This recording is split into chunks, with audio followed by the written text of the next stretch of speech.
gal and it gets him down. Blast that vein emotes as EDG go clutch.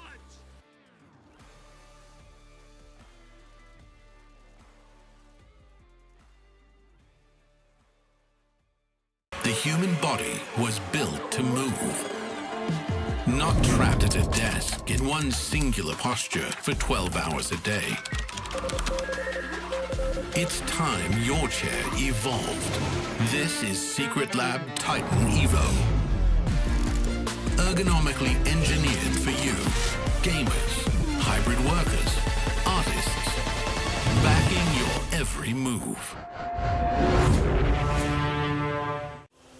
The time has come to prune the tree.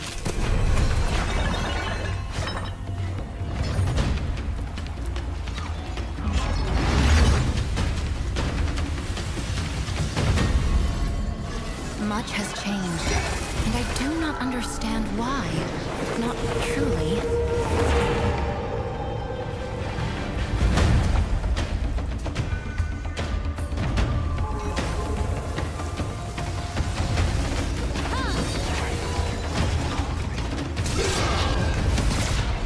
Set upon them!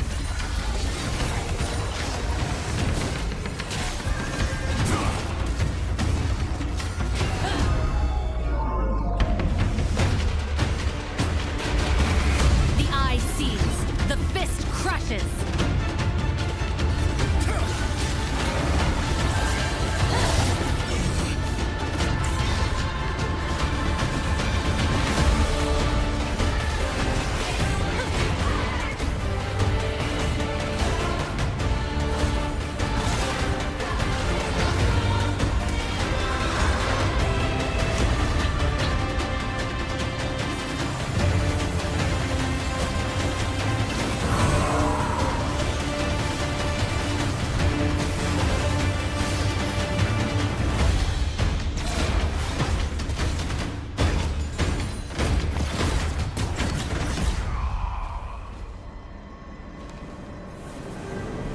I mustn't take a single breath for granted.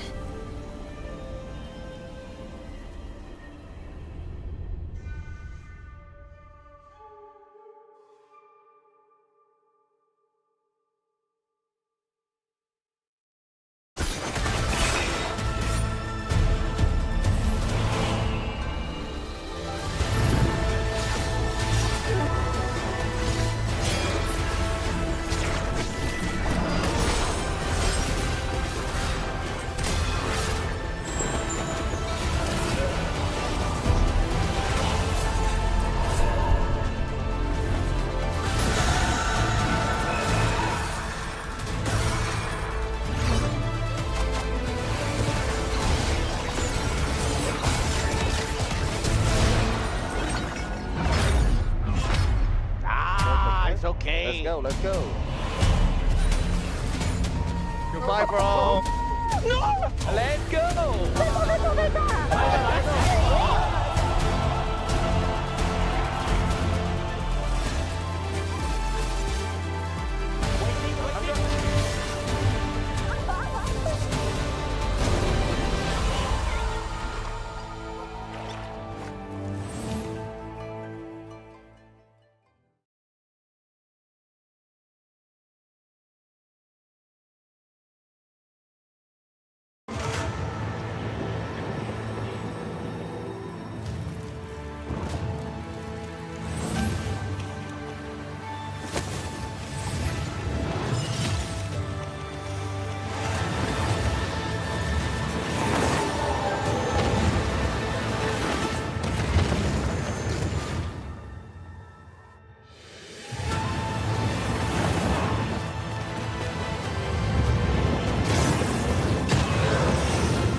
Yunara's been doing her job for a long time, but centuries of standing guard in the Spirit Realm have only sharpened her resolve and her aim. In-game, Yunara is an ADC for ADCs, with a focus on core marksman skills like spacing and orb blocking. She's all about ramping up power and unleashing it at exactly the right time. So pour yourself some tea and brush up on your ancient Ionian. It's time for the Yunara Champion Spotlight. The time has come to prune the tree. Up first, Yunara's passive, Vow to the First Lands. Her critical strikes deal extra magic damage. And now that's it. That's the entire passive. Yunara's Q is Cultivation of Spirit. She gains stacks of Unleash by attacking enemies. At max stacks, Yunara can activate Q to, you guessed it, Unleash for a few seconds. She gains attack speed, bonus damage on hit, and deals splash damage in a small area with each attack. Unleash stacks decay quickly out of combat, so Yunara wants to stay in the fray to stay at her strongest. Next, W is Arc of Judgment. Yunara sends a swirling prayer beat out, which damages and slows enemies as it travels.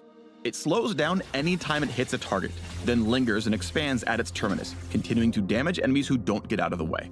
For E, Yunara activates Kanmei's Steps, which grants her a quick burst of move speed to chase down enemies, reposition, or dodge skill shots. Now let's focus on her ultimate, Transcend One's Self. With R, Yunara taps into her full power, entering a transcendent state for several seconds that enhances all of her basic abilities for the duration. Her Q, Cultivation of Spirit, instantly activates and empowers her attacks for as long as she's transcended, which is a long duration upgrade. Her W, Arc of Judgment, becomes Arc of Ruin. Instead of a swirling prayer bead, she fires a beam of spirit magic that slows and deals high damage in a line. Finally, her E, Kanmei Steps, becomes Untouchable Shadow. She gains a short dash instead of movement speed, and the ult cast resets the cooldown. She can dive out of danger or right into the fight. When Yunara transcends oneself, her enemies don't have a prayer. Age of Retribution! Like many other AD carries, Yunara wants to play safe until she finds the right moment to get aggressive. She's truly powerful with a fully stacked Q. If Cultivation of Spirit is ready to activate, it might be a good time to fight. An even better time to fight? When her ult is up. Her mobility is pretty limited most of the time, so opponents want to lock her down before she goes all Super Kinkou mode. Positioning is key here. All that potential power means nothing if she doesn't live long enough to use it. Yunara is meant for you ADC purists. Her ramping power might feel familiar if you like playing Ashe or even Zeri. Basically anyone who likes decimating enemies with a relentless barrage of autos. Find out what more than 200 years of Spirit Realm experience looks like with Yunara, the Unbroken Faith. Perseverance, patience, providence.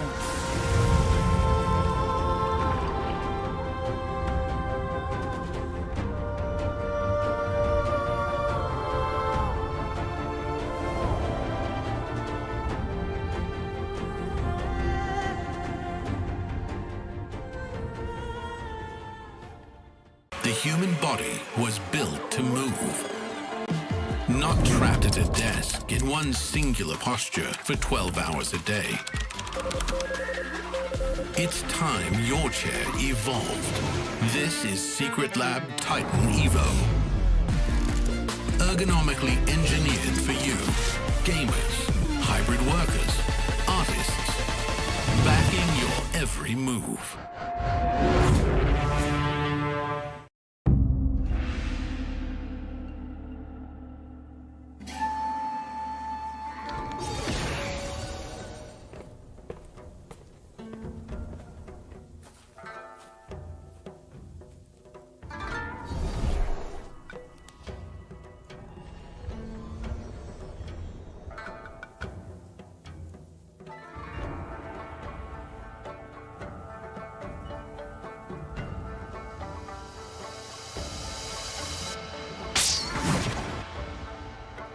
ここに集まったのはそれぞれが力を試し神殿の巫女の力を最もふさわしく扱えるものを決めるためだ。では前置きはこの辺にして商談を始めよう。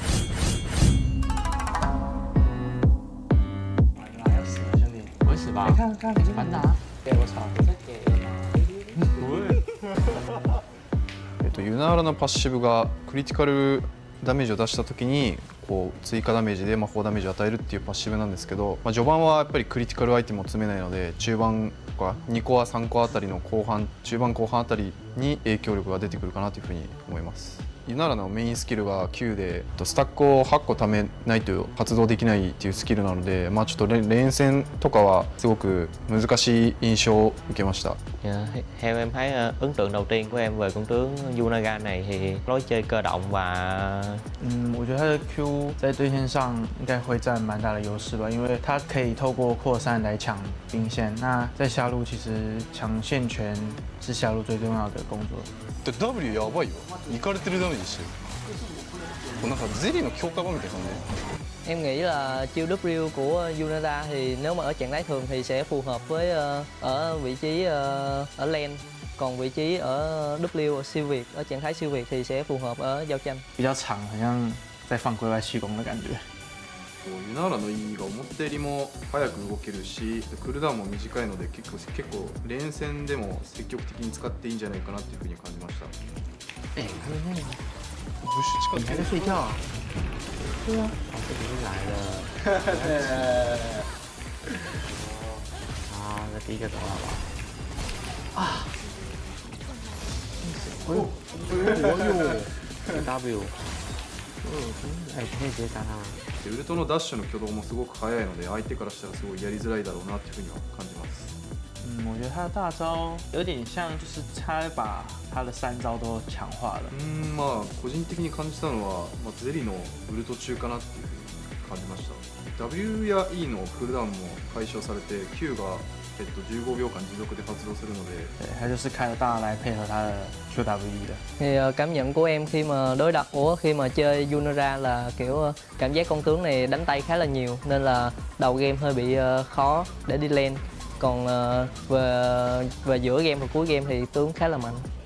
Theo em nghĩ thì nếu muốn chơi vị tướng này thì mọi người cần giữ vị trí trong giao tranh, phối hợp với đồng đội。我觉得对上他角色的话，就是趁他在 Q 还没有叠起来之前跟他换血。 상대 막 이즈 카르마나 이런 견제기가 좀 좋은 챔피언 있으면은 힘들 것 같다는 느낌을 받았어요. Theo em nghĩ là tướng để phát huy tối đa sức mạnh của Onair là những vị tướng có khả năng bảo kê trong giao tranh, ví dụ như là Rakan hoặc là Lulu。他感觉是需要发育起来的英雄，但在赛场上就是下路不太适合太发育，他需要有一点能够战斗的能力。もちろんやっぱりプロゲーマーなので、練習しないといけない部分もたくさんあるんで、もちろんそれは練習しようと思ってます。ただやっぱりユナーラ自体がすごくなんていう新鮮なチャンピオンなので、すごく練習するのも楽しみなチャンピオンでもあります。Em thì em nếu mà con tướng này mà ra mắt thì em sẽ chơi nó, em sẽ luyện tập nó rất là nhiều, em sẽ không cấm nó bởi vì em thấy con tướng này nó phù hợp với em. 开大了。 我应该都我懂，我应该看不来啊，我完全看过呀。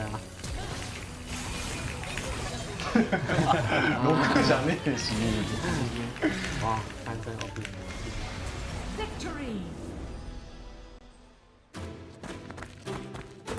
やばい、遅刻。またかよ、マブルに怒られる。間に合った。嘘、終わってるじゃん。 またやっちゃったよ。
今天我们聚集在这里，有一个特别的目的。我要跟你们讲一个故事。这个故事的主角是一位传奇的 ADC 选手。Coming through, and they can't do it. Uzi is still alive and kicking, and Uzi is trying to carry the game right now. 我 S3第一次看到 UGI 比赛的时候，我就觉得，原来 ADC 是可以这样玩的哦。因为之前 ADC 前期都是在发育嘛，那你等到后期再站出来 carry。那 UZ 的打法其实他从对线期啊，或者是团战，他有办法找到那种机会，而且他操作当时是已经比大家都好的非常多。我觉得 UZI 特别的地方是，别人 AD 都是打团方面比较出色一点，然后他是从对线就开始给别人很大的压力，然后打团也是零失误。Là một đối thủ lâu năm của Uzi thì cảm thấy cái áp lực đi rừng của Uzi lại rất là lớn. Mà là một người đi rừng thì mình phải dành rất là nhiều thời gian để chăm sóc cặp bot của mình. Và trong teamfight tổng gần như rất là hiếm thấy khi Uzi mắc những cái lỗi và rất là khó để có thể giết được cũng như là nắm bắt cơ hội giết được Uzi. Uzi is coming in from the backside. Surprise! Here comes the Vayne. Kill for White. Sun's not going to escape this one. They focus down Uzi, but look at him. He's still alive. He's still surviving. He stays alive. Ace for Royal Club. What an amazing. UZI 有一点是让我非常敬佩的，因为他其实个人的话手伤是非常严重的。他每次在团练完或者训练赛完之后，他就是必须要接受1到2次的物理治疗。但是他物理治疗完后还是可以积极的回去投入排位，这点是让我很敬佩的一点。我觉得当一个职业选手，你休息了2年再回来职业场上，其实是非常非常困难的一件事情。因为其实你这1、2年的时间，你已经不习惯了这个高压力的训练。因为其实我们职业选手训练量是非常大的，而且你还要打比赛，你面对的压力其实是很大很大。那这2年，我相信 UGI 在休息的时候再回来是非常难的一個決定。那我想看他回來的時候，我覺得就是他對於打電競這個事情是非常的熱情。Sau khi nghỉ 2 năm thi đấu chuyên nghiệp thì khi mà quay trở lại thi đấu chuyên nghiệp thì rất là nhiều điều mà mình rất là tự tin trước đó, hay là những cái mà luyện tập hàng ngày mình luyện tập rất là nhiều thì cũng không còn những cái lửa như đợt trước nữa, cũng không thể nào mà theo kịp được những cái thời mà mình từ trước đó mà mình luyện tập nhiều hơn, mình tự tin vào những cái phần này phần kia và thật sự là một quá trình mà mình phải bắt đầu lại từ đầu để có thể tập luyện cũng như là làm quen với nó. Second blue, but that's going to be about the end of it. Instead, it's going to be bottom lane. Gorilla going in onto Uzi, dropping the ignite, able to find the initiation. Uzi with an expert dodge to get away as Ming gets out as well. S13，我跟他在 EDG， 那是他生涯的最后1年，但是我还是能感觉到他的胜负欲特别强，我也从他身上学到了很多好的地方。Uzi đã ảnh hưởng và truyền động lực cho mình thì mình thấy là sự nghị lực và chuyên nghiệp của anh ta khi mà mình thấy những trận thua của anh ta thì anh ta sẽ không bao giờ bỏ cuộc và thường thì mình thấy là sau mùa đó thì anh ta sẽ trở lại rất là mạnh mẽ, nên là mình học được tính cách đó từ anh ta. Whenever I watched him play in the past, whenever he made his plays, I'd say he always looked super confident. So I think whenever I try to perform on stage or practice scrims, I always try to play with full confidence in all of my games. 之前的话，我可能是作为一个观众的视角在看 UZI 比赛，然后 S8、S9 的时候，我是作为队友在他身边看他打比赛嘛，然后实际上看了他的操作之后，就发现这个人的技术真的是精湛到一个不行。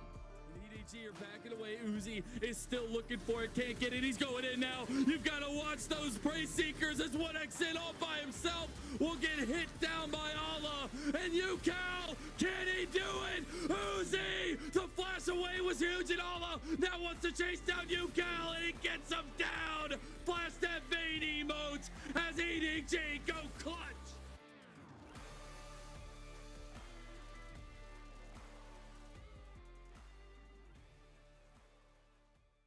The human body was built to move, not trapped at a desk in one singular posture for 12 hours a day. It's time your chair evolved. This is Secret Lab Titan Evo. Ergonomically engineered for you, gamers, hybrid workers, artists, backing your every move. The time has come to prune the tree.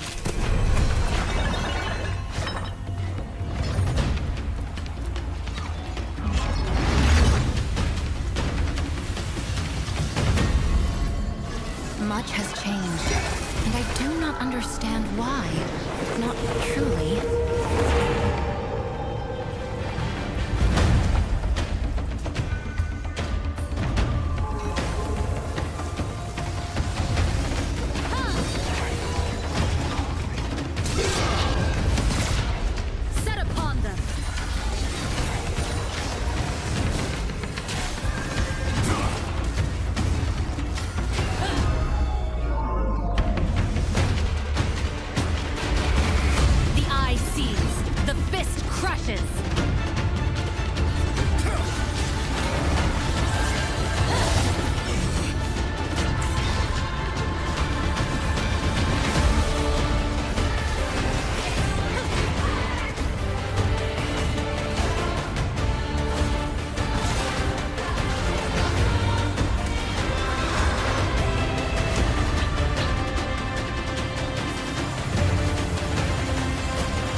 I mustn't take a single breath for granted.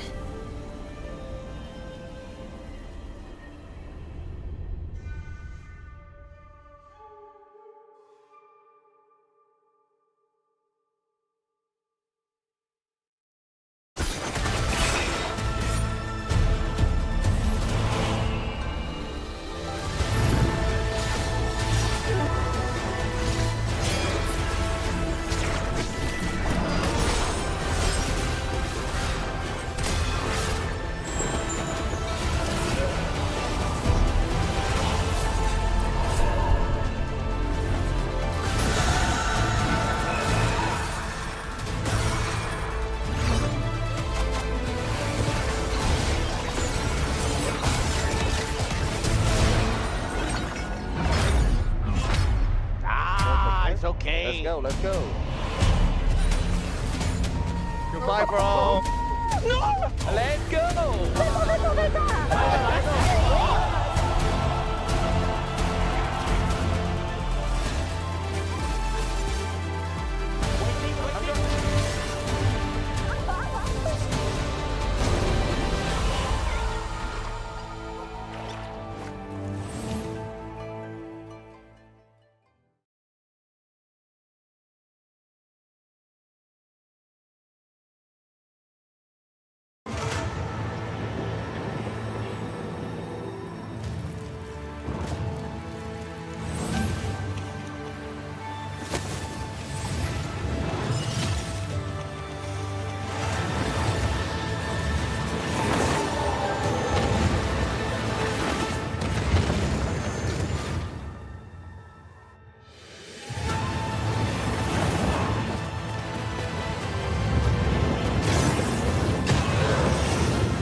Yunara's been doing her job for a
Welcome back, ladies and gentlemen, to the League of Legends Titans Cup 2025. We are here in day number 2. My name is Circla, together with my wonderful buddy here, Contra. Contra, you were casting yesterday. What do you make of day 1? Man, it's just super exciting. I mean, I was stoked because it's been 7 long years, and then we came into the Rift with a lot of all these amazing talents, and wow, we've got to really talk about those teams that managed to reach the semifinals. Very charmed. They really stole the show yesterday with those high volume of eliminations, and I'm just excited to see a whole lot more. But of course, all of this is powered to you by Riot Games themselves, and also big thanks to our official chat partner Secret Lab, and all this is also brought to you and organized by Easy Onair. Yeah, off air you did mention about like Very Charm could be one of the teams that might just go all the way. But of course, the competition is definitely going to be very tight, especially with the fact that we have not seen the 4 teams that will be playing today on how they actually play on broadcast. Obviously, before this, they played through an open qualifier series, but it was not on broadcast. So we might not have a good, clear idea of their play style. But today is the day when they will show the best of their gameplays to everyone out there. Yeah, true enough, and also it's not easy for them to even reach the top 8 where they have to go through the gauntlet of 72 teams. So there's plenty of best of ones that they had to survive, and with the cream of the crop, I'm definitely eager to see what exactly are we getting for our second day here in the quarterfinals. So that being said, yesterday you guys have missed out. It was a 2-0 sweep from Very Charm, which have been able to outcharm the charismatic 5 of Charisma. And of course, Sparky has been able to also secure a very solid win, 2 back-to-back up against Win and You, as they book themselves those semi-final spots. So next week onwards is where we're getting Very Charm versus Sparky, but today it's going to be Meow Gaming versus CNL coming up shortly, and later on today it'll be Mana Potion versus All Luck 2. Yeah, and what's interesting is that it's not a double elimination.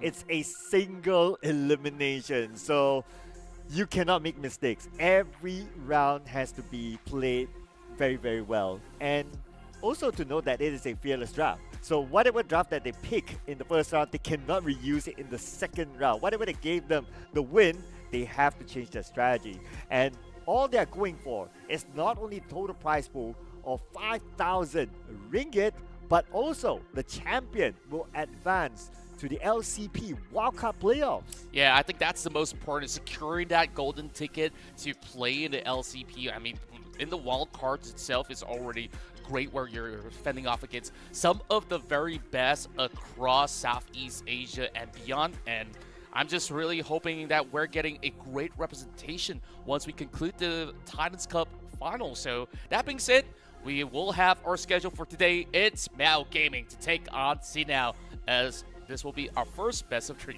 Yes, followed by Mana Potion versus All Luck 2 in our second best of 3 series later on. And what's interesting, Contra, if you kind of take a look at the logo of Meow Gaming, they put there, Malaysia Pro Team. Yeah, and of course, I had a chat with Sagi yesterday, and according to him, is like this team has been spending a lot of time playing the community leagues, even back in the days that they've been participating in all these weekend cups or so, when it used to be a thing here in Malaysia. And even right after that, they've always stuck together for quite some time. So it's really great to actually see that they finally get themselves this platform in the top 8. Oh, okay. And it's really interesting, right? So because of this platform, it's a return to the League of Legends scene, especially for MYSG, and these teams and these players get the opportunity to really show their stuff here on the games. Now, speaking about the games, before we head on to that, we're going to, of course, check out what sort of draft are they going to put out for us to see. Yeah, and we're already having pretty much both sides all going in for this selection, and Meow Gaming already looking for a ban on the Jarvan, which we see a whole lot from yesterday's run, where it's just super destructive when you have that flag and drag into the Cataclysm combo. And, you know, usual suspects will also be like a Galio or so. It'll definitely be very interesting. So the Camille will be banned away as well, as Sinel does actually respect that the top laner coming in from the side of Meow Gaming also does play quite a mean Camille. Yeah, and it looks like they did a little bit of research between between these two teams, right? So during the qualifiers, the Camille was played by Mel Gaming, so they choose to take out the Camille, and it is potentially one of those hot picks as well.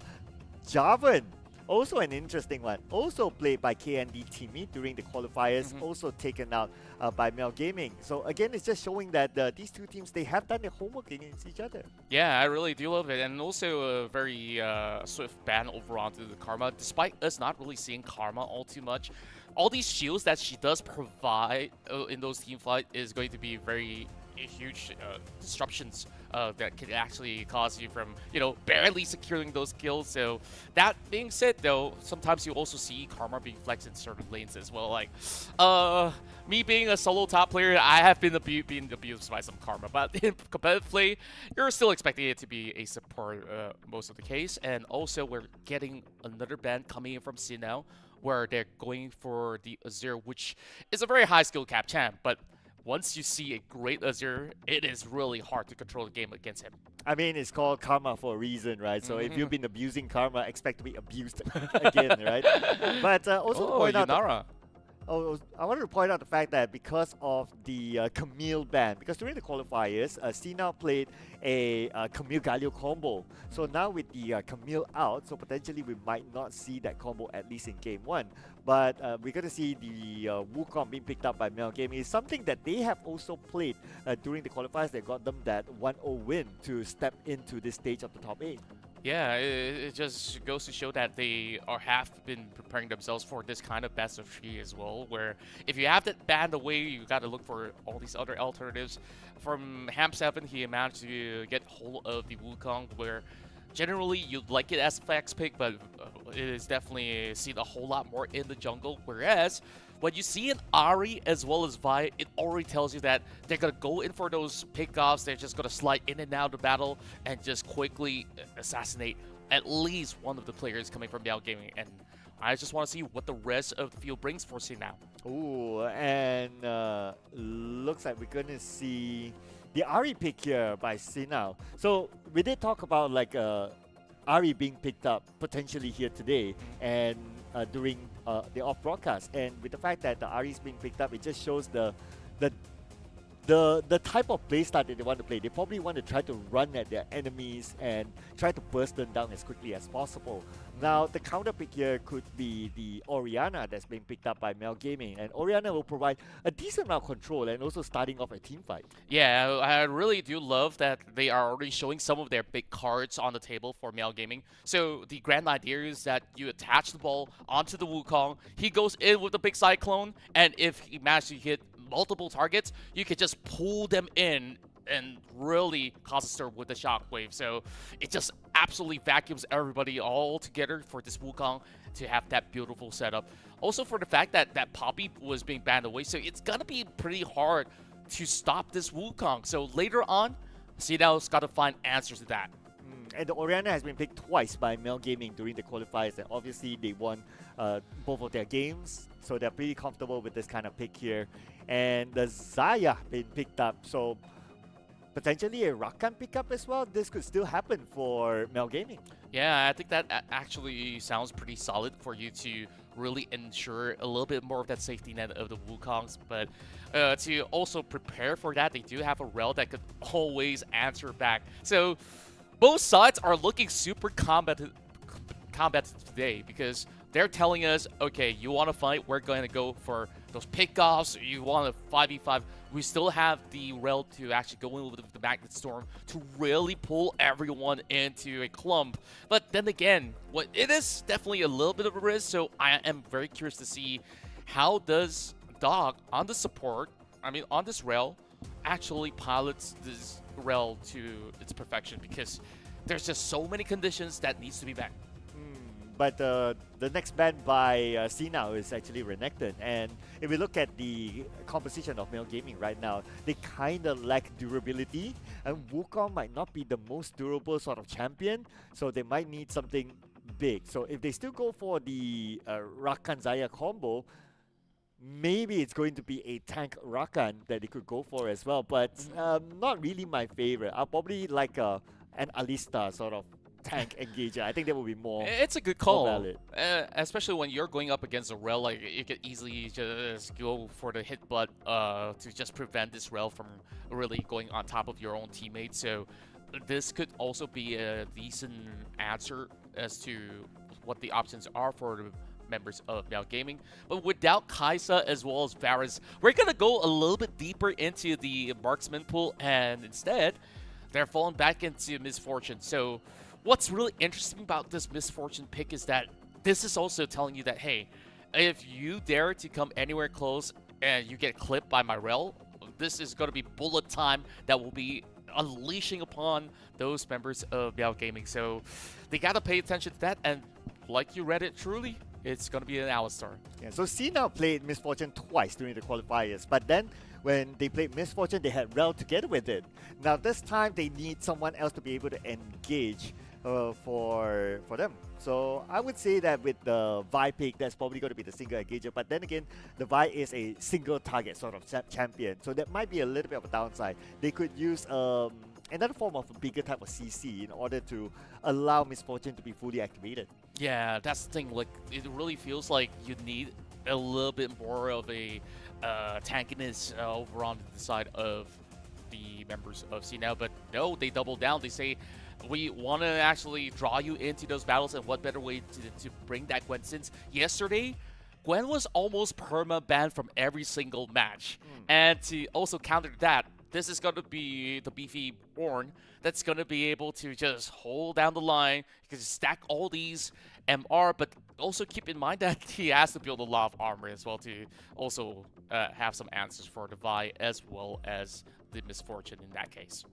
And the Gwen also has been played by C-Now twice during the qualifiers as well. So they are going for fairly comfort picks, at least for the both of them, right? For Misfortune as well as the Gwen. But for everything else, well, it's fairly fresh for them, at least for this tournament. So we'll see what they'll be able to come out with. But what I do like about Meow Gaming's composition is that they pick the Alistar. Something that we mentioned earlier on, you need a big beefy sort of champion that not only can tank, but can also engage, start the fight for you, and hopefully be able to get a good CC with it. Yeah, and it really is of utmost importance because sometimes like you don't want the Wukong to be the primary engager. And then again, you take a look at the rest of the field. I mean, you can always use the Call of the Forge God. The Horn, when it rings, once it rings, it can easily get the knock over onto the backlines, especially with Misfortune. So at any given point in time, this Misfortune here, where it's just played by Hirif, will have to really find the right window of opportunity, or else it could easily be cancelled. Yeah, so there will be a lot of protection needed for the Misfortune, right? You gotta think about it. So this will be kind of like protect the president sort of strat. But in a sense. Yeah, I don't think it's a strat. I think it's a necessity to protect the Misfortune, right? But from your opinion, what is the best way for them to protect? If I were to look at the C-Now's composition, right, the best defense is offense. Yeah, it really is, because when you take a look at Gwen, I mean, you could be a little bit of a lane bully until this Ornn gets a little too tanky, and then you take a look at Vi. She's just going to be able to get those early dives on the ganks, and ideally, if you get those push up the mid lane as well, this Ahri, if Phyllis is able to roam around the map, it is going to be very disruptive up against those members of Meow Gaming. So I kind of like this idea, but if they botch that early game, late game's going to be a different story. Yeah, especially when team fights start to happen, right? I would say when it comes to team fights, Meow Gaming clearly has a better team fight composition.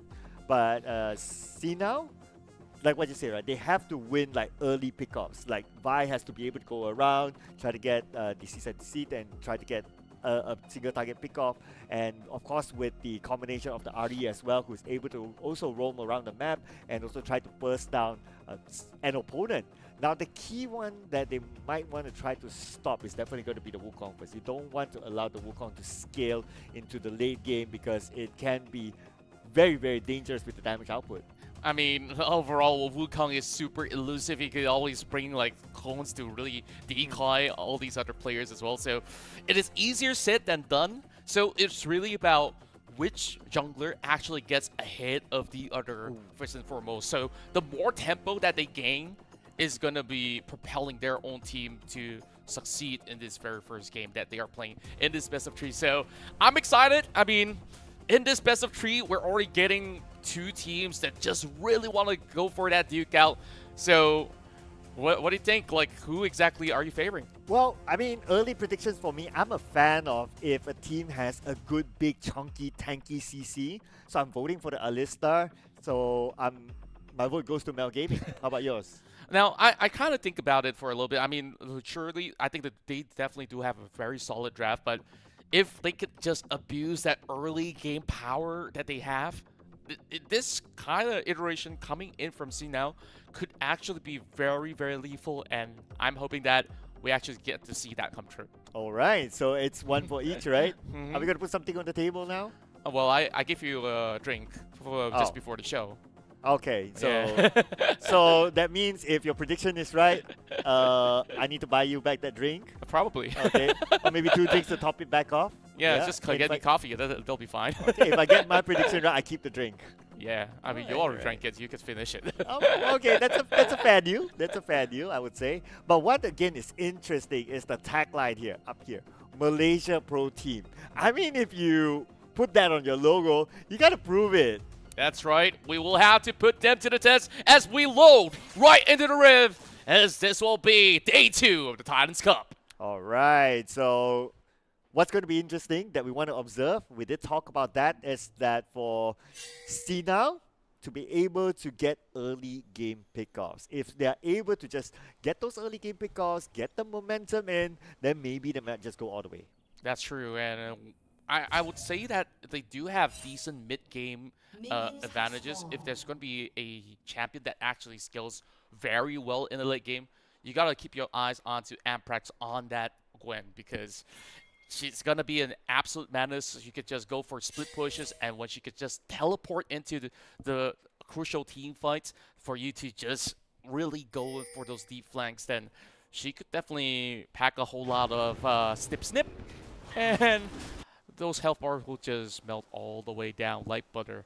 So, standard start, no cheeky stuff, but I do see a little bit of innovate, it seems, as the Wukong's actually going onto the Wolves, and this might actually be something. Can we actually get a little bit of view? He stole it! He stole a camp! Okay. Well, Timmy is just right in front of him. He's got no clue. So this makes a chunk of difference. Neong understands that he needs those early game power spikes, that you need that season desist up on level 6, and now that is kind of dented away. So she's either got to be a little bit more proactive on the ganks to regain that some of the EXP, or now she has to now do something dangerous to really invade the red side jungle later on. Yeah, that's a really good point, right? Because we did talk about like the usage of Cease and Desist very early on to try to get those pickoffs, because it is a single target skill, and being a single target skill, it works the best during the early stages. And now with what you say, if the Cease and Desist might take a little bit more time, I guess that is just part of the plan of Mel Gaming. Yeah, and I guess like it won't really hinder it too much. It's just like it's like maybe a EXP minute. deficit. Yeah, a minute or so. You gotta wait for that extra skull trap somewhere down the river. Looks like at the very least, when we look into C now, they do have a bottom lane that is very suppressive in the early game, where as a Xayah, yeah, you're also looking to scale, and even if you try to actually go in for the hit-foot pulverize on the Alistar, you're not going to get much value. And we're already looking at Ham7 taking a chunk, and he's going to be able to go for that quick attempt, and that's going to be a flash away. Okay, lucky enough that he has that flash. If not, he could be a goner. But if we were to look at like the movement speed, it's almost the same. But we might see a first blood here onto Zai. But then again, Zai as Alistar, he's meant to... Oh, here comes counter re-engagement with the headbutt. Turning back. Another flash to save himself. Now underneath the turret. But here comes from the back. Neong showing up. Timmy could be one in trouble. While Kiraf is pretty low. I don't think he wants to be involved with that, but Timmy won't be able to get away. Here comes the first blood. They might get the second one, but the flash comes in. Oh, beautiful flash as well by Xiao Daikua, who gets another kill for the team. Wow, that was incredible. He timed it so well. He knows that they burned all the summoners when they were chasing inside of the jungle, and the perfect timing was that very moment for this Xayah to come up ahead. And not only that, you also do get that kill over onto Neon as well to further suppress this Vi from getting that level 6 spike. It really feels like a battle of flashes, right? If you kind of think about it, like when and who is going to do the flash first, and then they'll try to like just counter each other. It feels like almost a game of chess. It really feels like that is the case. And finally, Teamy gets to hit level 4. It's going to be Ham7 just holding firm. I mean, ganking an Ornn is only just a dream, right? Like, she could always dash out to safety, and you might even get knocked up under the turret. So, always a little bit of risk. And, of course, right now, back to square one for the side of C now, despite it having some micro aggression coming in to bear fruit. But that exchange that went down the bottom kind of goes back into a reset. Now Mel Gaming is the one taking the lead. And with the 2-0 lead again, coming back to our topic of Sina needs to get a good early game with those pickoffs. If they don't, it's going to be in trouble. But then again, speaking about trouble, Ham could be the one in trouble. But Amprex is still going for the chase. He should be able to get this one kill. At least they trade it back 2-1 now. Oh, that was just so beautiful. Just slides right through it. It really felt like Ham7 overextended for a little bit, not really having that great estimation of the range of what this Gwen could actually offer. And this is the very reason why Gwens are generally banned in high elo, because it's kind of hard to deal with. Yeah, especially with the snip, right? We saw the damage output earlier on by Gwen, making it a very formidable force at the top lane. But still, it's a 2-1. A little bit of advantage still towards Mel Gaming. They have a goal difference of, say, about 8K. Sorry, 800. Might not be the most significant, but the theory again is that Sina, they must get an early advantage. So far, we have not seen that yet. Yeah, and right now, they are also being hindered from going anywhere close to the first Drake. Phyllis already spotting out Young, and here goes. But Overrise, they connect on the freelance. But then again, no further extension. Looks like they kind of missed some of their skills earlier on. An attempt here by Phyllis. But I don't think he will engage all alone. Timmy doesn't seem to be really interested. Yeah, Phyllis kind of ran out Mana at the very same time, despite already committing onto her ultimate and also landing a perfect charm. So, it is looking a little bit sloppy, if you ask me, because that's a bunch of ultimates being burned. So, just like that, Z now actually regains that control over onto River.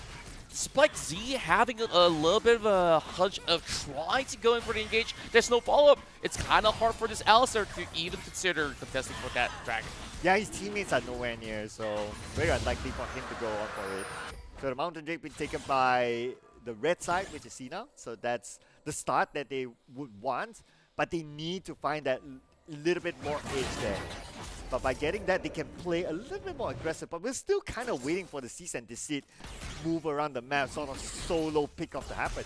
Yeah, and speaking of trying for a solo pickoff, they're just doing funky stuff on these supports because they have the Hex Flash to, instead of like having 290 seconds of cooldown. Like, you get the 12 seconds, but you have to buffer your flashes. You kind of want to make some cheeky plays happening around the map.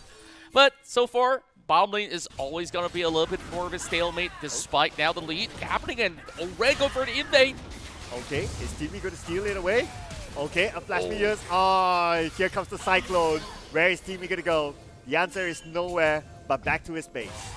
Yeah, and you just mentioned that what they really have to do is to really put a punishment on the junglers, and they continuously try because they just pummel Timmy down. This Vi didn't manage to even get to play this game properly. Yeah, he's been not having a good time. You kind of think about it. Already 2 deaths now, without any assists, without even really showing up doing the roams. At least if you talk about like the Wukong, right? Like, you know, we do see his presence. We do see what he's trying to do. Try to jump evade, try to steal away a few camps, maybe try to disrupt the side lanes, and we do see his presence. Now we're going to see him again here. So Nyong now being chased down, but then again, he is at an advantage right now, and he does have his teammate there. So Felix won't continue on. Yeah, at least they managed to salvage by stealing away that remainder of the grub, or else they will be losing a little bit more of the feat advantage. But then again, when we talk about feats, I believe with 3 kills already, Meow Gaming has been able to achieve 1 feat of strength. So in that BO3, perhaps CNL could still secure 2 more objectives. And here comes the catch. Headbutt, pulverize, where are you gonna go? Multiple stuns back to back, the sleep together with him. But somehow, Phillies managed to get away. They didn't have enough burst damage to take him down. Yeah, and even with the shock wave being committed at the very same time, I thought that could have actually resulted into something. But yet again, when you take a look at, the itemization, they haven't really had, the full item stacked up yet on this Orianna, hence why you don't really get the big damages. Yeah, but the attempt was good though. But that will also force him to go back to his base to reset. And that means that he might lose a wave or 2 because of that. Yeah, and of course, when we talk about items as well, we're already seeing an Essence River completed, and very close call. Doc manages to slide out of the way to safety as that ward solely gets denied. At the top, looks like we're going to have Amprex here. He still can harass Ham with the Sniff Flip, and that's exactly what he's doing right now, but he cannot overly commit from the back. Okay. He comes. Okay. That's the thing about Ornn, right? You gotta time the knock-up, despite him calling for train wreck. It didn't seem like it really truly landed. And fun fact, like Sir Cloud, that skin is all thanks to Captain Flowers, the caster, because he gave the idea of making a Train Master skin. Wow! Yeah. So maybe one day you might be able to get your Galio skin that you asked for. Hey, I'm asking for a Galio figurine, Now describe how the okay, figurines. Oh, I guess like these guys, I mean, they create games, they don't create figurines, do they? I mean, maybe they do. If any one of you are Galio mains and you get a figurine, you know where it came from. But what's happening at the top right now, Amprex will go in easily. Both of them were very low, but he was willing to trade his life underneath the turret. Not going to be a problem as long as he gets the kill. Well, is it going to be worth it, you think? I do think it's pretty alright where you're denying even more EXP from Ham 7. But at the very same time, if there was any kind of shutdown goal being gained, then Ham 7 will be able to recover. Just because of that kill, you see Ham 7 right now, he gets to secure his hands onto the Hollow Radiance. So I believe the next time round they go back in the lane, this Ornn can actually afford to really trade back. Looking at the items as well, of course, with the Tier of Goddess now completed into the Archangel. It still takes a long time for the Orianna to skill, but at the very least, they've managed to actually get the pick off of their own. I'm still waiting for this Vi to actually stabilize, so we'll really have to see what team he does, because right now, he's so behind, he can't really afford to go for those crazy ganks that we've expected it to be. And just because of that, they lose a lot of that prio. Yeah, I'm kind of worried about the Vi though. We have not seen Vi in action yet till now. Still taking a while. But we can see Vi on the bottom side jungle. I wonder if he'll make that engagement now. Now could be a decent time. As Felix now could be in trouble. It's going to be a 2v1. Vi is there together with him. Cease and Desist is definitely ready, but Felix is playing the Ahri. That is a slick sort of champion. You don't want to over-engage onto it. Yeah, it's also great that the Wukong, Neong has been really disciplined on holding on to his Cyclone, waiting to commit only when there's maybe a clump of enemies, because at any given point, Phyllis could easily just use her Spirit Rush to just walk out of that scuffle. So that's it. They managed to get themselves a free Drake, and that's going to be the upcoming Drake to be all Clouds. Cloud Soul, I'm not too sure if it's going to be, heavily contested by C now, but it definitely does benefit them a little bit more since they do have, Mage Assassins on their side. So we're not really seeing all those kind of big fights, because right now the party is to really stabilize for the side of C now. I'm also quite surprised the fact that Vi does not try to contest for the Drake. Doesn't seem interested, not only for this Drake, even in the previous Drake as well, if I'm not mistaken that he was not there, or maybe he was, but they got it anyway. But the point is that for the second Drake, he did not even try to contest it at all. Probably off timing, probably he felt that he wasn't ready. So it's something that he needs to consider when it comes to the next objective. Yeah, I mean, you look at some of all the camps cleared out as well, so she's really trying to get back into the same capacity of goal. And at the very least, we were already looking at a Sunder Sky completed by Timmy already, so it's good news that at the very least that if they actually go on the brawl later, this Vi is still going to be able to pack plenty of punches. So that's it though. I want to see this combo come into fruition, right? Cease and desist, Spirit Rush, go on top of somebody, and then you just got this clump with the rail to really put everybody together.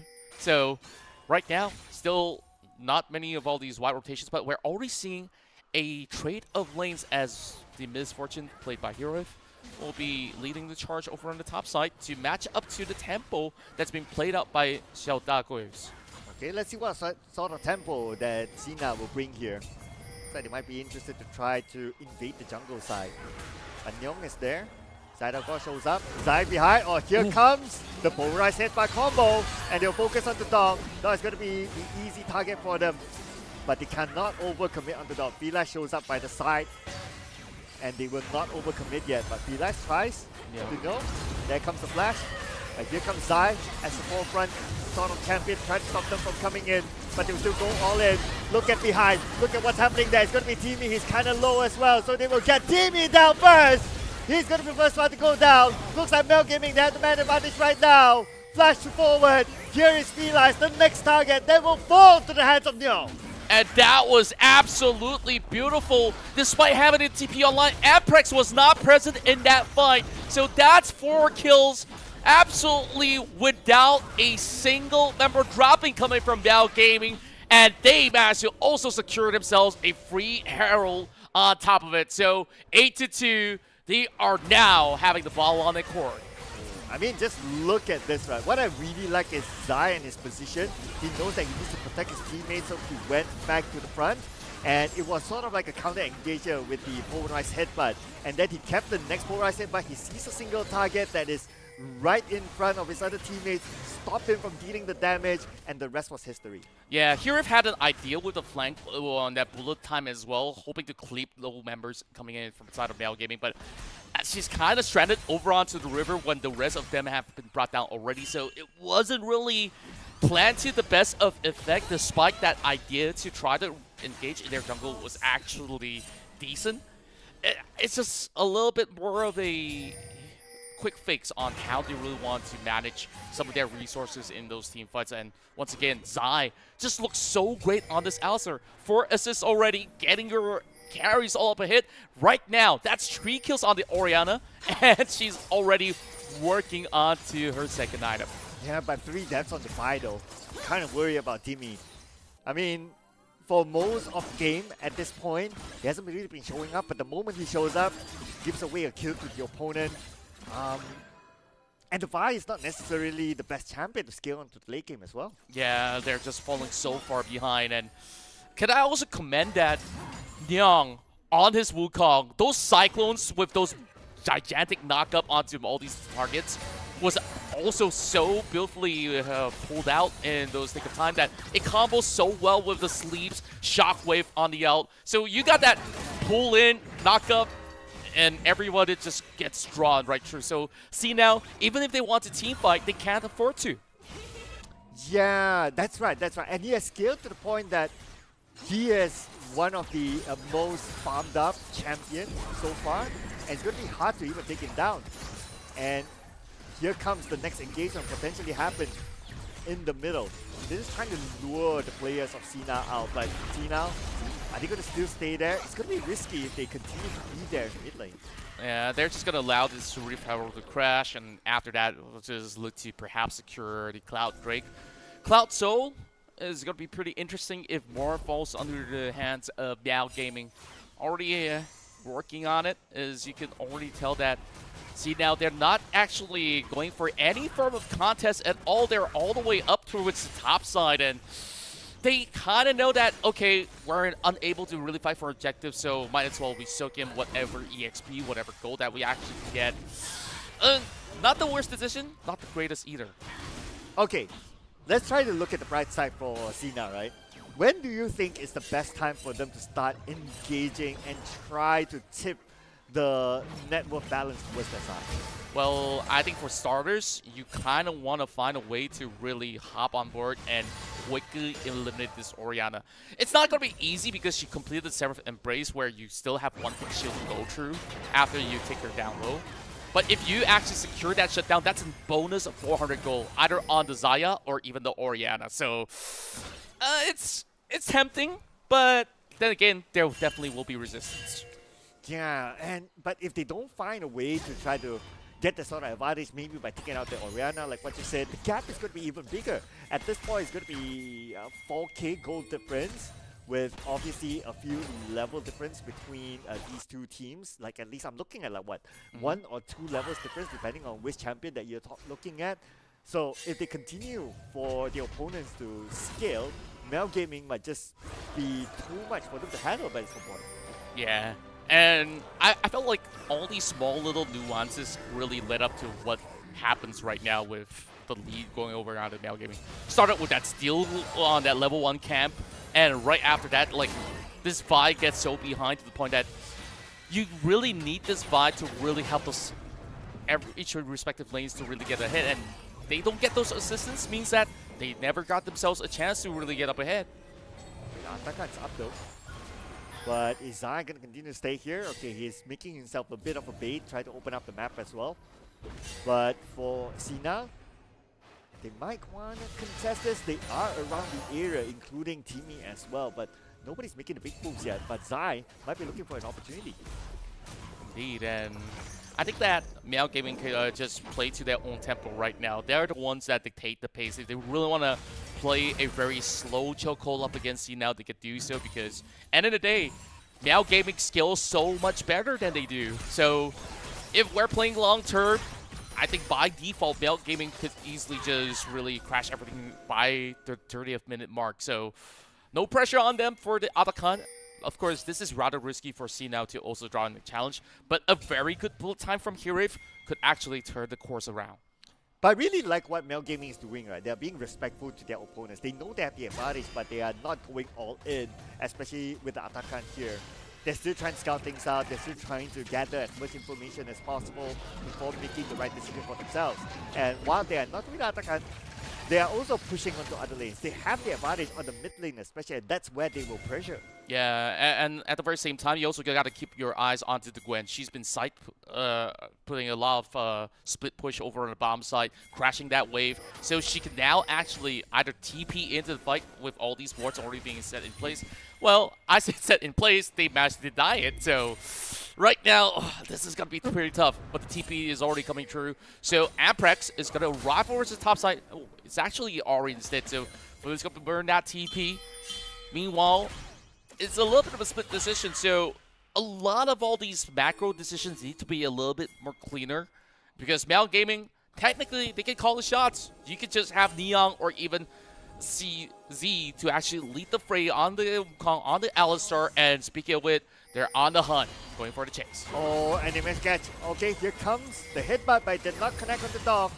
Now they're looking for the next target. Oh, Ham! All the way to the back. They should be able to catch Zero, but then again, no other CC to pull them back or stop them at their tracks. Now, below the turret, they will find refuge. They kind of jumped the gun real quick, right? Because he came in, tried to really put a stop to them with the Forge God being called right in.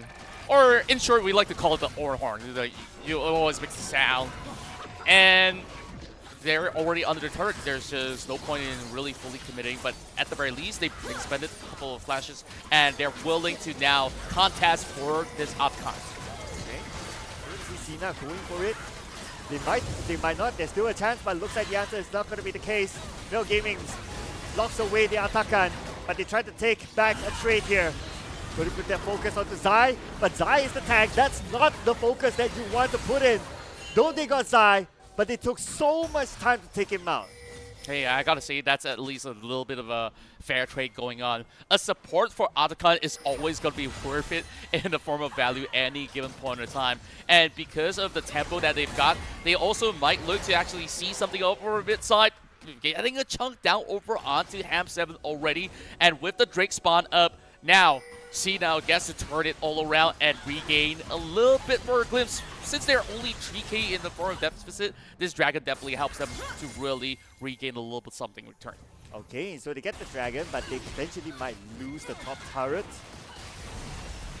Worth it?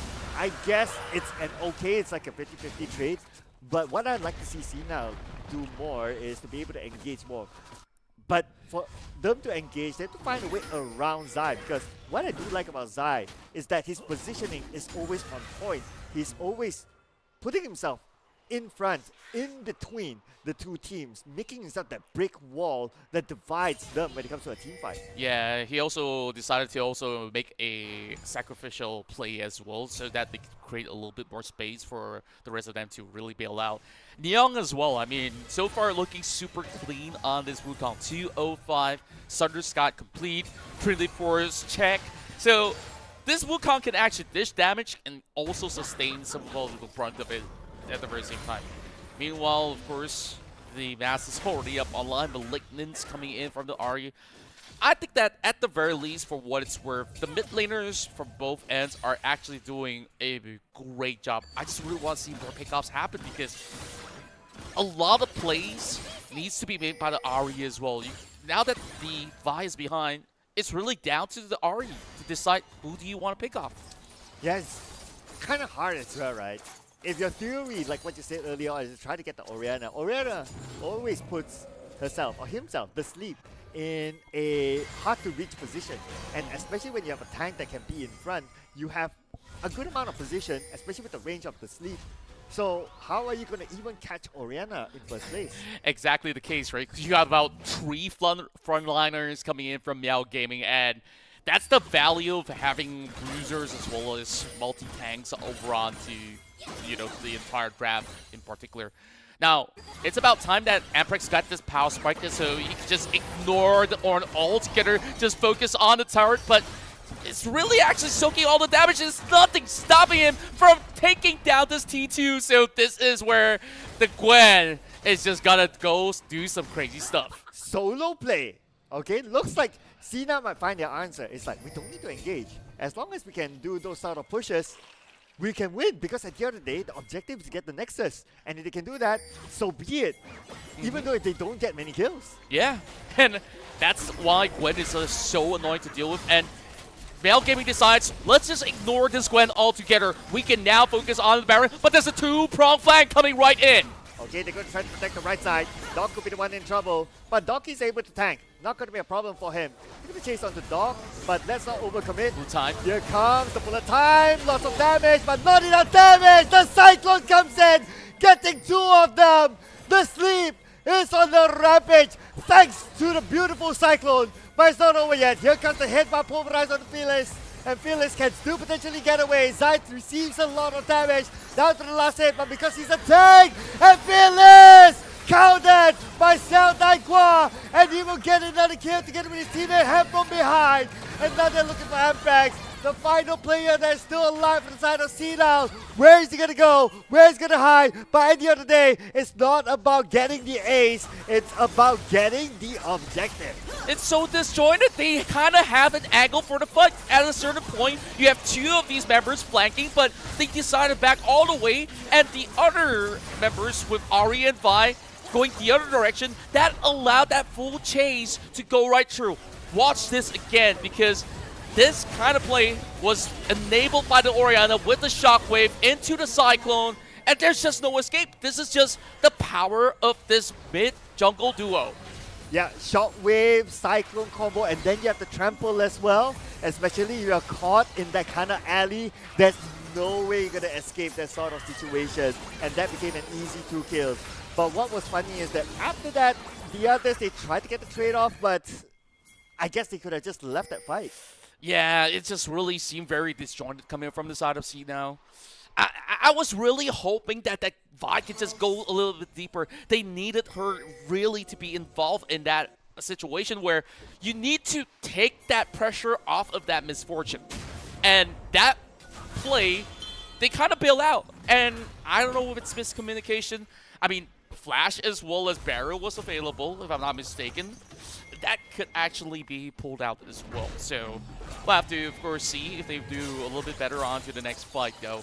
I mean, now that Baron's gone, there's a Baron power play in effect where they could just continuously push up the mid lane, and as much as this Gwen really wants to do more at the bottom, that Baron powered minute is not going to allow that to happen, and now they even have Yao jumping right in. Okay, but Umbrex is confident in getting away. Now not able to secure that lockdown. But they might lose the bottom turret. No. It's still going to be alright. But here comes the cavalry. Look at Timmy. By the side. Waiting to see any opportunity for a cease and desist. But Phyllis, very, very deep inside. Takes a lot of damage. Now cannot be involved in this fight. So it's a 5v4 in this situation. They're still going in for the dragon.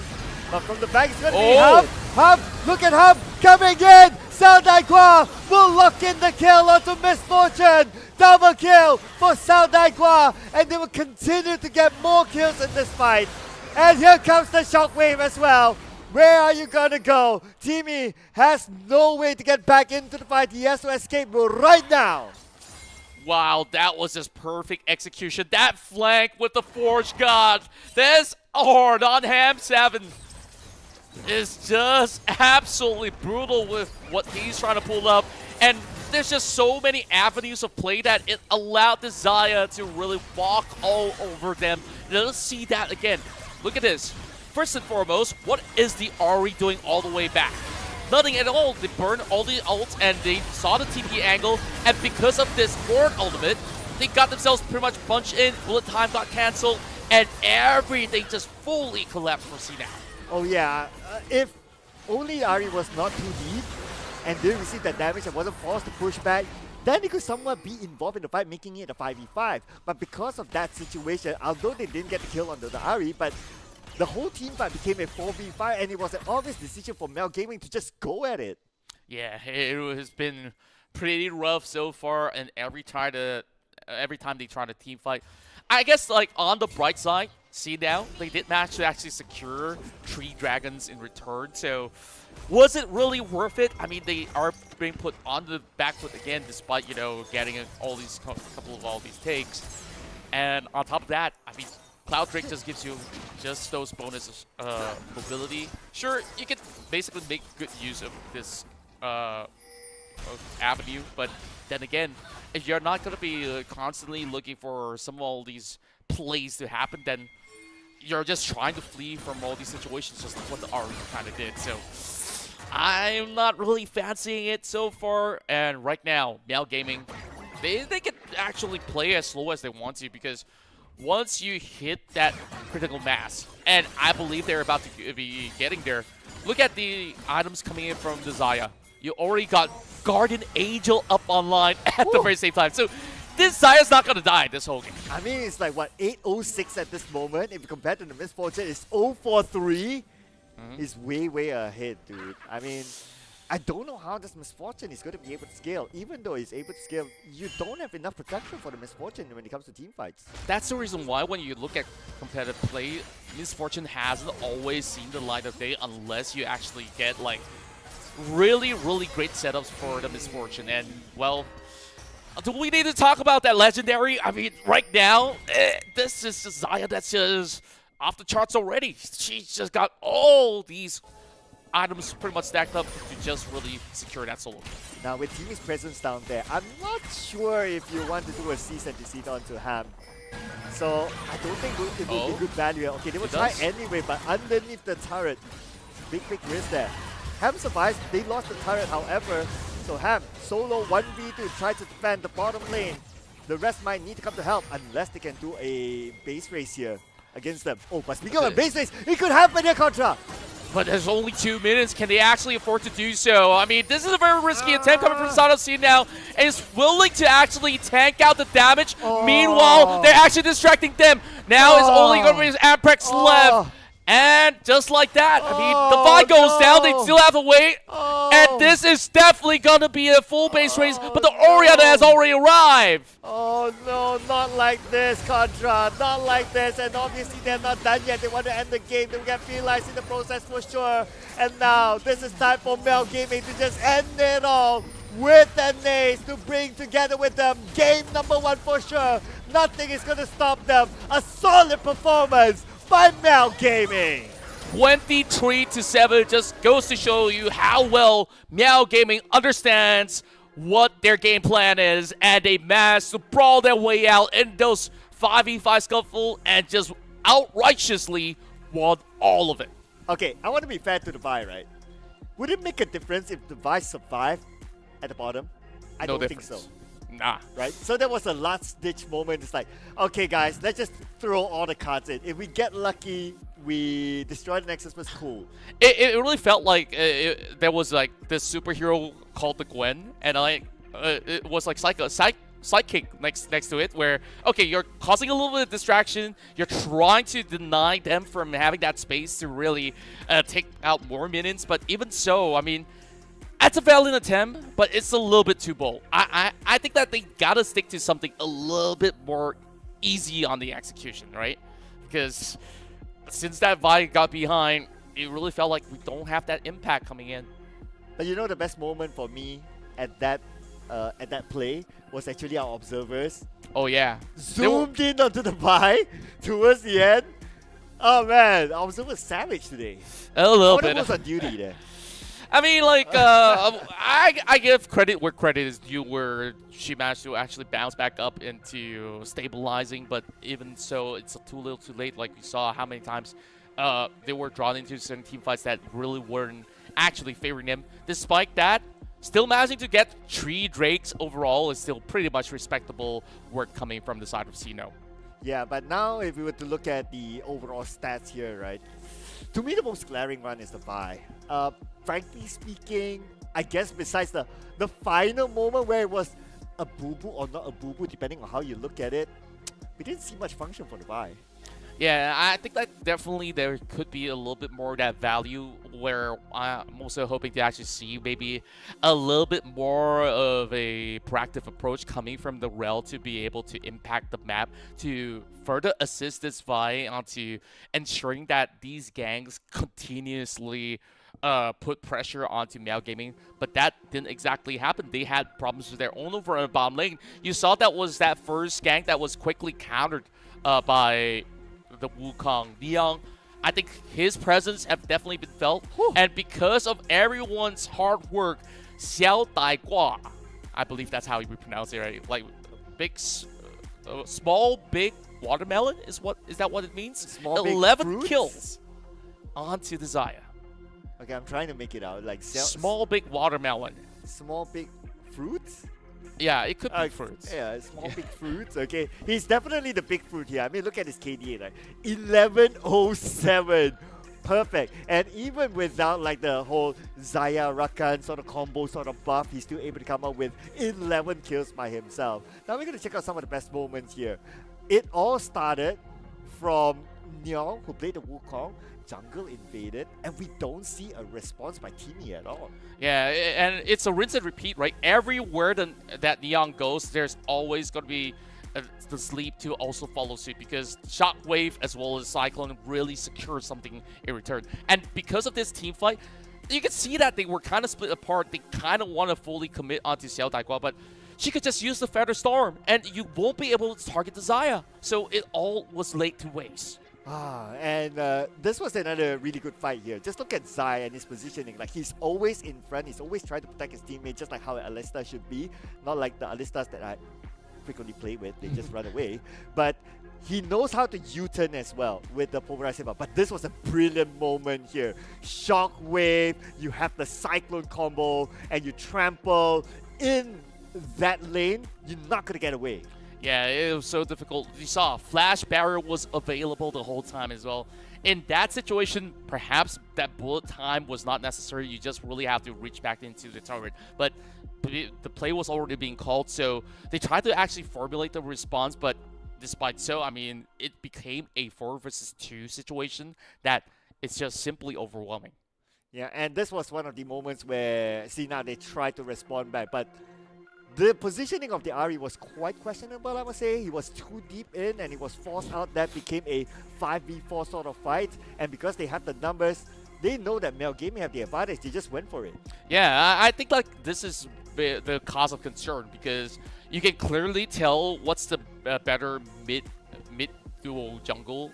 I mean, mid-jungle duo in general, like, you see how proactive they are. The Orianna as well, the Wukong is just almost in every single team fight. Whereas we kind of want to see that Vi to really work together with the Aura, which I don't really think that there was those kind of instances that we actually see it really work in tandem.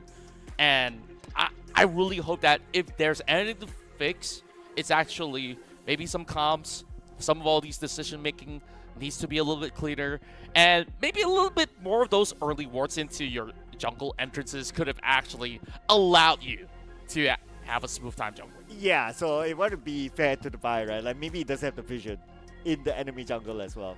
But if you kind of think about it, like who's going to be the one to make the plans, like going in, because yeah, everyone's busy in their own lanes. And with the fact that the Wukong is also very active on the other side jungle as well, when do you have that time to go in? You gotta say Nyong is super cheeky, right? Really coming to think of it, like, literally they were side by side.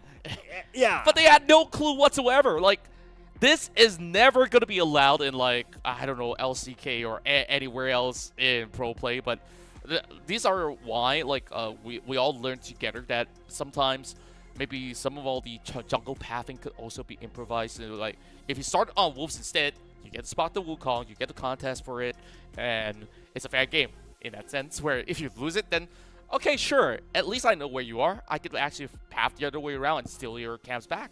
Yeah, if I believe that at that level of a play, the moment you step into the jungle, somebody is going to pinch you by the nose, going to pull you back, and just rip your nose off. So okay, that's a scary thought. That's how scary it is. I was just sneezing right before the show started because like the air conditioning has been cold for the past day, and like I was like, okay, maybe I need some help with my nose a little bit. Try stepping into the jungle then. Yeah. But anyway, Contra, we're going to see our next game immediately. So here comes the next set of bans. And looks like we're going to start seeing now again with the Camille. I think like it's necessary when you look at the kind of plays that's been happening. Like Ham7, he defaulted into turning himself into a brick wall. Despite that, sure, you're taking a little bit of an L in that early game up against the Gwen. But he stabilized, right? And after that, it was kind of difficult for the rest of these members to really do all too much about that. And they weren't all too concerned about that Gwen. So now that they've even expended some of their best picks, this is where it gets interesting, right? Because over in the past, that was just only best of ones, which technically, by right, that's not even Fearless Draft. Now with Fearless Draft, they got to go to something entirely different. So the bans remain the same, just like what they did in the last game. I believe there definitely is some respect bans like the Karma, and of course we've mentioned about Camille, Azir being one of it, because you can never ever underestimate any form of Azir players that's been playing in the high elo, because one good ult is all it takes for that turn around with the Shurima shuffle in general. So we're taking a while for them to actually secure the final ban. So it's going to be Talia. I think we've talked a little bit about Talia from yesterday. It's been perma-banned. Not even a single game allowed to be played from any single series throughout yesterday. Maybe later they might want to consider as well the Pantheon, depending on how the next few picks are going here. So the Pantheon is also open, so that's going to be another interesting potential pick because it's a flex pick as well. If you kind of pick that right now, and that could be an opportunity for Mel Gaming, you would not allow your opponent to know which role is this Pantheon going to play. Oh, okay. But at the very least, we know something that the Male Gaming side says, okay, we got Sintel open up. This is a very powerful pick in the jungle where you can easily go in, dashing into the fight. But instead, we're also seeing a Rancor. So is this a Sintel? Okay. Calm down. They're not trolling us, right? Okay. I wouldn't like the Rengar pick though, not gonna lie. It'll be super interesting. Top lane Rengar, maybe. Like you play around with the bushes, you jump around for a little bit. Also, to match with the Yunara, they actually bring in Kai'Sa. So both sides really looking to skill. And I think like it's pretty much a fair exchange. I've seen a lot of great Yunara players. I've been playing a whole lot of support, so she works very well with enchanters. She's also working pretty well with anything that could land those big skill shots, because once she hits that W to really slow somebody down, it's easy for somebody to really follow up. And speaking of following up, I mean, look at them go. It's going to be a Zillion as well as Hecarim. Okay, this seems a little wild to me, not just because we got some Wild Horse running around the Rift, but wow, a Hecarim to really dive bomb into the fight is going to be a really risky play as well, but CNOW's really going for it. I really see the potential burst damage here by Mel Gaming as well, but that could need a little bit of time to scale. A lot of potential from the mid game onwards, but they are showing to me, at least from the first 3 picks, that they are going for another team fight-ish sort of composition. I would expect them to go for another big beefy sort of tank here. Who knows, maybe like a Braum later on that was banned from game 1 that could be picked up by Mel Gaming. Could be the case. I think that there's definitely other supports that could also benefit them as well. I mean, now that they've also got the silence, the rest of the members of CNL has to be really careful of what they select, because easily the silence can steal one of their elements. And we already have a couple of all these big elements, right? We got the Zillion, who could just really revive one of the teammates, and if he could actually just steal that, revive himself in sticky situation, he could just really buy a little bit more time. Even if you really want to go with the Onslaught with the Hecarim ult, you could also be the one to actually engage in those fights. So this is causing the draft to really take a turn. So going on to the second phase of the draft, we're already looking at Renekton banned out, Nautilus, Lulu, as well as the Victor. So speaking of which, you said you need somebody to go into the fights. Nautilus. Well, that's being banned away. Oh, so man, that's why. That's so why. they actually went for Nico. A little bit more aggro, but gets the job done. Okay. So looks like if I were to look at my data sheet, right, like Mel Gaming, they're going for again another set of comfort picks. Like they played the Alista during the qualifiers, obviously they won, and Neko as well, they won. It was between Neko and Nautilus if we were to go with history. So they picked Neko, and that's going to be their choice. Now, is Neko going to be enough, you think? I think like it's okay. I mean, that does mean that you need a beefy top lane to actually match up to that. So it looks to me that the Zillion's not going to be the support. It will actually move into the mid lane instead. So to also answer back, this looks so much better when you do have the Leona to be paired up with the Yudara, so they can actually answer back. And quickly as we go, the final pick comes right through, and it will be the Jax to be matching up over the top lane. So a Gragas angle would actually look pretty darn good here, if you ask me. Gragas, okay. Yeah, that could be the best going up a Jax, if you think about it, because Jax can evade those physical attacks. So you might want to go. Oh, Malphite! Oh, yeah! This is one of my mains. This is I almost forgot. This is the classic counter to Jax, right? It was like, okay, you want to go for the counter strike with the lamppost. Nah, you're not going to stun me. I'm going to slow you. There's nothing you can do about it. You're going to go for more damage, more attack speed. All these tools is just answer blow for blow. So Meow Gaming, if you ask me, they sort of won the draft, but what's really keeping things interesting right now is the Zillion up the mid lane. So Phyllis on the Zillion, he's got one really big role, is to ensure that whoever engages in that team fight gets to be revived as well. And by the time it comes to the late game, they're going to be playing around Hurave, and for Empirex to also go for those split push like how you see coming in from the Gwen early on. Okay, so if they go for the split push, I think it's a great idea, because if you want to play as a team and you want to play around a particular champion, you must remember the unstoppable force by the Malphite is there. It's a similar concept with the Alista, but then again, the difference is that Alista's skills are a combination of normal skills.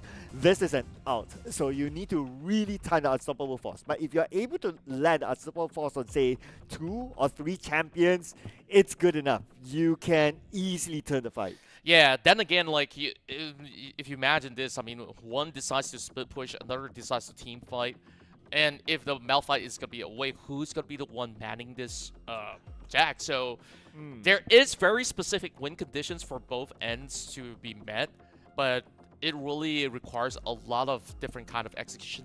In the form of ease of execution, I easily say Meow Gaming's got it under control. But let's also remember, this is a Malphite that will play at top lane. So he's not going to be the type of Malphite that, okay, I will roam around the map just causing disruption. He's not a support type He can Malphite. TP one time, pretty much. Yeah, but then, well, how often can you do that, right? Every other minute. So coming to a point, right, I think you make a good point. He can do that one TP. But that means that he needs to really time that to be impactful enough. True enough, and I think like at the very least, like you have multiple avenues that actually always look for dives, always look for engages. That's the reason why you have a Silas, right? Because he could just really grapple someone with the chains, steal someone's ultimate, and just absolutely go full heavy metal onto some of these guys. Same can be said about that Xin Zhao. So this is all gas, no brakes coming in from the side of Yao Gaming. All gas, no brakes. I like that. Yeah, but I won't forget our first wager on the table, right? So I won that drink. Oh, yeah. I wasn't counting. Oh, I'm actually feeling really thirsty right now. There's no bottle of water anywhere near me either, so. Well, clearly I'm counting because I won, right? Okay. So how about this? Which draft do you prefer then? I have to say Meow Gaming, but if Sino actually draws it all the way to late game, we will actually see some really, really huge upsets. I mean, I'm telling you that to stop Jax post level 16, really difficult. Helicopter. I guess like yeah, you can answer it with a Malphite if you really want to just expend everything upon him. For a Malphite? I mean, from a Malphite, you can just burn everything, but he could just ward jump. This guy could just drop that ward, he hops away, and call it a day. It's going to be a little annoying to deal with, but we'll get the full picture later on. Right, yeah, I do agree. At the end of the day, of course, it's down to execution, right? But it also depends on what sort of early game advantage are they going to get. Now, I worry for Cena if they play it super passive like before, especially on the jungle side.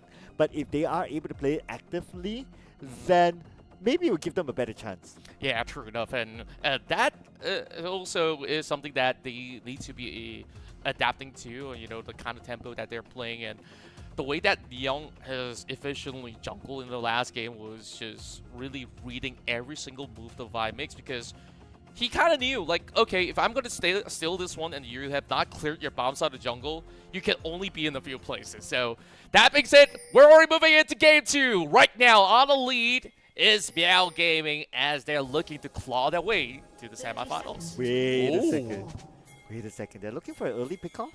Yeah, they're looking for a deep invade, and Doc might actually be the early casualty here. He's not really suspecting. I don't think he sees it, does he? Okay, he saw. Oh! Flash just in time. And they're not stopping it. Look at this.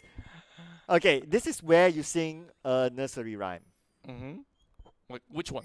I don't know. Old MacDonald had a farm or something, right? Let's not get this stream copyrighted. I know there's something related to a train, but I don't remember the lyrics. Okay.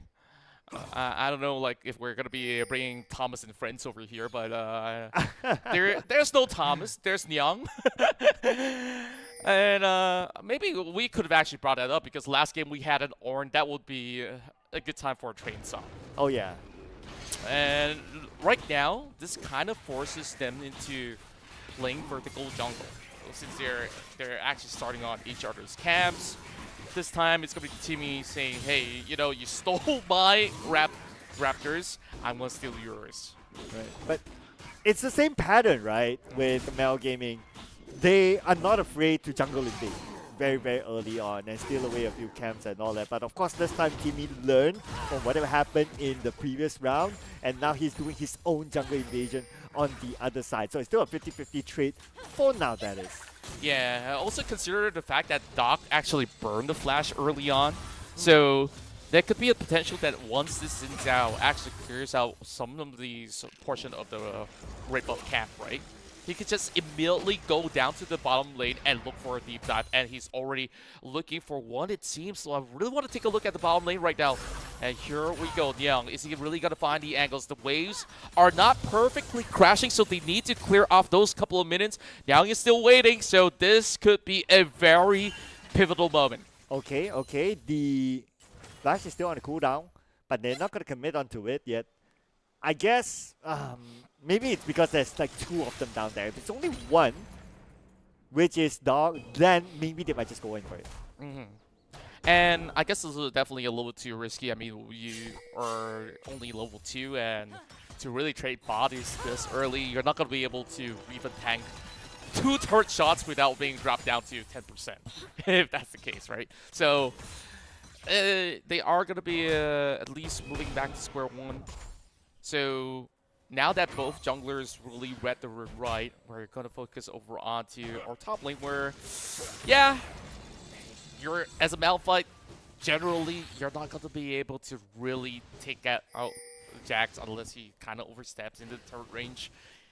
Until you're level 6, you will have a little bit more of that impact on Ham 7, but other than that, it's just going to be waves after waves crashing like this, and Ham 7 forced to either stay and just lose out some of the gold or just give his life up for it. It really feels like he's looking for a potential first blood. I mean, it's going to be hard for him to comes win against the Jax, right? Like, here comes Timmy at the top. Where is Ham going to go? Nowhere. He burned the flash at the same time.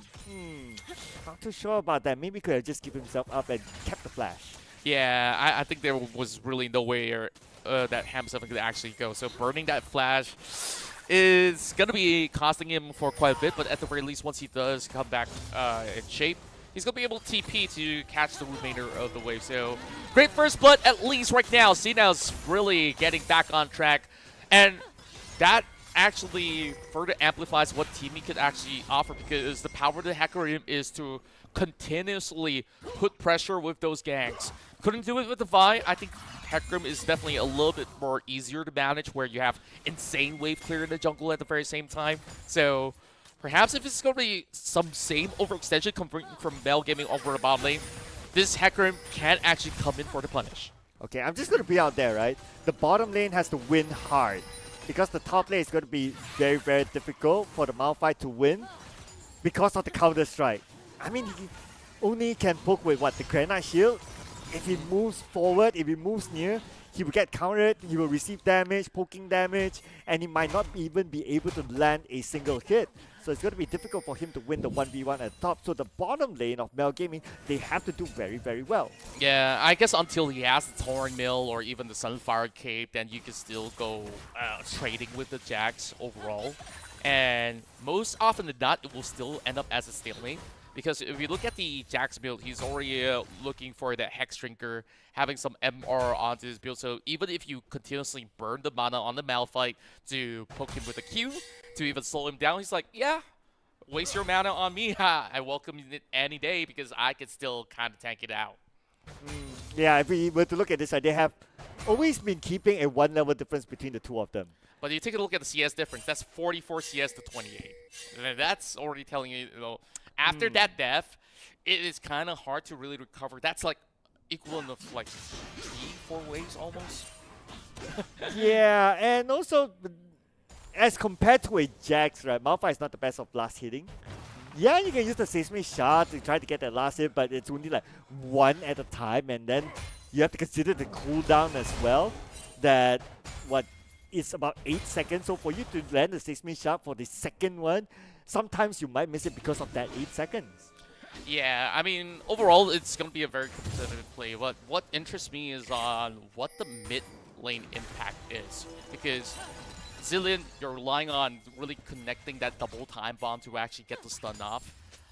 I guess by the time you hit mid-game, when you do have the Cosmic Drive up, when you have all these AP items online, then you could actually do a whole lot more. Ham 7 trying to actually push the limit because the rest of the cavalry is here. Oh, here comes. It's going to be 5-on-2-1. Definitely not able to get anywhere. Oh, wait a second. Oh, okay. Nyang is still there. And Nyang able to get him. Not able to escape as well. And at the same time, he did burn the flash. Yeah, it looked like a 5v1 for a moment because the Nico was there. But meanwhile, if they do that, they are also setting up a dive as they deplete Xiao Dai Guao down the bottom lane. So they are trying to actually race for a turret, but instead, Meow kind of did not push. So this kind of gives the edge to Cena because they got those platings in return. Yeah, at this moment, Cena is ahead by 1k network, so that's still pretty decent for them. And by the time that rotation happened, they put a lot of pressure at the bottom. They managed to get another kill at the bottom. And now they could go for the turret, but instead they want to go for the Draken. It's absolutely freed up for them to actually secure themselves the objective. Took him about 8 minutes to actually secure the first Drake, and it seems like it might just actually be stolen away, but here we go. Yeah, no steal happening there, but look at Zelda Guy putting pressure onto Dog, but not enough damage output yet. It's still early. Doesn't have enough charges as well. So at least they're going to trade it back. Young is going to get the crops instead. Yeah, Sinnoh at least managing to secure the Drake. And at the very same time, they also have a backup plan coming with Myung to already work on the grub. So it's a free, equal exchange overall when you secure all 3 grubs. So they are still kind of neck and neck. Now, 1 more kill is all it takes for them to actually achieve, the feat, 1 feat of warfare overall. Because they need 3 kills in order to complete that. And then they still need about 2 objectives each side for them to be able to get those upgraded boots later on. It's going to be a tight match here. Now, I'm still looking at the Malphite, right? Like, Ham is still on top, but being a top laner, it's going to be hard for you to make that switch. You have to wait for your Dragon laner to be ready to make that switch. And for the most part, it is the call of the Dragon laner instead. So if he says that, you know what, I still want to be on my lane, I still want to push it, I still want to be there, the Malphite still have to consider like how he's going to win the 1v1 against the Jax. Yeah, overall, I think like the bottom lane is just going to play like at a very steady pace where there's no point in the past couple of minutes for them to have any kind of value in really contesting up against each other than maybe for a potential dragon take. So even despite so, they already have their jungler working on the grubs where they're just hoping to actually come in, challenge the contest, and kind of that's about it. We have a little bit of a technical pause, and hence why we are still bantering about that. So we could just continue on with that. So looking at this situation, at least we're seeing now they've adapted so well into this game too. Yeah, I would say this is a way better game as compared to game number 1, especially the fact that they're able to enable the jungle to be a little bit more active this time. And they also learned from game number 1 is that, okay, Mel Gaming, your playstyle is to jungle invaders.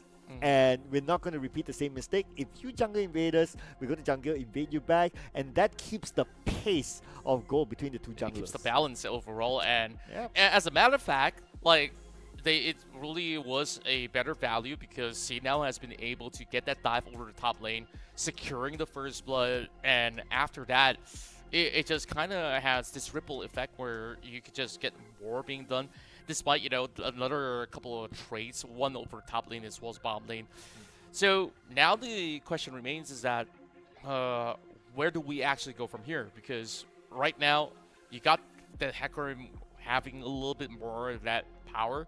Is he going to be building more of a carry build? Because when we took a look at Hecarim, the builds are pretty similar to Vi in essence, where some go for Triforce. Sometimes if you want to be cheeky, you go for Clips as well as Started Sky so that you still can have damage to sustain at the very same time. So I'm interested into how that one unfolds as we dive back into the ring.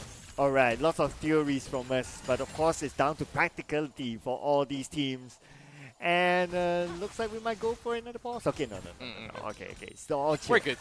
We're good. We're good. Because we want to see everything that we discussed unfold, right?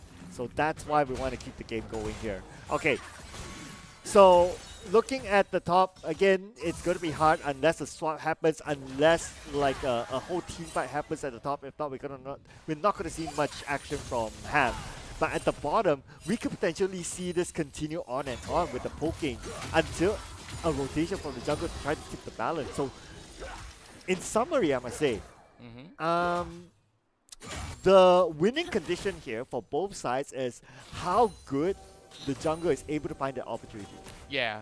Overall, like, we have this point of discussion yesterday, Sagi and I, where we talk about weak side and strong side. And right now, the strong side definitely is the bottom lane where Nyong's actually looking for a dive. Okay, Nyong, waiting behind. Some wave though. Okay. He has to go right now. He can't. Oh, wait. Wave. Oh, he's waiting for dog. Okay, no. Oh, there's they no know wave. now. It's all about the timing there. Oh, they're baiting them to really fall back, but they're going to hop right through. Okay, but he goes in all alone. Oh no, this could be bad because his other teammates are just too far away. No, it's paying for it. What is he doing? What? He went in alone. I had a lot of questions here. But there's the second time coming. Okay, here comes. At least they're able to play back one, but here is Doc as well. Doc will not be able to survive that. They could have won that nice and clean, but that one kill had to happen. Hey, he had to be the sacrificial lamb. They get 2 kills in return. Well, oh wait, what? 3. What? How? What? There's What? minion waves, and he tanked out all the aggro. He wasn't watching, and okay, he delivered a freebie, and they also got the turret in return. I think that, hey, we want this game to extend a little bit longer. Let's give the kill over to the Onair. Dude, what did you just watch? It's confusing. It's baffling sometimes. Can we get a replay? We need a whole replay from the Nyong up to the turret kill. Okay, that's what happens, right? Okay, ideally he wants to dive in with the wave, and he was impatient, right?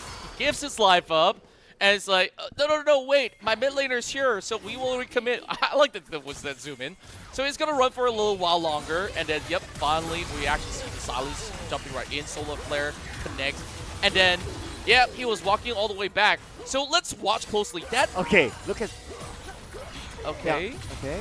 So how did it? Oh! Oh! The next wave didn't fully crash in yet. Oh! Okay, that makes sense. But you could have just look at the wave. Oh yeah, and look at this. Another Okay. kill falling over on the side of Meow Game. Sorry, I was just overwhelmed with whatever happened earlier on. It was a mess. It was. It was both good and a mess at the same time. Like, so hard to describe.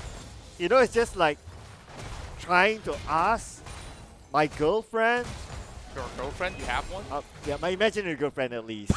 Like, what do you think about this meal that I brought for you? She's got no comments. Yeah, exactly, right? You know how it She feels. don't exist. Oh.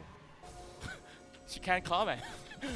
Yep, I mean that's why we are working on a weekend. It's okay. Mine don't exist either ways. So yep.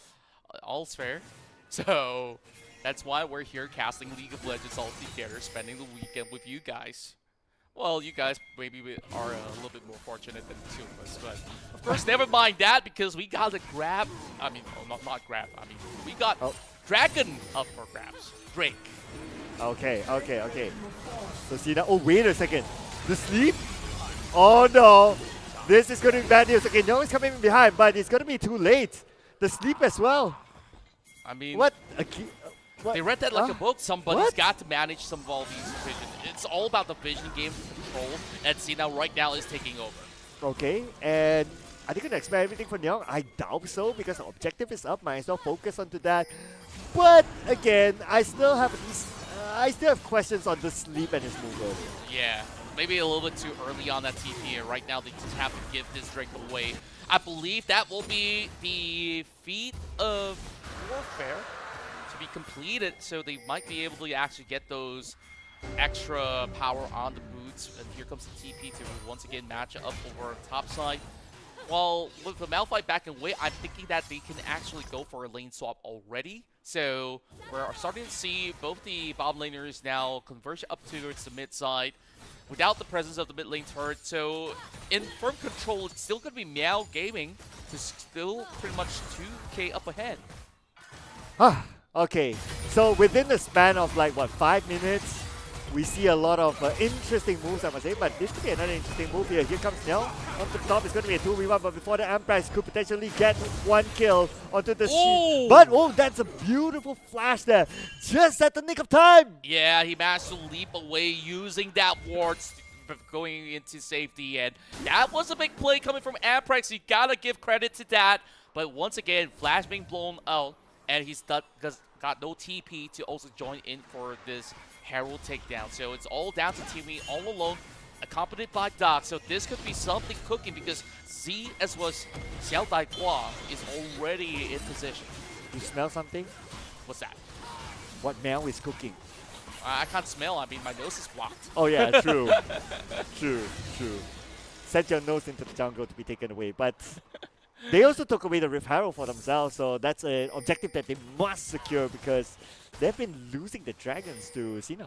Yeah, and that really applies a little bit more pressure. Once again, somebody's got to man this Jax.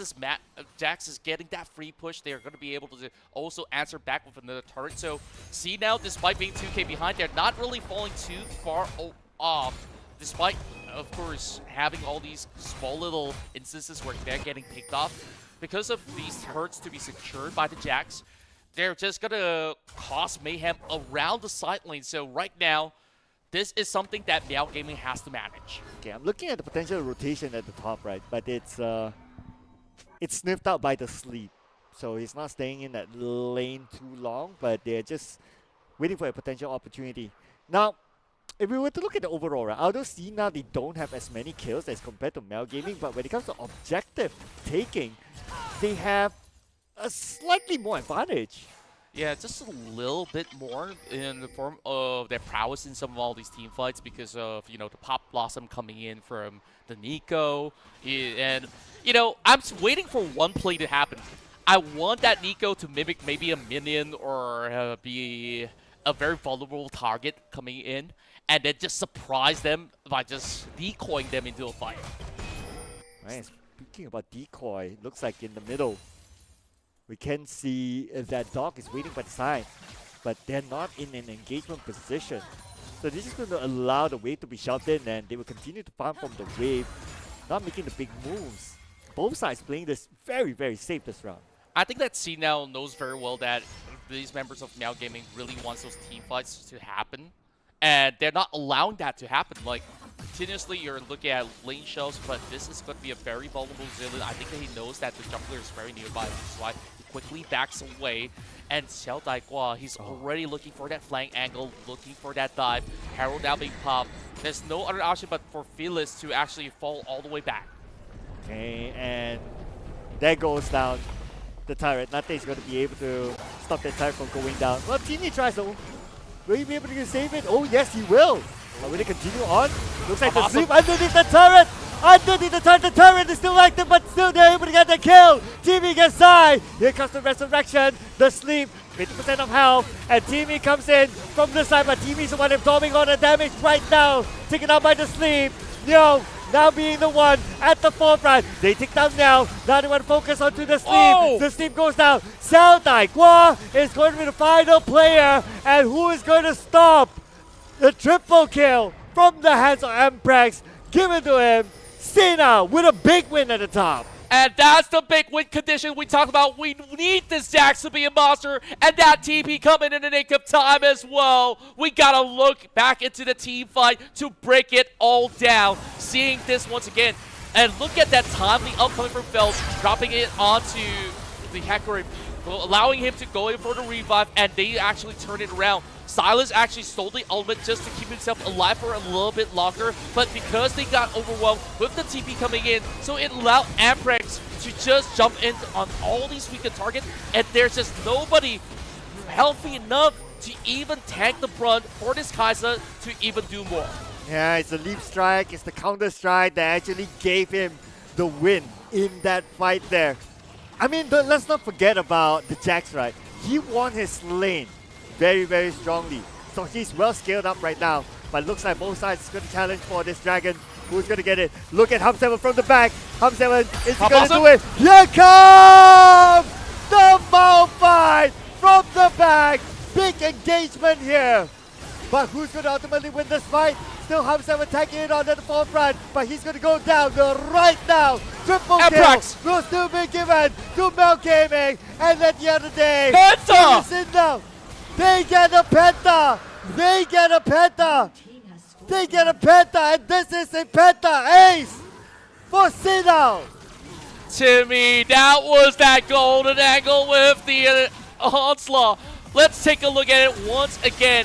Despite them having all the big setups, they don't have the damage to really take out any of these members of Meow Gaming, and that continues to be the problem for the side of Meow Gaming overall. I mean, it's overwhelming that they could not really find the answers onto really shutting out this Jax, and because of that recommitment, that stun from the Counter-Strike allowed Timmy to eventually secure the Penta.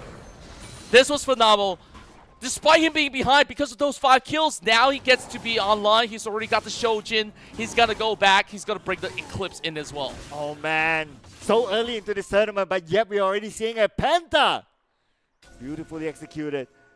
But speaking about execution, he did well with the unstoppable force from behind, but was it the damage output that was lacking by Mel Gaming, do you think? I feel like it's also because of the target priority being mismanaged as well. I mean, ideally you really want to get your hands onto Hirave on that Yunara, but she's in a deep angle, and you also have Fels who's also ready with his ultimate just to revive anybody out there. So these team fights gets a little bit more hard to manage for the side of Meow Gaming. Sure, you burn those big ults. What's next? You know, like somebody's got to finish the job. Yeah, and this is going to be like the difficult part for Mel Gaming, right? Like most of them rely on big outs, especially like Ham. Like if you use the unstoppable force, then what's next? There's not much that he can do. Although it's a very strong out, not gonna lie, you get a knockup onto like 3 or 4. It's great, you can turn things around. But if your teammates are not on the same page, as in like, are they ready to engage? Is the targeting right? Then the unstoppable force might not be as effective. Yeah, it's really a non-factor because you're not building AP Malphite, you're going full tank, so it is just a crowd control machine in essence. But at the very least, Ham7 right now has the Frozen Heart that can actually slow down some of the attack speed coming in from Jax. And oh, Pop Blossom again! Oh, here comes that one target that they're looking. It's going to be Hera. But Save Hera, the time. resurrecting is not going to be a problem for here. He's going to be safe. He absorbed all that damage. He absorbed all those kills. Now it's going to be a counter by KND Timmy. Amprex is on the rampage by himself. Ham7 is going to be the next target, and they're going to take down the Sleep. It's also going to be put to sleep underneath his own turret. Not going to be a problem. Another ace this time for Sindal. What does it take to stop them now? It's nothing that can stop them. Not even the Malphite. Nothing at all. They're just going to claw right through the bases of these members of Meow Gaming, and this kitty will just be sent back into the litter box if that's going to be the case.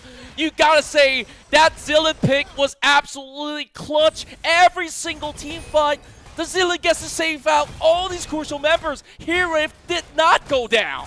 Ooh, it's going to be hard for them to re-engage. Okay, tell us the breakdown here, Contra. I mean, Hirave, once again, you saw how low he was, and then Fels came in clutching it and just brings it back to 80%. And just because of that, they get to slowly pick them apart once more. So if they really want to really go for team fights, first, you need to burn the Zilean's ultimate, and then allow it to switch into a different target. So they need to kind of match that before they actually look for those big pickouts, because that Zilean right now is the main problem in these fights. All right, let's not forget about Amprex playing that frontliner role with the Counter-Strike. And he's able to absorb skills, he's able to absorb a decent amount of damage from that. So if you over-target onto Amprex, then a lot of the efforts will be gone to waste, allowing Timmy that space to deal the damage as a counter. Also keep in mind that those members of CNOW is one dragon away from securing Soul Point, and they're still on the hunt. Dog has got to really get out there. They're losing vision over onto the top side of the river. So Baron's about to spawn, and in a couple more moments, there's also going to be a Drake coming on to this quarter. It's going to be a Dog looking for a catch, and they want to come in. They're going all in for it. Z is the one that they're going to try to target, but then again, Z is able to get away to safety. But for now, they're not in a hurry to get kills, because right now, they're in the driver's seat. As much as we have Torn Meal as well as Frozen Heart online, it really feels like it's kind of hard to really stop this Jax.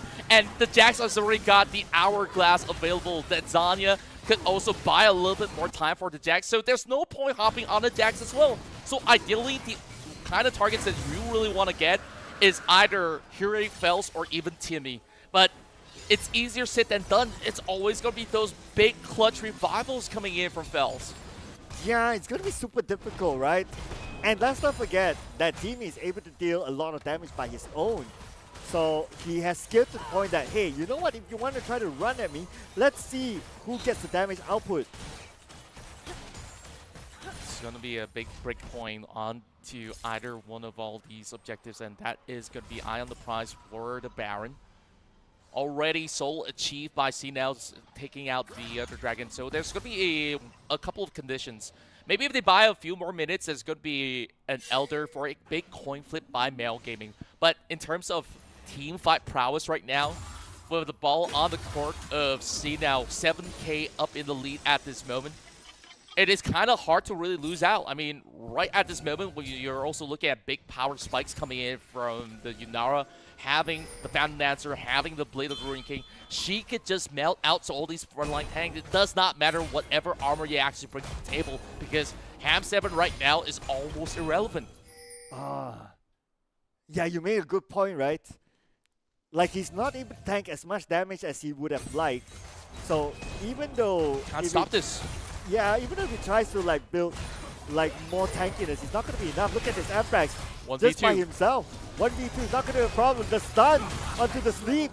And the sleep is finding it very difficult to get away from Amprax. But lucky enough, he's just too deep and Amprax needs to let this one go. But at the same time, they're going on to the Baron. Oh, okay.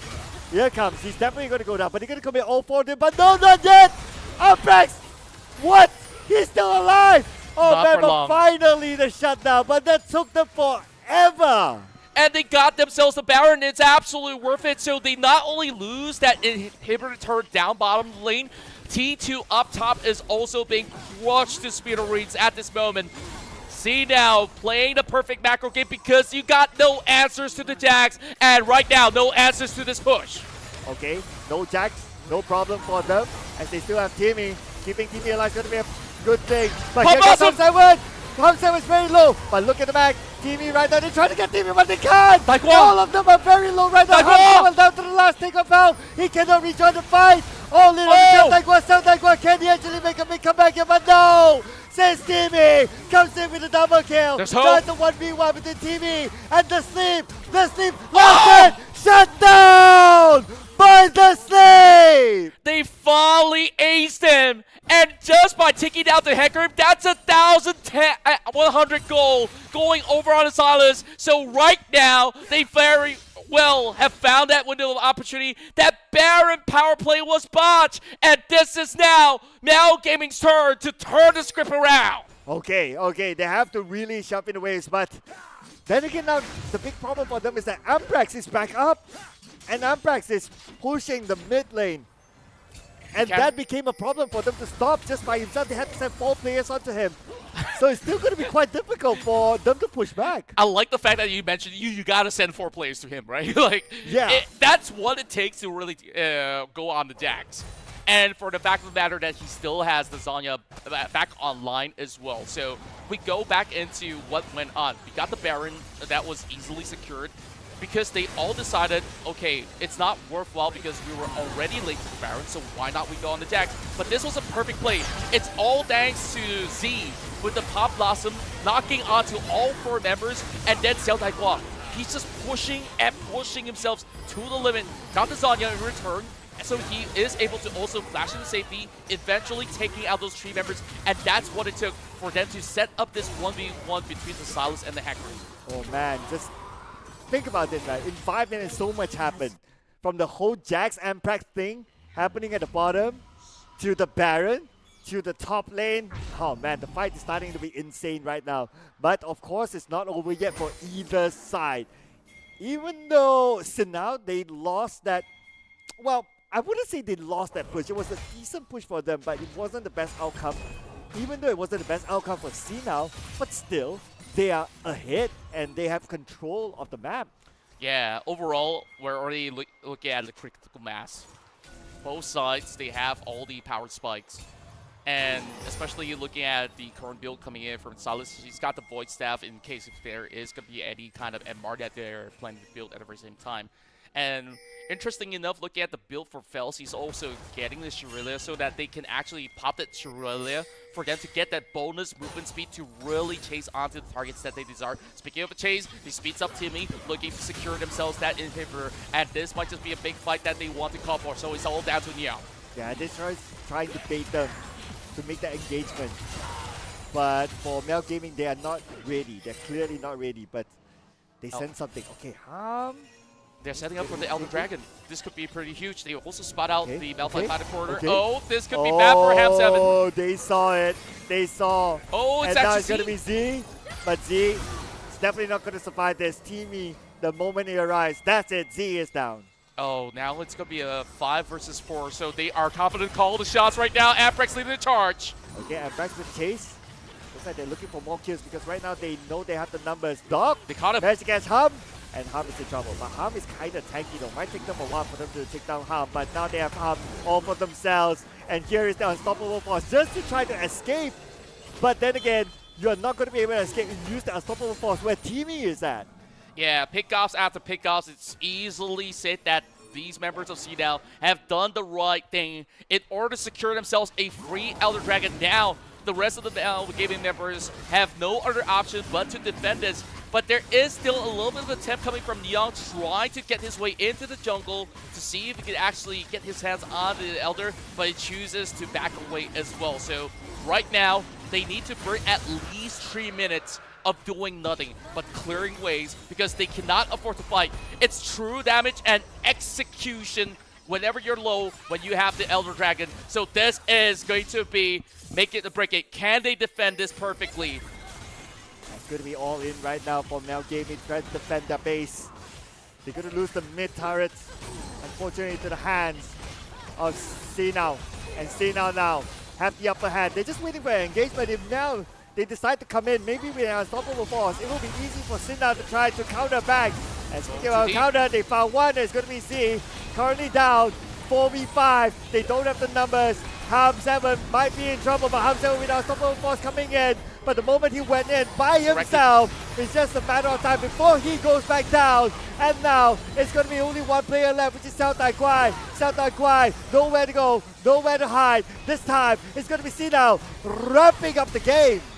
And we will get ourselves all the way into the third matchup, as it will be a draw and a big answer back from Sinao to push it into Game 3. Well, this is our first Game 3 in our top 8 round.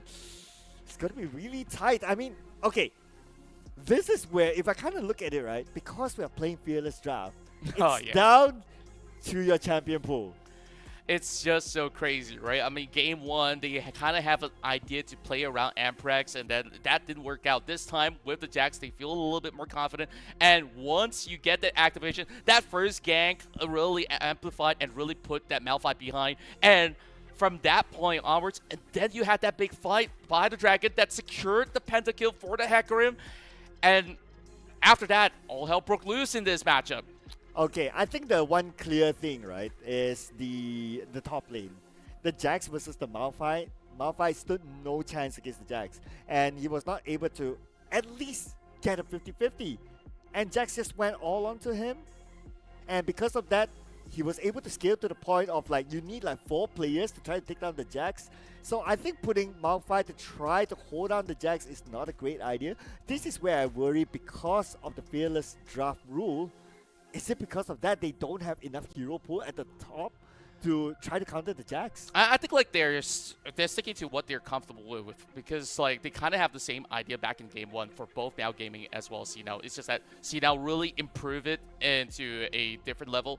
And can we also talk about Fells on the Zilean, because of this Zilean pick, they have been able to turn the course of the battle just because he revived Hirave, he revived the Hecarim in all these crucial moments to really dictate the pace of how this game goes.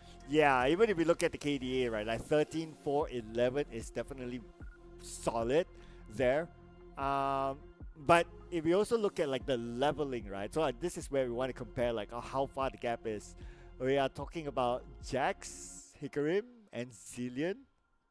3 level 18s, and if you compare to on the other side, what's their highest? Like 16? Level 16? 16, 17 at max. So, you know, like, yeah. I think so it's you see all the gap here. It's all thanks to all the Barons as well as all the Drakes to be secured. And then once you have Elder, that's game over already, because there's no way that you could actually outfight a Jax, especially when he has the Elder. So that last stand, I thought it would have actually been a little bit of something, but Timmy turned out to be the player of the game. I mean, there's a lot of clutches, and out of the many, that pentakill that he secured was stuff of legends. Oh yeah, I mean, you got that pentakill, right? You cannot not give him the MVP.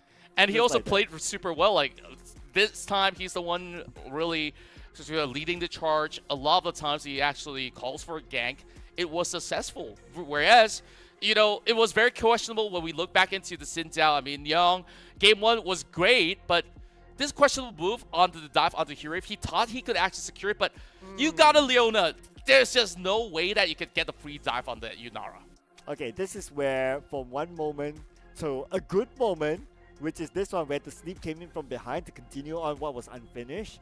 And then you have this moment. Okay, watch out. Look, hold it. Okay, yep, there you go. Bam. Well, I mean, dude. It could have been a little bit cleaner. And they also tried to put another stop onto Amprex. And despite so, you saw Fells, because he was there, he get the revive over onto Timmy. And then they managed to extend this fight. And this is where it all started to ramp up for the Jax, because he secured the triple kill from here. Yeah, and the sleep, he was just too low. I mean, for him to re-engage, it was a bit of a risk there. It might have been slightly different for him. He was able to get away, but you still got to give it to the Jax as well. He has scaled to the point of no return when he kept winning the lane hard against the Malphite. Yeah, true enough. And then you got, you know, all these grand ideas. I think like with the Unstoppable Force as well as Pop Blossom, by right, you should be able to actually take out Amprex, but Amprex managed to do a leap all the way back, and then he further recommits to really secure this one for Timmy. So that was just beautifully played out by all 5 of the members of C-Down. Yeah, okay, this is the steal. Look at this. Neon double stun onto him, but yet he's still able to get the steal onto the Baron, so that bought them a little bit more time towards the end. Yeah, and then after that, this big play is where we thought, hey, Mel Gaming could potentially come back from this one. But, you know, after this fight, I think absolutely doubled down. But this has definitely caused a little bit of stir, especially all these big shutdowns actually went into the hands of not only the Sleep, but also Xiao Daigua, 2 of the key players that you really want to ramp ahead. So I think, like, maybe there was a little bit of a disjointed measure coming from Meow Gaming from some of all these other team fights that kind of resulted in them really hesitating to make certain calls, because so long as the Zillion revives that guy, all that effort will be wasted if you burn out all your ultimates just to secure what you thought would have actually been the kill. So big brain plays. You know, I kind of have a second thoughts when he actually went for the Zillion play, and then it all started to make sense, because once you scale to that late game, it is really tough to deal with. And earlier when it comes to the draft, right, I kind of like the Malphite pick. But when I saw the Malphite actually went to the top lane, I was like, okay, I start to question myself. Like, Malphite versus the Jax isn't the best combination. If they put the Malphite onto a support role that allows him free roam, then I think it's better. But you'll see more of that in like silver gold games. But then again, like Malphite support is like, it burns a lot of mana. You are only gonna have that one ult every other 3 minutes or so. So it's kind of hard. What would you prefer? You prefer that or Malphite versus Jax? Malphite mid maybe. Oh wow. Like Malphite magic build all the way. You pressurize the Zillion to just waste his ultimate. Okay. Like if he misses his ultimate timing with that full combo, go full AP Malphite, then this is where you will pressurize that. Okay, this Zillion really have to think twice. Like, who do I revive? Do I burn it on my teammate? Do I burn it on myself? So, in this case where I think like taking a Malphite to answer Jax works only if you can actually have a decent laning phase that this Jax does not get ahead. Once he's ahead, it's very hard. That you saw, he had to rush that Thornmail, he had to rush that Frozen Heart. He didn't even complete that Sunfire in time. So, unless if he had that, by default, that Malphite should be able to just hold his lane without that Jax having to overpush. Okay, but anyway, we're not going to see the Jax and the Malphite at least for their respective not teams. anymore. At least for that, because we're going to go on to game number 3, and this is going to be our first game 3 of our top 8 teams here. So let's see what's on the bench. Jarvan, Karma, Camille, pretty much the same bands that we're looking at. Yeah. I feel like some of all these picks really is some of the most comfortable picks for these guys out there. And it's all these big turnaround ults that you really want to get rid of. When you ban the Hextech ultimate coming out with Camille, then by default you don't even want to expect things like a Galio. But speaking of Galio, it's actually available for this draft. It is, but you can still combo with many different variations though. Yeah, I mean, it doesn't need to be the Galio Camille combo, right? It can just be the Galio, and Galio. Yeah, and on top of that, you did mention before, Pantheon could actually be one of these picks that's going to prove value because on top of the draft, it is absolutely flexible. Whether you want to park it as a support, as a jungler, as a top laner, as a mid laner, I don't know. It's going to be pretty much high impact when you have to grant Skyfall for them to really, have a little bit more map pressure, semi-global in essence, and they can start actually actively contest for objectives. Oh, and let's not forget, because this is the first time we're going to see game number 3, right? In the Fearless draft. This is a true test to their champion pool on what they can pull off. Oh, I really do like this. Bottom lane, super solid draft. Lucian Braum, this is a very traditional support AD tandem where essentially with the passive, you can easily just get those stacks of the Braum stun to be in effect very, very swiftly. So by the time it hits mid-game hours, or should I say in the early game, by level 2, this Lucian's going to be a lane bully, but that's where, whether if it's going to be the Pantheon as a support is going to be a very big question, because if that Pantheon wants to go in for an engage, then he's got to really look out on the timing windows, because easily he could get himself stunned up. Right, and we're going to see the Renekton. Ooh, lots of durability if you kind of think about it. So with the Renekton pick, the Pantheon pick is starting to shape towards maybe a support Pantheon, I would say. Perhaps so. There could still be a possibility for it to go into the jungle, so they can actually keep their cards very tight until the second phase of the draft. And without the Talia, without the Poppy, they are fairly confident that you could actually have picks like this Renekton to appear. Even though on the previous series that we see yesterday, Renekton generally holds very strong value, and we're looking at a hover onto that Corki as well as Rakan, so that kind of shows you that, hey, we got a lot of damage in the form of AD, so they kind of need to just pair it with a hard-hitting mage up in the mid lane to really just ensure that every lane on the side of Meow Gaming is going to have a smooth early game phase. And you know what?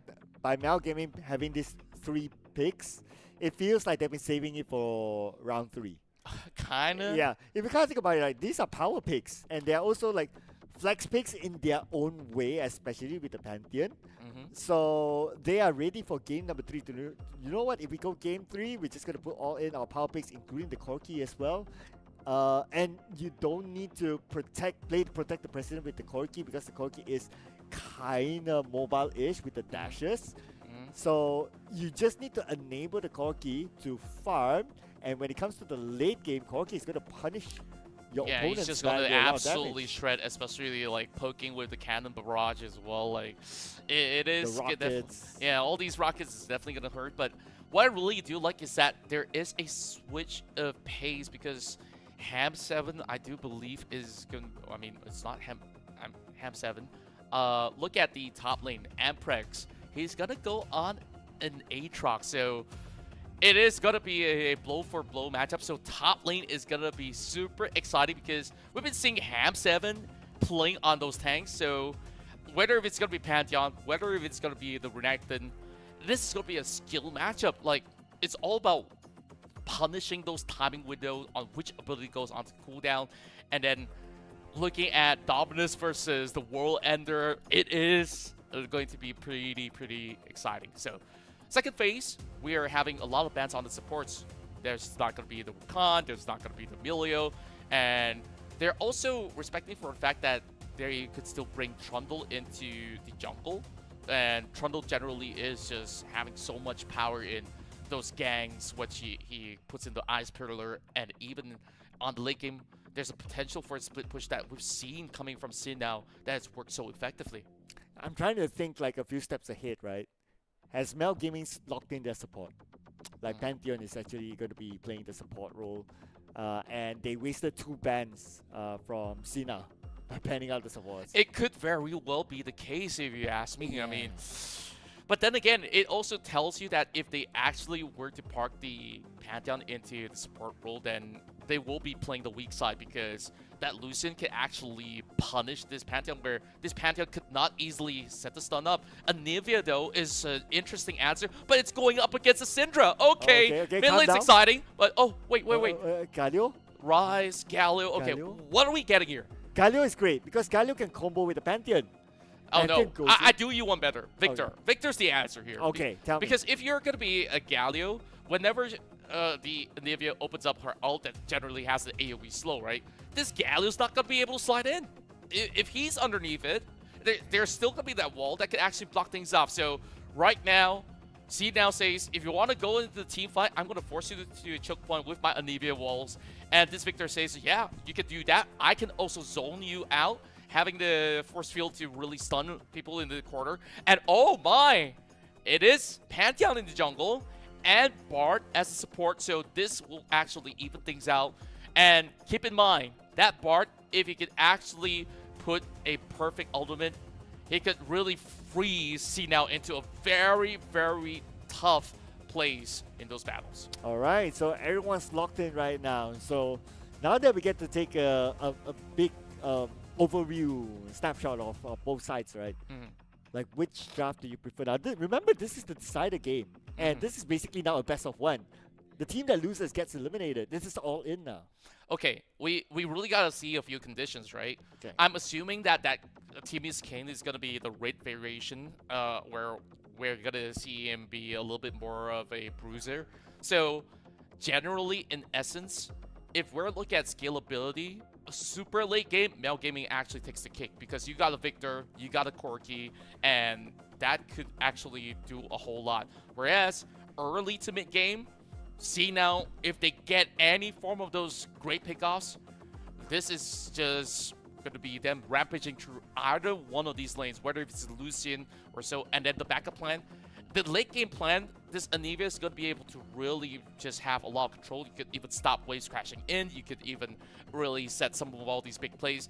I want to see those clutch stuns and some of all these walls to really deny that space. So outside of Meow Gaming, there is a lot of factors where we have to see. It's not so straightforward when they want to call for a team fight, because they rely on that Bard, they rely on the Victor, or even the Pantheon to set it up. A good tempered fade coming from Bard can like really turn everyone golden if they can get that 5-man ult onto C now. Okay, so if at least for them they had the Pantheon to set up, right? Like C now, what do you think is going to be their best sequence? They gotta have this Kane going on the engagement, or even have the Braum to slide in, follow up, get that Glacial Fissure, knock everybody up there, and then everybody collapse onto it, get the good angles in for Lucian to come in with the calling, and that's pretty much the plan. Get this Lucian up ahead, and you're good to go. All right. I mean, I'm kind of 50-50 about the Glacial Fissure, right, coming in. Obviously, the Pantheon has a better setup, but looking at these two teams now, this is going to be the decider match. Everything's on the line. Like, which draft do you prefer better? I'm actually liking a little bit of both. I think like the one that's easier to execute has to be Meow Gaming. I think Meow Gaming, if you gotta consider, everybody has a little bit of a stun involved except for the Corki, right? Okay. So that being said, it is really smart of Hero right now to carry the clan so that he can at least remove one of the stuns in the fight. So they gotta do a lot to actually catch onto this Lucian. And at the very same time, maybe if Meow Gaming plays around the top side and try to put Amprex behind, then they can actually look for that condition, get this Renekton up, and you can actually get yourself a decent late game. I'm going to say Meow Gaming as well for a different reason. I'm going to say the Renekton is going to play a big role. Renekton is going to play a big role to try to take down the Lucian. Because Lucian obviously going to keep his distance, right? So you need to have somebody who's able to just either play from front to back, cut through, or maybe get a little bit creative by coming to the side, the Renekton is going to be the answer for the Lucian. And, you know, like if we talk so much about, you know, all these potential coming in from Amprex, right? Like so far, Amprex has been looking to top diff Ham7 for the past 2 rounds already. So I'm thinking that now you have a Pantheon and a Renekton, so it is rather dangerous for them to actually play around this Aatrox as well. Because you think about it, if they actually put all that early game pressure onto the Aatrox, there's not much they can do about it.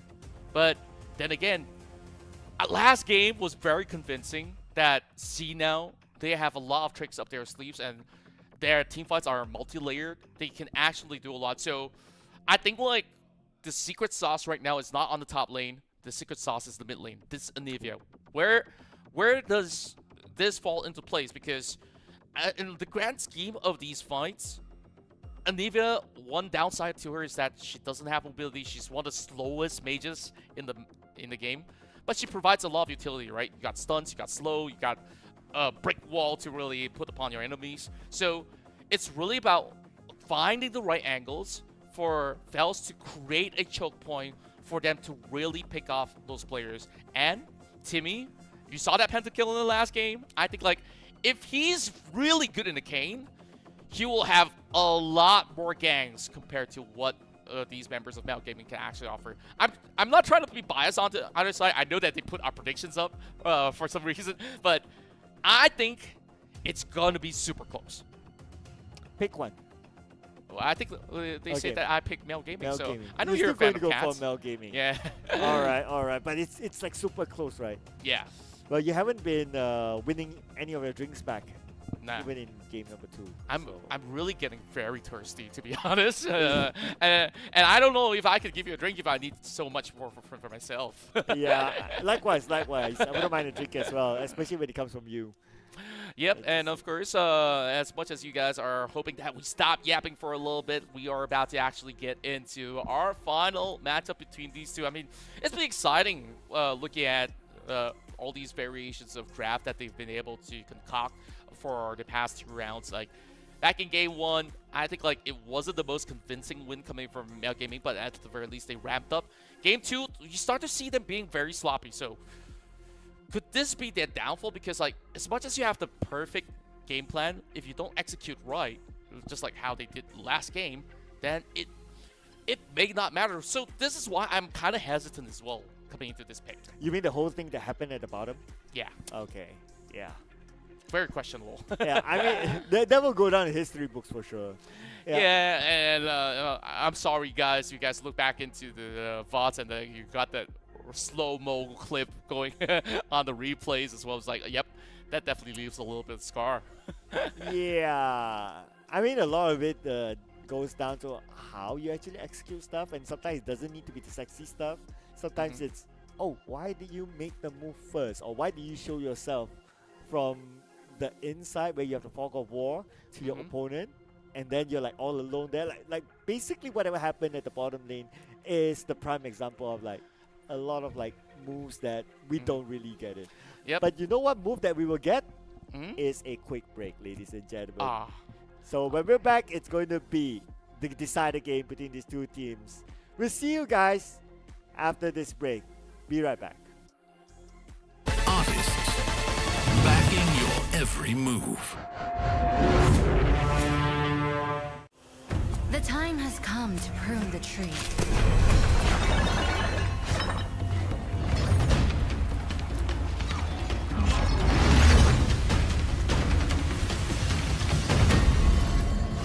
Much has changed, and I do not understand why.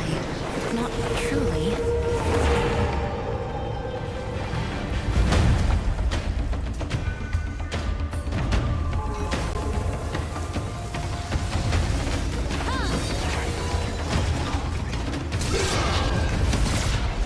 Set upon them.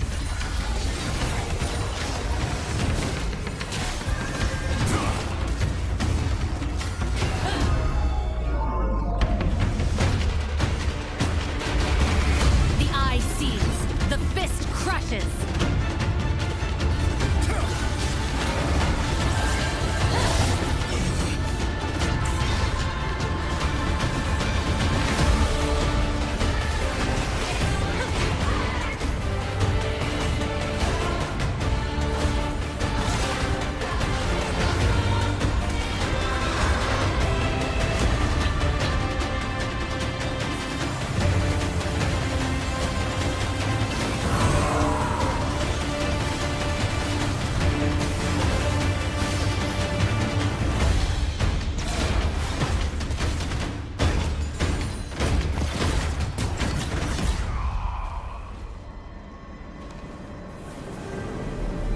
take a single breath for granted.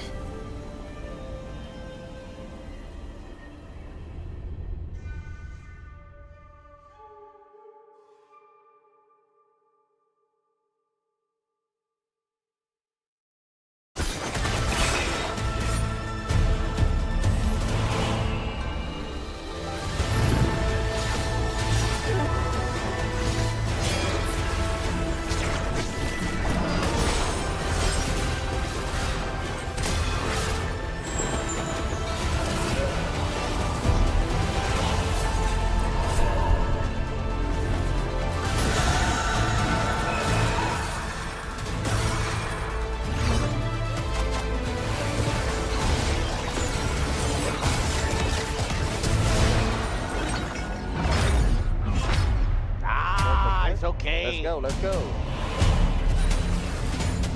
Goodbye, bro. No! Let's go.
Yunara's been doing her job for a long time, but centuries of standing guard in the Spirit Realm have only sharpened her resolve and her aim.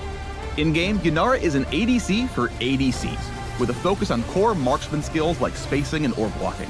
She's all about ramping up power and unleashing it at exactly the right time. So pour yourself some tea and brush up on your ancient Ionian. It's time for the Yunara Champion Spotlight. The time has come to prune the tree. Up first, Yunara's passive, Vow to the First Lands. Her critical strikes deal extra magic damage. And, now that's it. That's the entire passive. Yunara's Q is Cultivation of Spirit. She gains stacks of Unleash by attacking enemies. At max stacks, Yunara can activate Q to, you guessed it, Unleash for a few seconds. She gains attack speed, bonus damage on hit, and deals splash damage in a small area with each attack. Unleash stacks decay quickly out of combat, so Yunara wants to stay in the fray to stay at her strongest. Next, W is Arc of Judgment. Yunara sends a swirling prayer beat out, which damages and slows enemies as it travels. It slows down any time it hits a target, then lingers and expands at its terminus, continuing to damage enemies who don't get out of the way. For E, Yunara activates Kanmei's Steps, which grants her a quick burst of move speed to chase down enemies, reposition, or dodge skill shots. Now let's focus on her ultimate, Transcend One's Self. With R, Yunara taps into her full power, entering a transcendent state for several seconds that enhances all of her basic abilities for the duration. Her Q, Cultivation of Spirit, instantly activates and empowers her attacks for as long as she's transcended, which is a long duration upgrade. Her W, Arc of Judgment, becomes Arc of Ruin. Instead of a swirling prayer bead, she fires a beam of spirit magic that slows and deals high damage in a line. Finally, her E, Kanmei Steps, becomes Untouchable Shadow. She gains a short dash instead of movement speed, and the ult cast resets the cooldown. she can dive out of danger or right into the fight. When Yunara transcends oneself, her enemies don't have a prayer. Age of Retribution! Like many other AD carries, Yunara wants to play safe until she finds the right moment to get aggressive. She's truly powerful with a fully stacked Q. If Cultivation of Spirit is ready to activate, it might be a good time to fight. An even better time to fight? When her ult is up. Her mobility is pretty limited most of the time, so opponents want to lock her down before she goes all Super Kinku mode. Positioning is key here. All that potential power means nothing if she doesn't live long enough to use it. Yunara is meant for you ADC purists. Her ramping power might feel familiar if you like playing Ashe or even Zeri. Basically anyone who likes decimating enemies with a relentless barrage of autos. Find out what more than 200 years of Spirit Realm experience looks like with Yunara, the Unbroken Faith. Perseverance, patience, providence.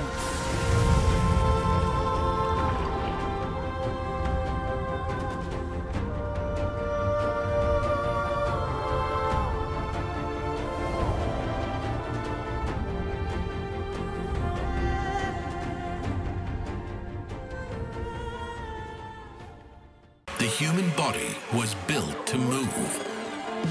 Not trapped at a desk in one singular posture for 12 hours a day. It's time your chair evolved. This is Secret Lab Titan Evo. Ergonomically engineered for you. Gamers, hybrid workers, artists. Backing your every move.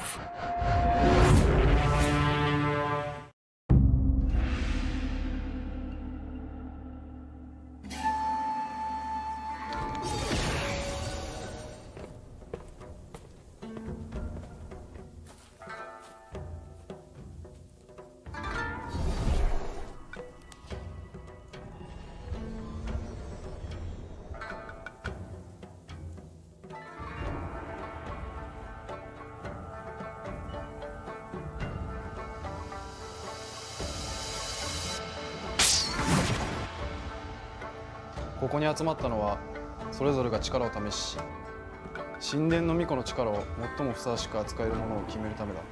では前置きはこの辺にして商談を始めよう。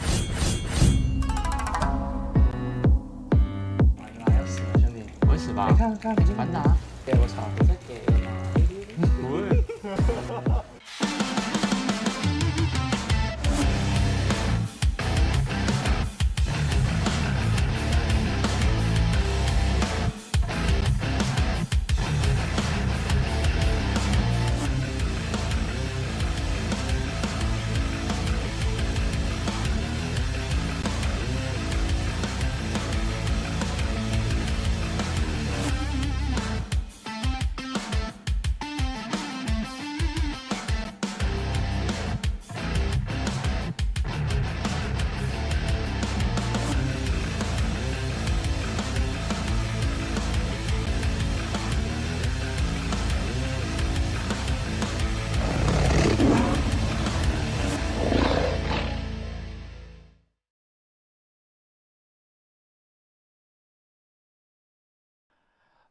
Welcome back once again to the League of Legends Titans Cup Malaysia and Singapore. And our series is still underway between both of these teams. Meow Gaming versus CNOW as they are tied 1-1. And wow, we got our very first pentakill in the previous game where we saw Timmy on the Hecarim have been able to really sweep the floor clean. And now we're moving into game 2 as we've already got the drafts going past us, and finally we get ourselves back in the action.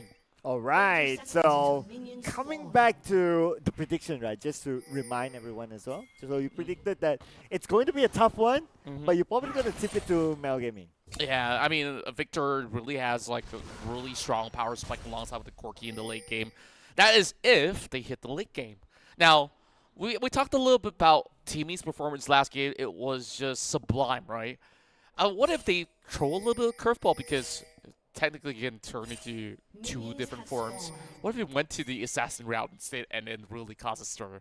I'm thinking that it's too risky. Most likely we're still getting ourselves that Raid Kane, so it's interesting. But mid lane matchup though, Anivia versus Victor. So we're gonna see that this might actually have the Victor to have some early game pressure, those kind of pokes, and then in Anivia's kit, I mean, one good reprieve is that if you try to take an Anivia down, she turns into an egg.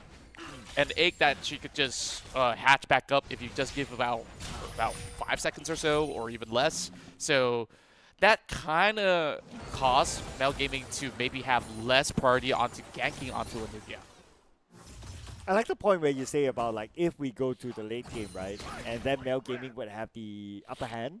Now I'm also thinking of like, why won't we go to the late game? Because if we talk about like Gina's, what's their potential to end this game early? I don't really see it yet. I mean, when we take a look at the bottom lane, you're usually getting a lot of all these pressure coming in from the Lucian versus Braum. As much as I say that, they're kind of losing out some of the trades because it's going to be a level 2 spike, first and foremost, being hit by both the Corki as well as the Bard over in bottom lane. And what I would say is difficult for some of these guys out there in Sino is that they got to stabilize first and foremost, and then they got to ramp up. So it's a lot of pressure for Team E to really set up all these big dives. And look at the trading go as they are putting in all these shots far back onto the side of Doc as well as here, putting them underneath the turret with less than 30% of HP. Yeah, if we talk about like the bottom lane fight, right? The Corki will be able to farm or get the last hits easier as compared to Illusion. So if we talk about like, oh, okay, for them to get that snowball effect and try to end the game as quickly as possible, all the other lanes is kind of balanced, but when it comes to the Dragon lane, then the Corki does have the advantage. So I still don't see how Sina is going to get that early game advantage, trying to end the game as fast as they would have liked. Oh, it might just be the call coming from Timmy to actually go in for the counter, and right now Doc puts himself on the line while this one has been read like a book by Z. So good call on this Bark to be able to extend for a little bit, and having that Vision Ward drop into the Tri-Brush so early to spot that King. Doc wasn't ready with the Glacier Fisher. If he's not level 6 yet. Yeah, clearly, right? If he had the Glacier Fisher at that moment, then it's going to be a different story. Oh, that's definitely a kill angle right there. So they weren't ready to really jump in yet at that moment. Ooh, look at that. Ham 7 versus Amprex. This is a very classic top lane matchup. Renekton versus Aatrox, where it's all about timing out your rotation of spells, right? As the Renekton, you really want to get the slice and dice and then add into the Q to really get the full brunt of the damage and then really slide back out. Whereas Aatrox, if you connect that Q even once, he can do it 3 times in a row. So you get triple knockouts, then you can see that the health bars will melt from that Renekton. So it is a very brutal lane. They cannot afford to make mistakes over on top. Yeah, and Ham didn't have a good round against Amprex in the previous round, right? So this has to be the round that he has to be able to show that he's able to at least come up with a 50-50 against Amprex. But like what you said, if his health is being chunked down to like half all the time, being forced to turn back, that Amprex will again have the upper hand. Yeah, and I like the fact that moving into this game tree, Meow Gaming really look for, you know, those early, solid enough early game pressure on each respective lanes that they can kind of manage.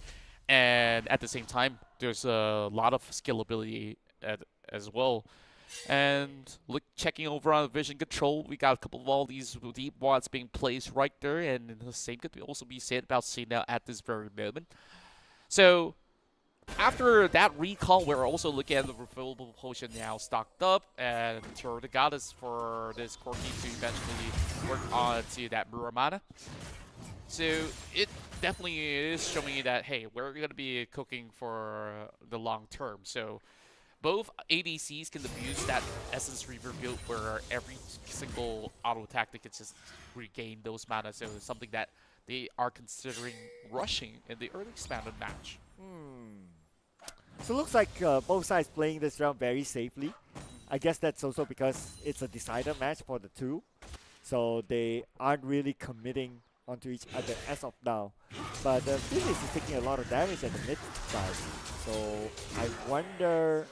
Okay, but he managed to push back the sleep first. So slight upper hand for Phyllis now that he has to go back to heal up. Probably ready to try to get the next objective. Yeah, good timing on that as well. I mean, he didn't really lose too much of the wave in general because it will just crash back over on the side. And as a Nivea, yeah, sure, you got slow auto attacks, but then again, you could just easily just clear it back up. Now, what I really want to look for is the impact of Neong on this Pantheon, because ideally, if you were to gank top, you got 2 stuns. One from the Renekton, one from the Pantheon, and that could be very suppressive. Speaking of a gank! Oh, here comes Timmy from the back. So it's going to be a 2v1. Ham is going to be Ham down, but he is tanky enough though. So he should be able to sustain this one, at least at this stage. Yeah, he had to pop his ultimate dominance just to regain a little bit more of that health, and he could still lifesteal through the wave of minions crashing right in. Z now trying to actually gain control of vision inside the pit. And as a Bard, that's the value of Bard. You get to actually roam around the map, open up some of these portals to just slide through some of these walls and maybe just catch somebody off guard. Once he does have the temper pit, that's going to be a very different story as he can really alter the course of some of all these team fights. Here comes Starfall. Oh, okay, but it did not connect at all onto Ambrax. So a bit of a mistiming there, I guess. If you get onto Ambrax, I've also have the question of like, do they have enough damage output? At the very same time, at least that it burns out the element coming from Ambrax. He doesn't really have the World Ender, but they are further committing. Okay, so here comes Timmy. Ham could be in trouble. Ham blasts in and he goes down. He burned the flash at the same time. And looks like it's going to be a 2v1 still. And Nong has nowhere to go. And they will get a kill. Another one at the top. It's going to be a double for Sinap at the bottom. Wow. The fight continues on. 3v1 flashes away. Xiao Daigao sleeps away to safety. That was a close one. Yeah, and that was just so much value for both Timmy as well as Amprex. I mean, that is a kill for the jungle as well as top lane. And right now, Amprex will actually get to dictate the lane. Not only is he like a couple of waves up against, now Fells ran out of mana and he's got to run for his life. Okay, Z is chasing. But who's on the other side though? Okay, Timmy is there. He's trying to lure Z towards him. But Z is not going to take that bait.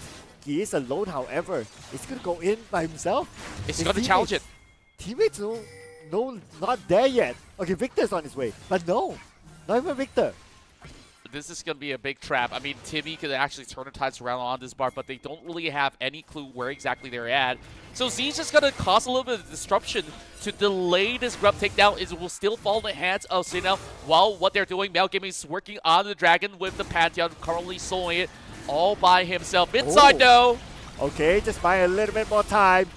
While Dog shields up the sleep, not able to just get the damage across because of Dog still there. But Young, by himself, he's going to lock in the dragon. Yeah, Arcane Storm already being committed by the Victor as well. So great call for them to disengage over on the mid lane. Especially them not really having the full resource. They're only having all these half builds to be completed for the very moment. Ham 7 so far have always been playing under the turret. That's one chunk of the plating down. Fells still playing by the edge. Is about to begin taken down. Sleep. Is he going to be able to secure it? He turns the thing. At the right timing. And here comes Timmy as well. And he will be safe. Woo! It was close. Yeah, it was really risky for the Sleep to really further commit. I mean, with the presence of Timmy, just being there kind of allows them to have just about enough room for the Anivia to be revived in that sense. So, going back into this matchup, we are looking at bottom lane absolutely being diff. 91 CS to 59. This is just the dominance of the Corki right now. Grand Skyfall. Oh, Grand Skyfall did not connect at all. And now he has to back off. But then again, he managed to shoo away the members of Cena.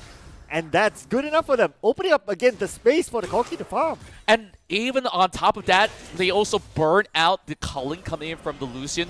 And all that was being blocked away by Neon on a timely shield. So that was nicely played out, you know, despite them losing out onto that trade over the top side.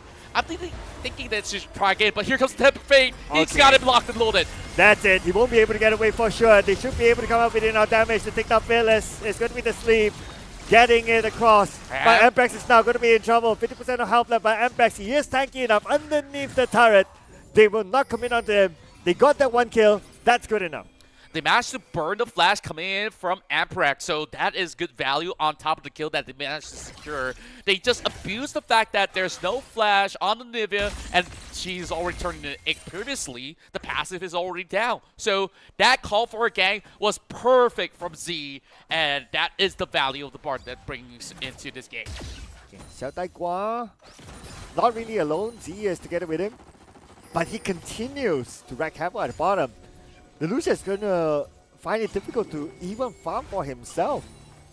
Yeah, he's just absolutely struggling. I mean, if you take a look at items, the Corki is about to finish off the Trinity Force in the Jiffy once he actually clears off another wave or two. And by then, that's a big power spike upon him versus still maybe 1,000 away for the Lucian to even get his hands on. No. Beautiful flash in onto Phyllis. And Phyllis, nowhere to go. Definitely will be taken out, but here comes Timmy to try to get a trade off. But Timmy, he does not have enough damage. Instead, it might be the sleep and but they're out of skills for now. Not able to catch Timmy, but that's fine. They still get that kill in the middle. Yeah, you can see how easily this Pantheon combos over on the mid-top, which is why these consistent ganks coming from Young is giving so much value to the sleep. Now 2 kills up, 120 CS above, and they're already racking up those goals. So that kind of puts whatever of all these early game advantages that Sinal had on that first gank into a grand reset. So it's a truce where both sides are sitting at close to 20,000. Okay, now the worry is for Sinal to... How are they going to stop the Corki from continuing to scale? I mean, now he has the entire bottom lane for himself. It's just a matter of time before they take down the turret. I don't think that there is a clear answer to that because ideally, even as Timmy, if you really want to gank, it is hard for Phils to actually rope around the map. That is a fact because the Nivea is so slow. The only real answer to that is that maybe they do a lane swap and then they have the gank coming in from the jungle alongside with the Aatrox with the multiple knockups. Then maybe then we're talking, right? So right now they have to kind of take the weak side where they have to play around the Aatrox instead. And what he's doing, he's looking to secure the first turret of the game. Okay, Amprex underneath the turret, he should be able to get it. Ham7, unless he can clear it off. Yep, that's going to be an easy clear for him. I mean, but in the middle. Wow. Solo kill. Just like that, solo kill. Dog came in a little bit late. Yeah, we didn't really expect that huge burst coming in from the Sleeves Victor overall, but that Arcane Stomp channeled right in time. And anyone that gets clipped by the Arcane Storm will be silenced as well. So that is definitely super disruptive on the Nivea, which is why I was kind of second-guessing on this pick. But right now, they're having that tug of war for this current Dragon that gets spawned up. Holy Quake's blocked. And here comes Timmy as well. Nobody's able to hit their main target. Z is definitely not it. He's tanking up in the middle. Okay. Oh, just in the right nick of time. Phyllis still survives. But here comes the rest of the Xiao Daigua from the side. Xiao Daigua, look at the damage output by him. But then again, he's not able to take out the damage. But Timmy! And Timmy goes in onto the back. Gets the Corki. That's the key target that they want. But now Timmy might fall down. His health is going down. One last take. And that's a counter by Mel Gaming. Meanwhile, take a look at the top side. It's a full crash of wave coming from Amprex as well. He's going to go all the way shoving.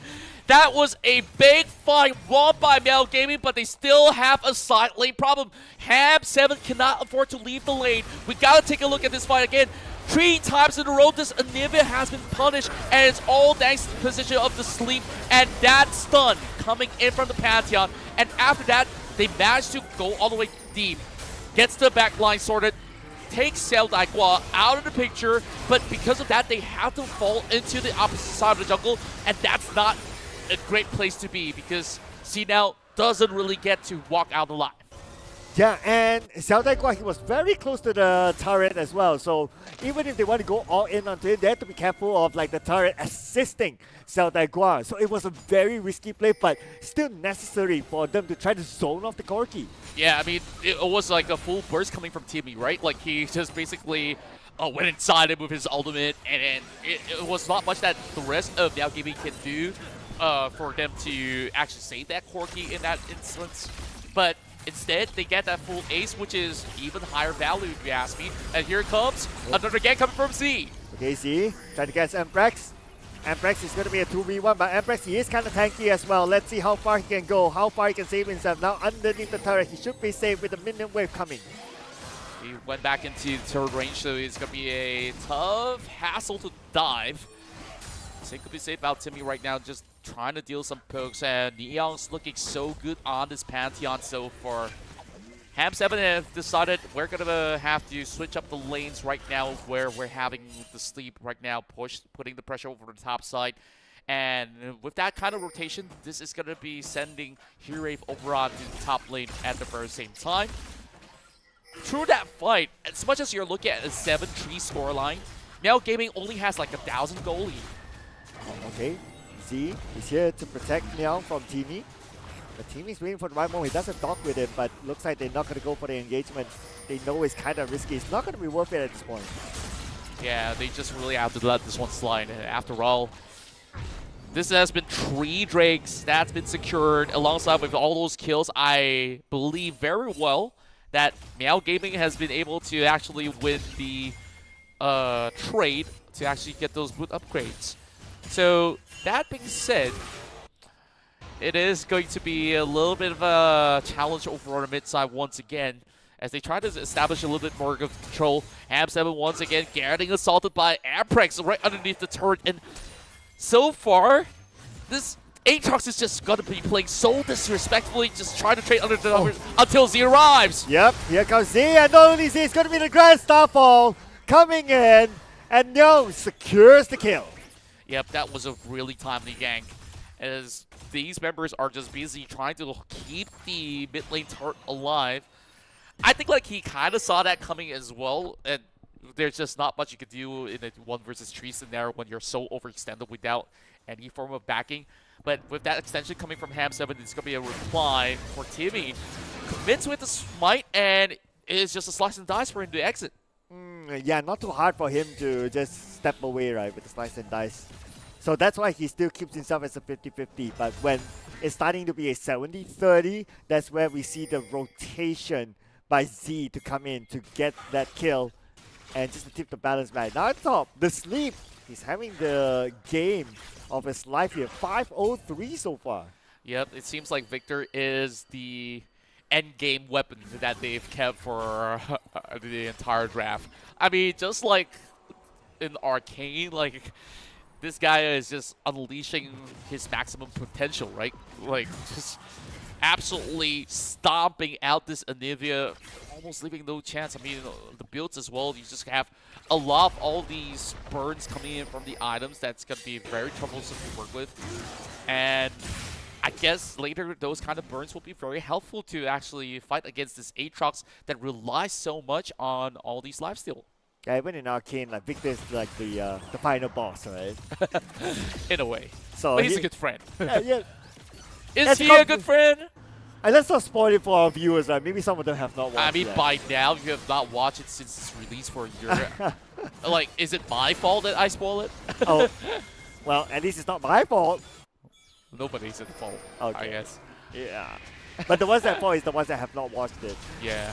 But I mean, 5-0-3 showing that he's like the final boss in this round. At least for now.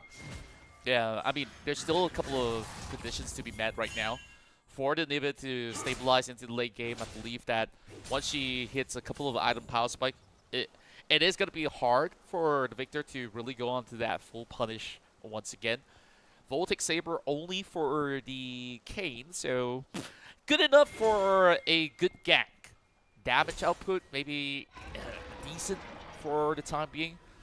As we have a 3-man setup, is going to be another take as Amprex kind of felt that something sussy is in the mix. They're just going to have to allow them to take the bot lane turret.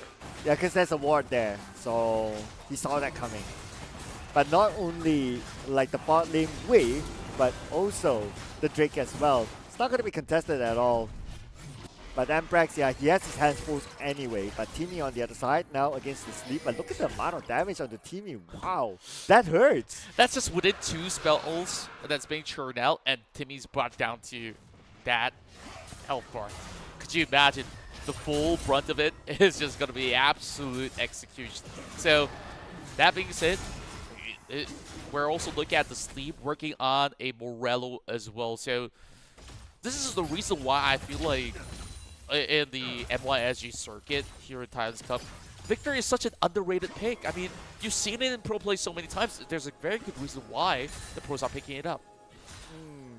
Yeah, we're seeing it here as well. I mean, he is stats-wise carrying the team. I mean, out of 9 kills, he scored like 5 kills so far. He's so hard to be ganked as well. Yeah, that's right.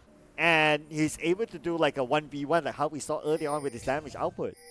Yeah, and I wish they actually get more of these Victor games. And that Arcane Storm, if you actually get a kill with the Arcane Storm, it actually grows bigger and bigger. So by the third kill, it could actually cover an entire sector. And that really poses a threat towards C now, which is why this Male Gaming draft, they're scaling up ahead. You can argue that the Pantheon does not really have a great late game, but when you are 4-1 on the Pantheon, you're not worried about that late game. I mean, the Pantheon's function is to just engage, right, with the Grand Starfall. So I guess if you want to talk about functionality at the late game, as long as you're able to get a good engagement, allowing like heroes like Corki at the late game with the potential damage output, I think you've done your job. Yeah, it's been excellent so far. Meanwhile, one more Drake away from Soul Point. This is going to be a Chemtech Soul, I do believe. So it will definitely give them a little bit more of that sustainability, as well as a little bit more firepower when they drop their health bars down to 40%. So even if you really want to go on that Corki, once they do have the Soul, you got to really think twice, because Corki, there's so much mixed damage, true damage involved at the very same time. Already completed with the Manazane as well as the Trinity Force, and now they're looking for a dive onto Ham 7. This could potentially be devastating. Here comes everyone onto Ham, hamming him down. Oh, wait a second! How did he escape that? He flashed out How? with the dominance as well. What? Perfect timing. And how many ults did they commit? Okay, they burned 2 elements, and now Male Gaming gets to turn their thoughts around. They know the communications right now is that they don't have any more big spells. Here comes the rest of Male Gaming. The Sleep is dominating. C gets knocked, and Ham gets his revenge onto Timmy. Wow, Ham 7 having the last laugh. Who's the better top laner right now? Here comes the Starfall! On to Fellas! Where are you gonna go? Where are you gonna run? Where are you gonna resurrect? It's nowhere but your own base! 12-3, Male Gaming right there was in control. All thanks to Ham 7's clutch save. And just like that, they knew they got nothing left. Now, they can just make the call to really run right through their base. But, I mean, maybe I'm jumping the gun real quick. Once again, take a look at this. That save allowed this play to happen. The TP into the Pixel Bush, and then they all got funneled back into the Tri-Brush as a choke point. And that allows a freebie for the Sleep to really silence every member of C-No. Oh. And at this moment, okay, they didn't really chase Embrax, but then came Felix at the middle. But we're going to get back on the fight right now. They try to get the Sleep, but he flashes out to safety with Z right in front of him as the tag to block out everything. But the potential counter might happen here, because here comes Seldai Seldai over the damage output. They did get the victor though. That's going to be Seldai all alone to dish out the damage, but Timmy is there to make sure that does not happen. They say, we do you one better. We got the culling, and here comes another flag. They are all punched up, and they're too low. No, TP. 7 from behind. And here comes Dog. Okay, Timmy. They're going to let that one go for now, but they managed to catch. Oh, wait a second. Embrax all alone inside 1v2. Is he able to get at least a trade? I don't see it happening right now. Look at the damage output by Dog and Ham. They should be enough to take him down. Oh, that was a perfect chaotic mess. I mean, I'm trying to wrap my head around why did C-No actually call for a fight, because they don't really have the weaponry to actually trade back. They have that item deficit, and yet again, they made the call and say, hey, we got to make a play happen. We got to get Curate ahead. He almost get those kills, but instead those kills go over onto Timmy instead. So right now, this Lucid is falling all the way back. We get a replay, and that ult was missed, which is why they actually collapsed over onto the sleep. They're thinking that, okay, the easy target here is the Victor, but that was absolutely not the case. Okay, so he stepped out, so he was the easy target. I guess because he was kind of confident that Celtangor has arrived and potentially be able to come out with the big damage to get those trades in. But it was not big enough. But they overstayed as well. This was an overstay. And here comes Hep, and they're just gonna target onto one, focus on the one, get that one. But Timmy, here comes the interesting part, right? Because it looks like Timmy is not interested at all to continue on the fight, so it left Amprex alone. I felt like that TP was a blunder. Like, there's no option but for Timmy to fall back. Realistically, he could not really participate. Even if he goes over the wall to really heal himself, he does not have the capacity to fight. So, therefore, they should just draw back. Once you've already lost those two members, that's pretty much done and dusted. But that recommitment lets them, fall further behind. So at the very least, you still have a couple of items up for side of Amprex to be able to do blow for blow. But now they got to respect Ham7 a little bit more on the renection. I guess on the earlier fight, if Timmy had a lot more health, then we're talking. Yeah. It could be a 2v2, but because Timmy only has like, 10% of health, so it was clear to me that Timmy would have backed off. True enough. They did manage to get the shutdown on the Victor at the very least, so they got that going. But that's towards the hands of what I believe was in Timmy's pocket. So Timmy's getting rich, but all these other members are currently struggling. So as an Aatrox, when you are, if you're a Red Kane overall, like the carry potential isn't as high as compared to, well-fed Aatrox or well-fed Lucian, so to speak. So it is still going to be a daunting task. What for the rest of C now, they're already calling into the Baron, as they don't really have all the vision being set right inside. Now they plan a deep ward, but is it too little too late? They are currently pinging, but there's nobody inside. Tempered Fate on the tree! And here comes, who's gonna get it? Who's gonna get it? But before that's gonna be now, getting the Proud. No more big tanky Proud to protect them. Amprex is the one next in trouble. Amprex is the next tanky hero, and even he goes down while the Baron Lasher falls to the hands of Mel Gaming. What an engagement! Now Gaming purrs and says, thank you for the leash, thank you for the free Baron. Now down to 1v1. Well, I'm not thinking that the Bart could actually win this Duke out. So it causes Phyllis to go all the way back, and he's just going to stop the recall. Yeah, he's just going to bully him.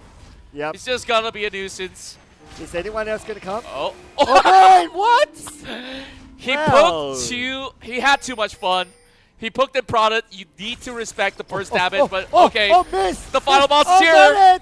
Got it! Yep, here's the final boss. Phyllis is definitely going to be put to sleep. Oh, okay, man. Resurrect, second round, and the sleep is obviously still going to be there. They're not going to escape that.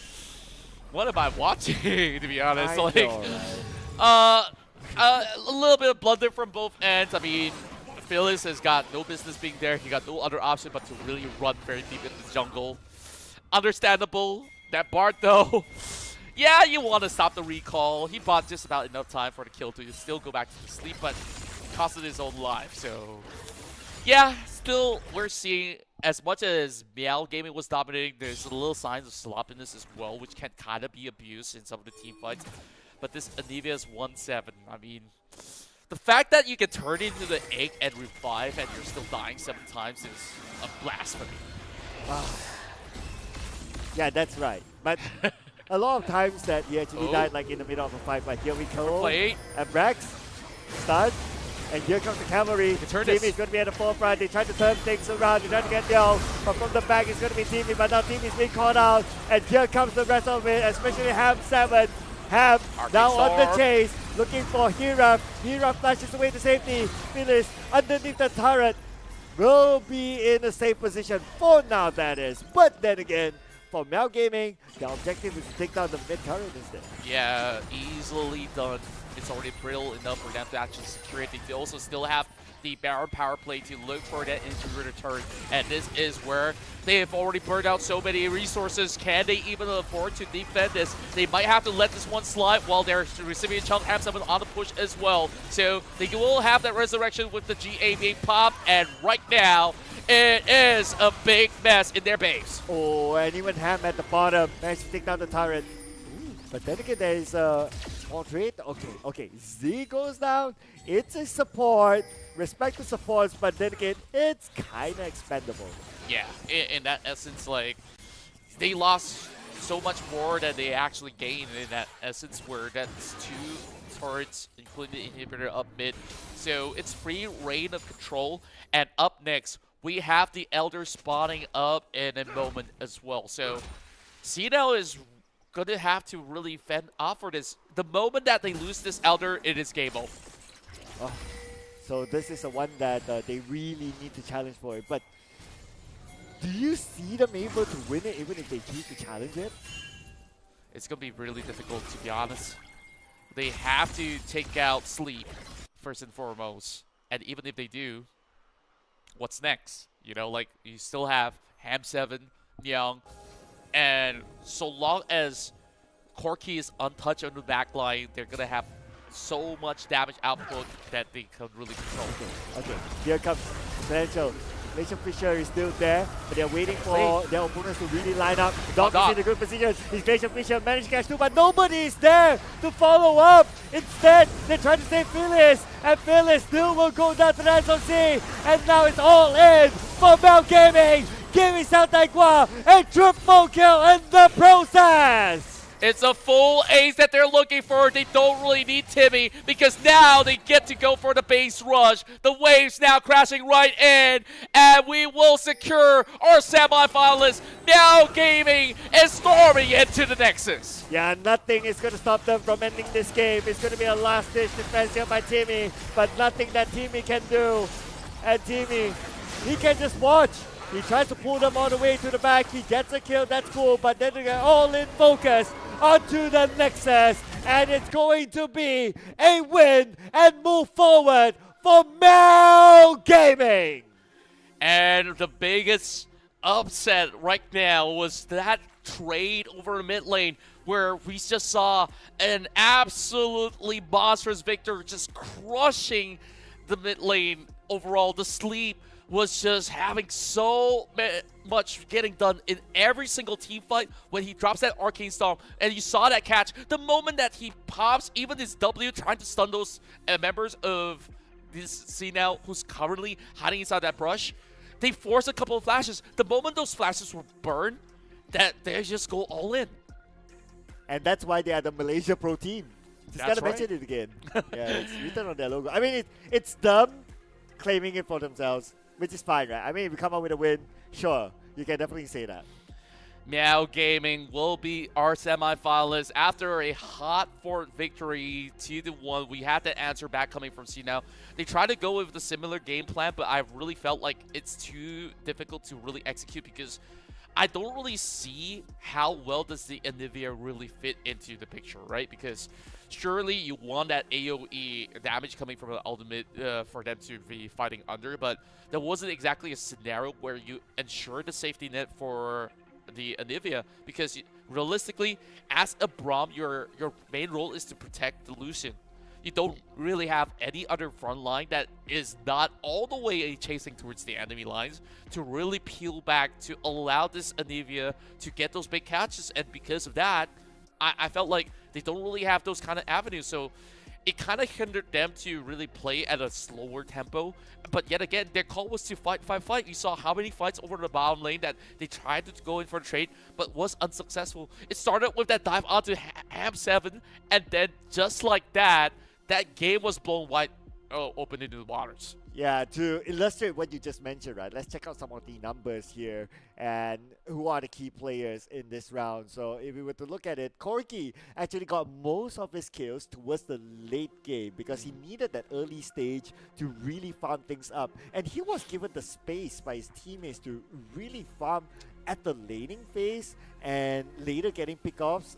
allowing him to scale. He also got that level 2 spike very early, and they were actually shoving this Lucian Braum that allowed that free farm for this Corki, and it goes to show that by the time comes the 8-minute mark, they've been able to really go for those big team fights, and they start to just ramp up, and it was just no stopping them from really securing them more and more of all these victories in those team fights. But the Sleep, I think undoubtedly he has been really showing up the most in this final fight, especially where you saw all these successful ganks coming from Young and the follow-ups coming in perfectly for the Sleep to continuously really chunk out all these players, especially denying the Anivia in the early game. So overall, it was just a perfect play on his Victor.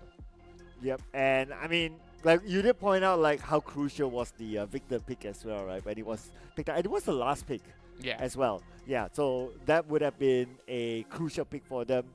And he was like the final boss. Now, checking out some of the best moments here through these highlights, right? This was one of the earlier fights where it was still kind of scrappy for both sides. Yeah. What I really want to commend is that Z on the Bard has been really clutch on his timing on his Tempered Fate, because you get to turn somebody golden and render them useless for a split second, and for most part, he either drops it onto Hirave or try to catch both Amprex as well as Timmy. And this was that choke point where it allowed that Arcane Storm to just really ravage every member of CNOW. And you just got those follow-ups coming from Ham7, Young. It just gets the job done so easily. And they saw, okay, that was the first Tempered Fate being missed. So they think, okay, we can now dive on to Sleep. But little do they know, those TPs were available, and later on they will re-engage into the fight. Yeah, and this was a fight that was kind of overextended, I would say. Yeah, for Cena, they already won this fight. Cool. But look at this. 2 players very low, but yet they still tried to take down the turret, which I think is an okay idea. But they forgot that there are other players from Mal Gaming that is still alive, and this is what happened. Yeah, I felt like if they didn't overstay, then it would result into this catastrophe, because it costed 4 lives just for you to secure a turret, and it further amplifies those members of Mal Gaming, and then they eventually became 1 full item ahead because of this play. Yeah, so Amprex, he came in late, and I guess there was a miscommunication there to say that whether you want to engage or whether you don't want to engage. This was so beautifully done by the Bard. Yeah, and overall, like, just because of that play, they were all rendered into that choke point, and once again, it allowed Mal Gaming to come in with the Baron steal, and then this was the very final fight. Another good Tempered Fate, this time onto Doc, and they just have to bail out. There's no other option. And just because of that, this fight was just won, hands down, without any form of contest coming from Sinao.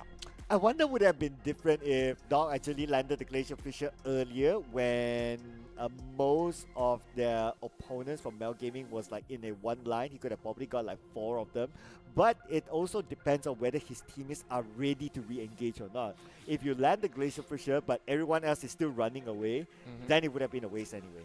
Yeah, I think like maybe positioning-wise, it could have actually been a little bit better, because they got red over onto the quarter to brush. So it is devastating. Of course, it's been a great series so far from both CNOW as well as Mal Gaming. So that we still have 1 more series to go. So we'll go on a short break, and when we come back, we'll wrap up day 2 with our final best of 3.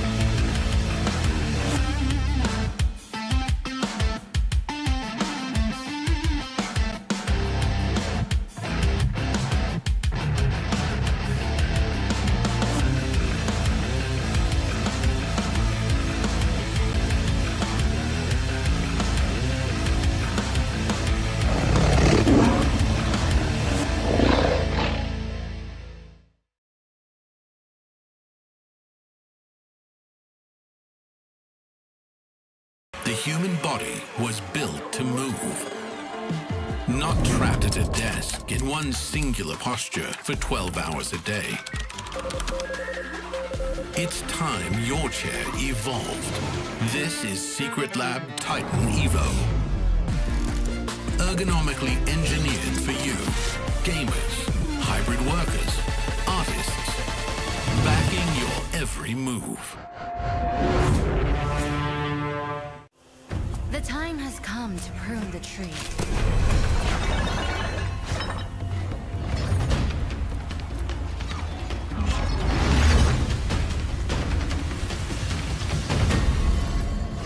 Much has changed, and I do not understand why. Not truly.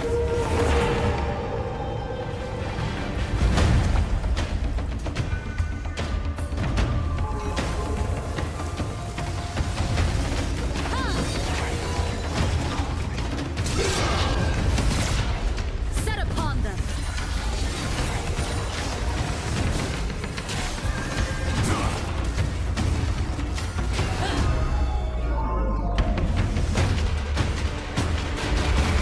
The eye sees, the fist crushes.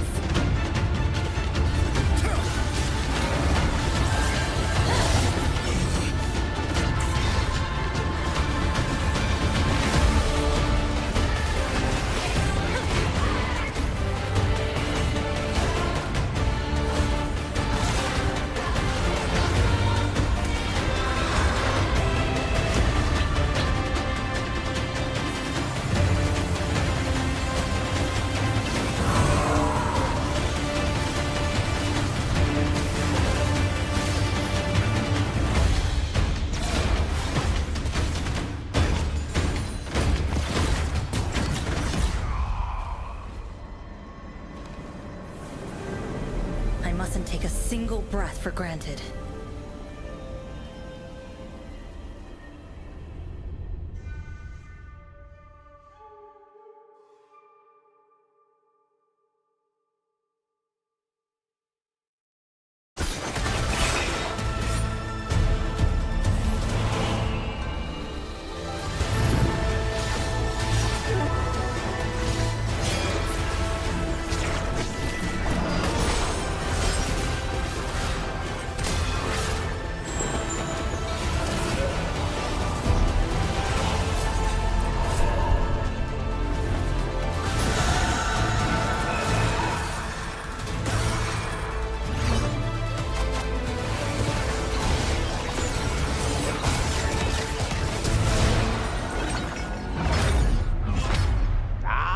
It's okay. Let's go.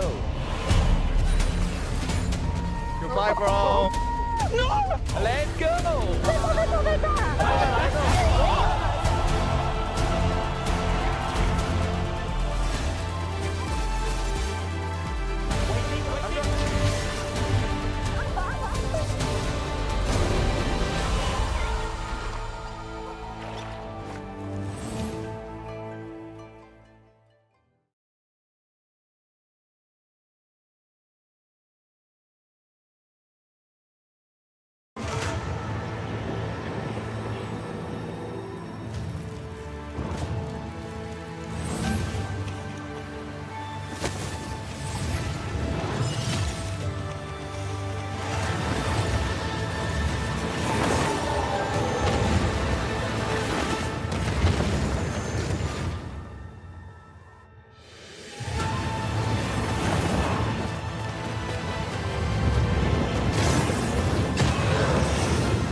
Yunara's been doing her job for a long time, but centuries of standing guard in the Spirit Realm have only sharpened her resolve and her aim.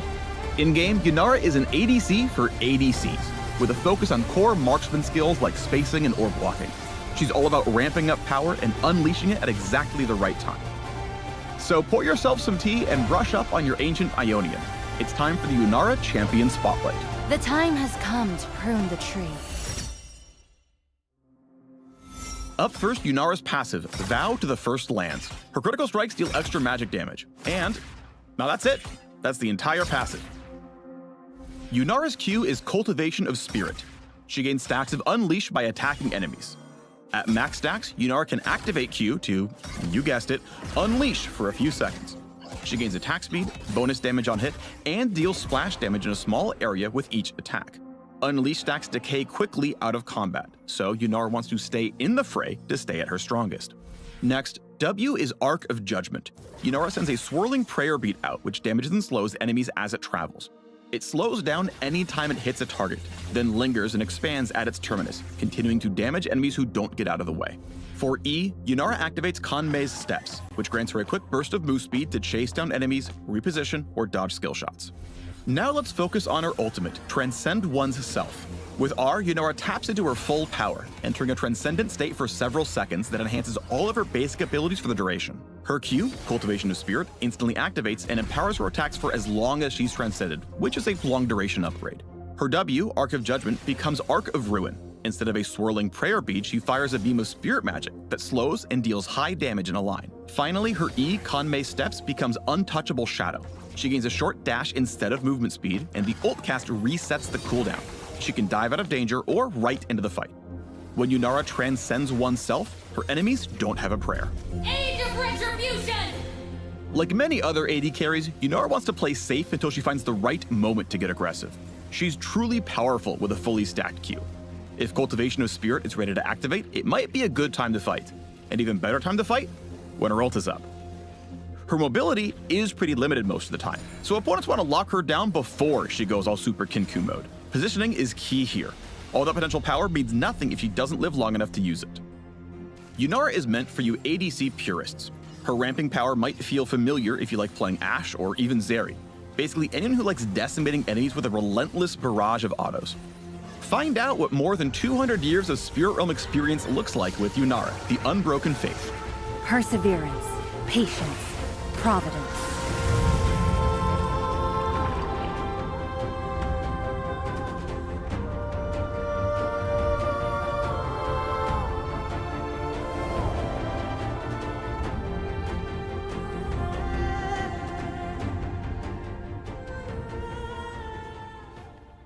The human body was built to move.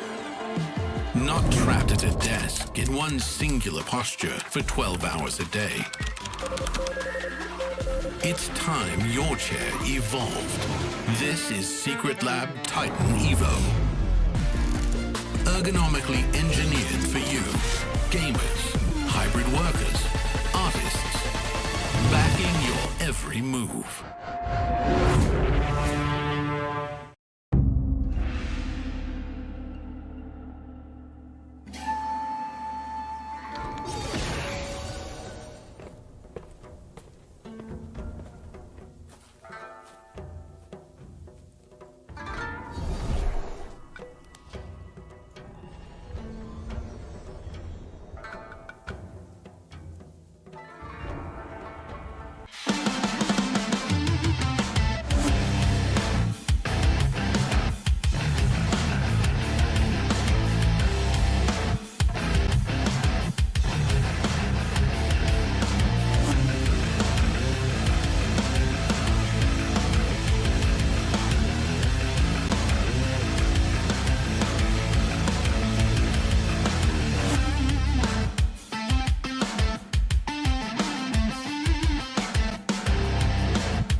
Welcome back, Summoners, to the League of Legends Titans Cup Malaysia and Singapore as we bring you the top 8 players across the regions of MYSG. My name's Contra, this is Sir Cloud, and all of this is, of course, brought to you by Riot Games themselves, powered by them, and thanks to our official chat partner, Secret Lab, for being part of the show. And all of this has been organized by Easy Onair to make all these games smooth and easy. Well, as much as I say that, I mean, that last series, that was a real tough one where it went 2-1 in favor of Mal Gaming. And now, here we are on our very final matchup of the quarterfinals, where we take a quick look at the brackets to see how far these teams went so far. Yeah, and because Mal Gaming, they won by 2-1. It is the first time as well we see in our top 8 a third game.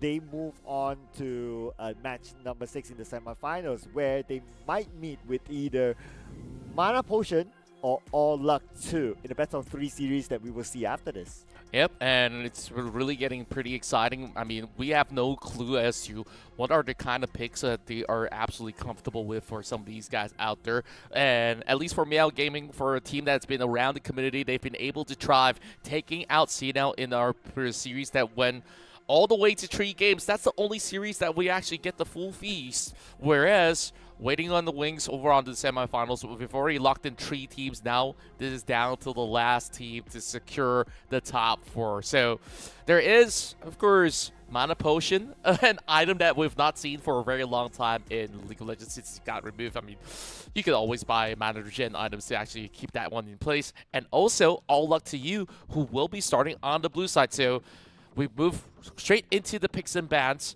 and I want to ask you a couple of questions. I believe that you've done a little bit of revision. You looked into some of these teams playing back in those gauntlet runs of the best of ones. So what are some of the picks that we are expecting here to come true? Okay, so All Luck to during the open qualifiers, they played 1 extra game more as compared to Mana Potion. That's because of the number of teams and how the brackets is being put together. So for All Luck 2, they did like playing Talia during that time. And Talia was a hard ban in our previous series. So we're not too sure if they'll be able to see a Talia. So far, no ban on the Talia yet. And if it's left open, that could potentially be their first pick. Yeah, and I believe we had a little bit of chat that Aphelios was picked quite a whole lot by Mana Potion, which is why it was currently being banned by All Luck 2. So that goes to show that they've done just about enough studies. And I'm liking the ban so far. Respect ban onto not only the Aphelios, but also the power of what the Grand offers. We've seen it thrive in one of the games, and that being said, Mana Potion also goes to eliminate something that's been core picks, such as the Silas as well as the Aatrox on this solo lane. So look at the final battle of the first phase for All Luck 2. It's going to be a Dr. Mundo. Very interesting enough. I mean, we don't really see Mundo going wherever he pleases. Now he's being banned away.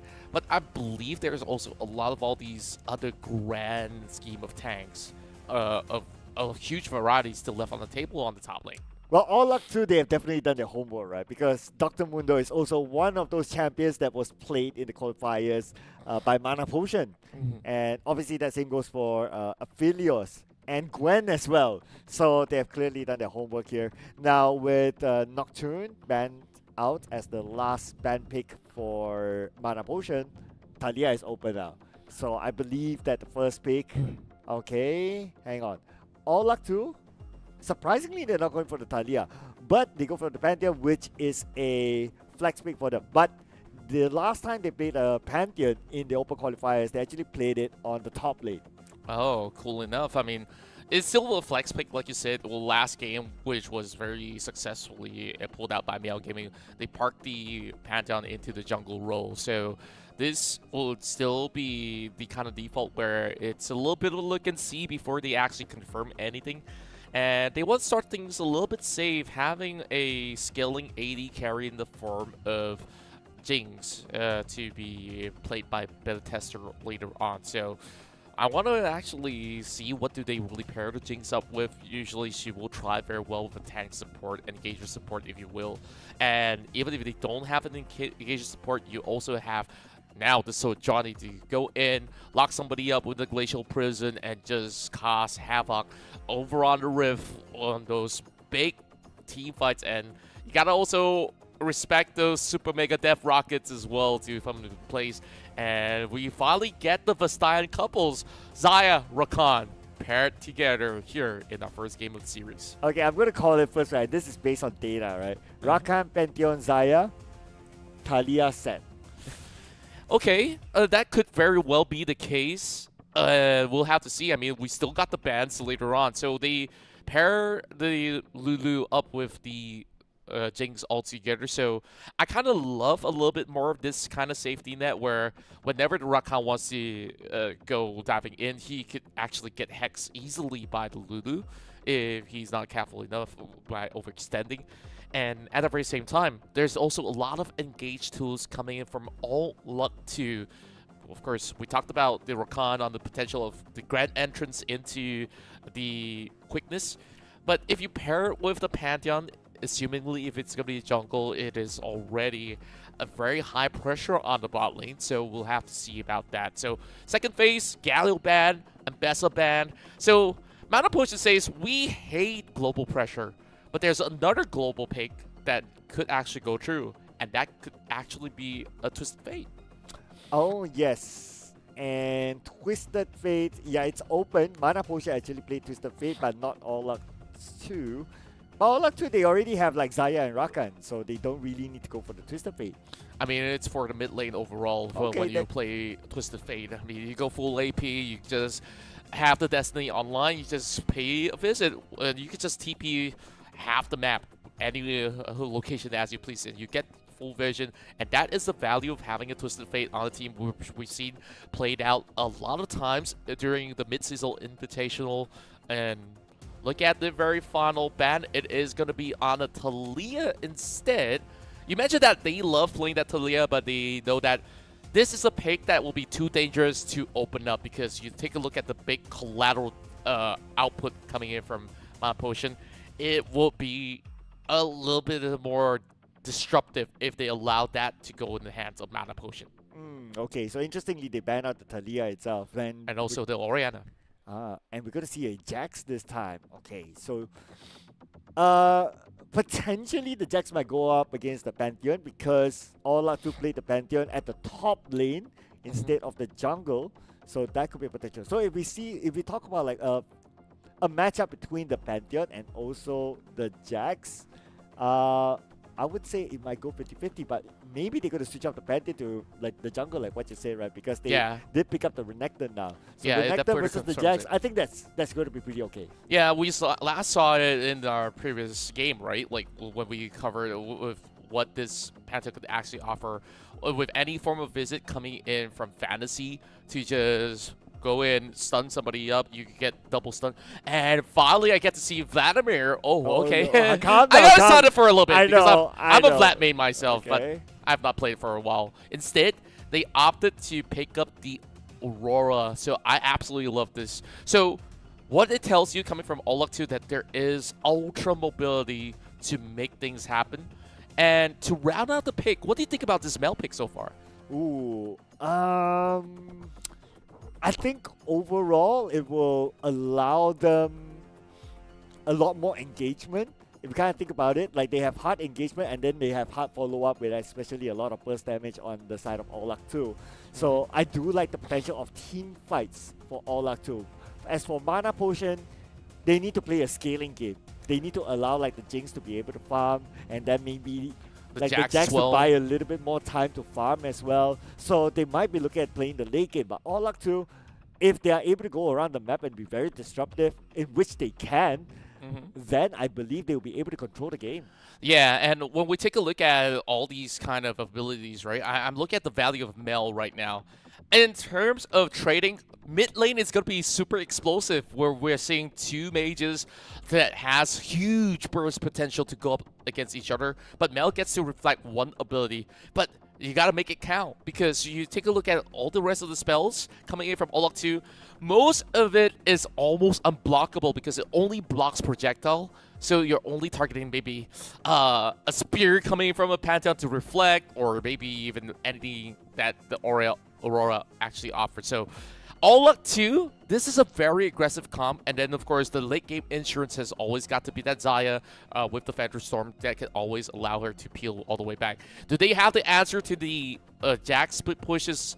I would arguably say yes as well, because there is the Pantheon, but if you give enough time, level 18 wise, that Jax is going to still outskill everybody out there. So I want to see how do they actually get a winning lane, because from the way I see it, if you could get more gangs coming in from the Sejuani over in the mid lane, despite Aurora being very hard to catch because she could just easily bunny hop away any given point in time, then it is rather difficult. Or else the idea is that you got the Glacial Prison, you also have the Mel to also snare them, and then just absolutely bursting down with the overwhelms, then it is going to be the picture perfect plan. Well, I'm not sure if Jax wants to focus on playing the split push though, because if you can think about it, like Mana Potion's lineup, who else is able to engage? So you need the Jax to just leap in. He needs to flank, in essence, because like you take a look at it, like you probably will have that Sejuani as your main front line. So she'll be able to soak out a little bit more of that pressure, and then you allow that Jax to actually maybe cause a little bit of bait if he were to be the front line. So it is a little bit of a interesting exchange, because if you take a look at both mid lane as well as bot lane for Mana Potion, they're not the most mobile champions on the pool. So this could be a very sure fact that Fantasy on the Pantheon will be looking to abuse. Okay, so if you were playing the Lulu, right? So who would you focus your wild growth on? Well, depends who's dropping low, right? Like, if you actually get the beautiful catch coming from Sejuani, it's also worthy to use that wild growth early to just supplement that knock up. She can actually get that double knock, because with the wild growth, it also can get an AoE knock. So you can kind of layer it upon each other to really cause those big ripple effect to take place in those team fights. Right, so like a double knockup. But Yeah. then again, you need the engagement. But they Probably the Jax will be of high value. Yeah, I was personally thinking about the Jax because you can counter strike and go in, like have a little bit of immunity, and then you get the wild growth in, so you get that first knockup for the other players to follow up. Yeah, or in instances where you're getting dove bottom lane, definitely you're prioritizing onto keeping that Jinx alive at all costs, because if everybody's low enough and she will just get her passive, get excited to secure one kill, and then it's like she gets that ultra movement speed as well as attack speed, then you're looking at a Panther angle as well for this Jinx. So only if those kind of conditions are met, or else I think that if the Mel falls behind, this is going to be a very hard game for a Mana Potion. Ooh, okay, so in other words, it also has to be protecting the President, right? Protecting the Jinx as well. You got two people to protect right here, like Yeah. mid lane, your ADC. I would say that Jax as well as Sejuani could just, of course, be sufficient to take care of themselves for most part. Right, so maybe, in other words, the Lulu might save the wild growth to protect the Jinx. So if any direct engagement onto the Jinx, Most likely so. maybe from a Pantheon, for example, trying to fly directly onto the Jinx, then okay, wild growth at least buy you a little bit more time to just get away. That's right, and like with the Pixies and being able to really hex at least one of these targets coming in from All Luck 2. So these supports actually play a very pivotal role. I gotta recall onto which support they actually picked for All Luck 2 if we actually have the list now. All Luck 2, they had pretty much a lot of all these great drafts where it's all engaged tools. You have the Rakan, where it's very protective. It can also go into start the front line of the assault, just to ensure that you give a little bit more room for the Pantheon to be able to really take up either one of these carries instead. So there's definitely a little bit more versatility when we look at the drafts for the side of All Luck 2. Yeah, especially like what you say, right? The Rakan can go in with Grand Entrance. to actually start things off as well, and then escape by himself with the quickness. And plus, he does have the combo with the Zaya as well that allows him to reset very quicker and also go back to the base. But those are some of the theories. What do you guys think? Who might win? Put it in the comment section, because we're getting onto game number 1, ladies and gentlemen, and this is between All Luck 2 versus Mana Potion. Here we go, as we got all of the 10 names on our screen. Thankfully, we get to actually read them very well. I believe that they actually use different names in like some of all these other matches as well. And I mean, since they're on their usual accounts, you guys could also, I don't know if you guys are big fans of it, you could look up op.gg. It was like, oh, what does this guy play? And usually that's how these teams actually do their studies, you know. Oh, that's bad news. Okay. Okay. That was a little bit of a false alarm. So we got our good old Lulu. That's pretty much doing okay. Well, he's clearly not so far so good. Yep. Well, we'll let him go back to good if that's going to be the case. So from what we are looking at here, it is definitely a situation where the junglers are starting on the neutral side. So it is, from what I checked out, the start for the Pantheon is over onto the Raptors. So ideally, if he wants to play a little bit more aggressively, but whether it's for invades or so, like he can also do a very fast clear over on the Raptors into the blue, or you could just go full clear, get the red right after, and then go the other side, and then look for getting onto the top lane to try to get something done. But most often than not, you would actually see that a lot of all these pro players, they like to actually get a little bit more intel throughout some of all these timing rotations. So once again, along all these matches that we've casted so far, the jungle role is just so key onto dictating the pace of the game. So I think my eyes are really onto this Pantheon pick from the side of All Luck 2, because this pick so far have not disappointed us. That win ratio from yesterday to today has still remained to be pretty high, if it's not 100%. Yeah, I believe so. I believe it is 100%. Even like throughout today, I don't think we have seen a Pantheon that has lost so far. Yeah. So if that's the case, I do agree as well. Like out of like, let's say if you were to line up like the 5 roles, arguably I would say that the jungle role is probably the most crucial role, just because like you have involvement from start to finish, and you have the liberty of roaming around the entire map as well. So the jungle definitely plays a big impact, and we saw that in our very first game today when the Vibe was being played in that particular game, and it was inactive, so to speak.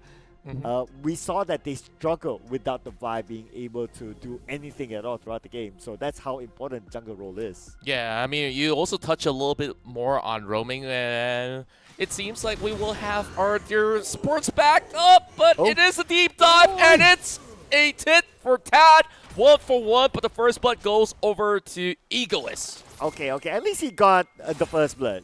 Yeah, he gets a little bit more bonus for that. Yeah, so I think it's arguably better. Yeah, I mean, 2 swords is better than 1, if you look at the items. Okay, yeah, sure, right? So, and also he has like 11 last hits versus 7 versus 6, so that's okay for him. Oh, wow. We're looking at the bottom right now. So far, so good for him to flash out to safety. And of course, Crazy Jinx is there to help him out. It is such a brawl that we actually see that they are still going at it. Oh my. Crazy Cheese says you can't just simply push me like that, and take a look at that.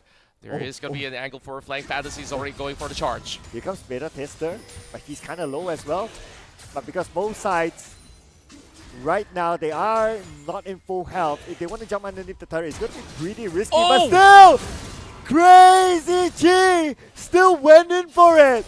That was insane. And they could actually go for one more. Egoist right now tries his level best to actually clear out the middle ways, but they got to be mindful of the counter strike. And because of that level 1 dive coming from Egoist, he knows this Jax has got no flash, so I can just go in, punish Beta Tester, and there's nothing he can do about it. Wow. I mean, it was well calculated risk, right? If you kind of think about it as well, for them to just go Flash in, stun, man. get the kill. But I also like the fact that they didn't went too greedy to get the second kill. Like they had the level of discipline to like, okay, guys, let's just get one. We're all at level 4. We're not even at level 6. Let's pull out. We're good. Yeah, it was just beautiful, beautiful stuff. Despite him being slightly behind on CS, like they are calling it for the lane swap. So All Luck 2 has got a major game plan. They're very willing for Crazy Chi to actually be on the weak side. So he's going to soak the brunt of it. And for the fact of the matter that Vivilis has already burned both the flash and heal coming from the Lulu, so they get to play to their heart's contact. Okay, counter strike here by Egoist just to navigate around some of the potential damage from their opponent. But that's okay. Now the Dragon will be taken out. They got vision though. Are they going to contest for it? Fantasy is close though. They might just go for it, Contra. Oh yeah, Lanaya is also following up alongside with Crazy Chi, so they are going to go in for the dash. Okay, here comes Fantasy starting it off. And so far so good. Might be in trouble, but they're going to put focus on it. They're going to put focus on the Beta Tester instead. Beta Tester's 10% of health left. Crazy Chi and Lanaya, but they have to be careful off the backline as well because Hakan is there. But here comes Longinger. Crazy Chi gets a killing spray onto the Lulu, and surely they will get Hakan together with it. And here comes the Dragon as their main prize. Wow, that was so clean coming in from All Luck 2. The rival Long Ginger as well as Lanaya proves value, and just like that, they secure the pit, they take out the Dragon, and now are 6 kills up ahead. Wow, okay, already 6, and they are about 3k goal ahead. This is looking to be a very, very good start. And if we were to look at the potential of it going late, I mean, we're only like 6 minutes into the game, right? It doesn't look like All Luck 2 will allow the late game to happen for MP. And I absolutely agree with that statement because All Luck 2 is playing to their strength. Their strength relies on all these early game skirmishes, and they managed to get that done. They get a kill for the Aurora. They got a kill for the Xayah as well. So despite those trades coming from Hakan, it is not going to be all too worrisome despite not really having the ult over the side of Lanaya. Just got to pay a little bit of respect to not slowly getting chunked out by the Q coming from Hakan, and they should be good to go. Meanwhile, Crazy Chi can just wait for these waves to crash and should be able to actually manage the pressure coming from the Jinx. So surely they will be able to soak all that gold, all that EXP, and you already are 3 kills up on the Renekton that's playing super well. This is more like the Croc that we all know. Wow, the Croc that we all know. I'm not sure what kind of Crocs that you know. Well, the one that I wear on my feet. Oh, I thought I'm not wearing one today. Well, I do wear it every day. That's a Croc that I know that doesn't bite me back. Yeah. But I don't want to get anything that bites me, anything near me that bites me. Oh, but we could see a bite here. Fantasy's waiting. Okay, here comes Fantasy showing himself, but they could focus on Hakan directly. Look at this. They're just going to ignore Beta Tester altogether. It's going to be a 2v1, but here comes Longinger with the grand entrance. Trying to get his target. He didn't get it, but it's okay. They still get Hakan. So far, so good. Is he able to step away? Okay, they don't have enough spells. Everything's on cooldown, but that's fine. They got that kill. It's good enough for them.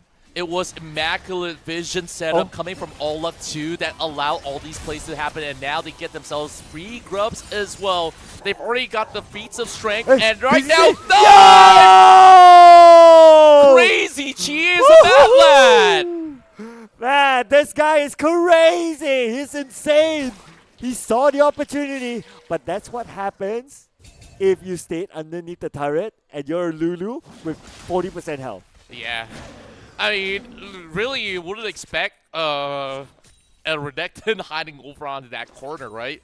But then again, you gotta also be somewhere a little bit safer than the corner of the walls if you want to prevent that from happening. Despite her having that flash, she could not react because she was stunned up. So Crazy Chi saw that angle. He just absolutely dove in, and he didn't even have to commit the flash. He just used the slice and dice to get through the wall. Yeah, it was pretty much easy for him. And you did point out the fact that he has scaled to a very high point right now, but in the middle, we're going to see Fantasy all alone here against Beta Tester and Hakan. They could at least get a trade back here, but it took them quite a bit to take down Fantasy, but still they got the shutdown in. And now Lanaya Oh, here comes the backup as well. It's going to be a 2v1. Crazy Chi, Crazy Chi, look at this. He's going to make that jump across. Haken is pretty low, but Crazy Chi, he ain't that crazy. Well, he didn't really have his ultimate up despite having flash available, so it's a little bit more of a risk, especially if you were to be snared by Haken, then it will easily give out another bonus 200 gold on the shutdown. So I like that they've been really respectful about it. So they've been swapping out the lanes now. That's going to be a big chunk of waves crashing over the bottom for Crazy Chi to eventually retrieve at the very same time. And also to accompany him this time is going to be Fantasy that gets spotted out by the ward. Okay. And Crazy Chi is there together with him as well. Who are they going to catch? They're going to catch So Far So Good, the easier target.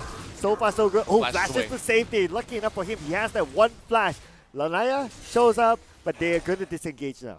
Yep, good peel back, and of course expending all these summer spells just to really get out of the way allows them a little bit more of that breathing space. But even despite so, you can see every single side of the lane is currently being won by All Luck 2. So when you're in this current state of point, all you really have to do is just to really funnel in some farm to whoever you need as a carry. And Crazy Chi, you saw him taking those plays over the top lane. Now he's also taking another 2 down bottom. And looking at usually a 1v2 situation, I mean, Renekton can always turn the tides around, so it's not exactly easy for Crazy Jinxie on the Jinx, proving that even he himself ain't that crazy to really go all in on the Renekton. Yeah, who's the crazier one, right? Crazy Chi or Crazy Jinxie? I think they met their match. They finally met their match. Looks quite clear. But if you gotta think about it, right, like you did talk about like funneling it into one champion. I would say Crazy Chi is the perfect candidate now. I mean, he's already getting all of that so like he's already got the Eclipse up online. Without even having the Strike Breaker up, he's already dealing quite a chunk. Could be clearing out some vision wards around the pit, so they're looking for another dragon take, but there is still one by the Pixel Brush that does spot Chi out.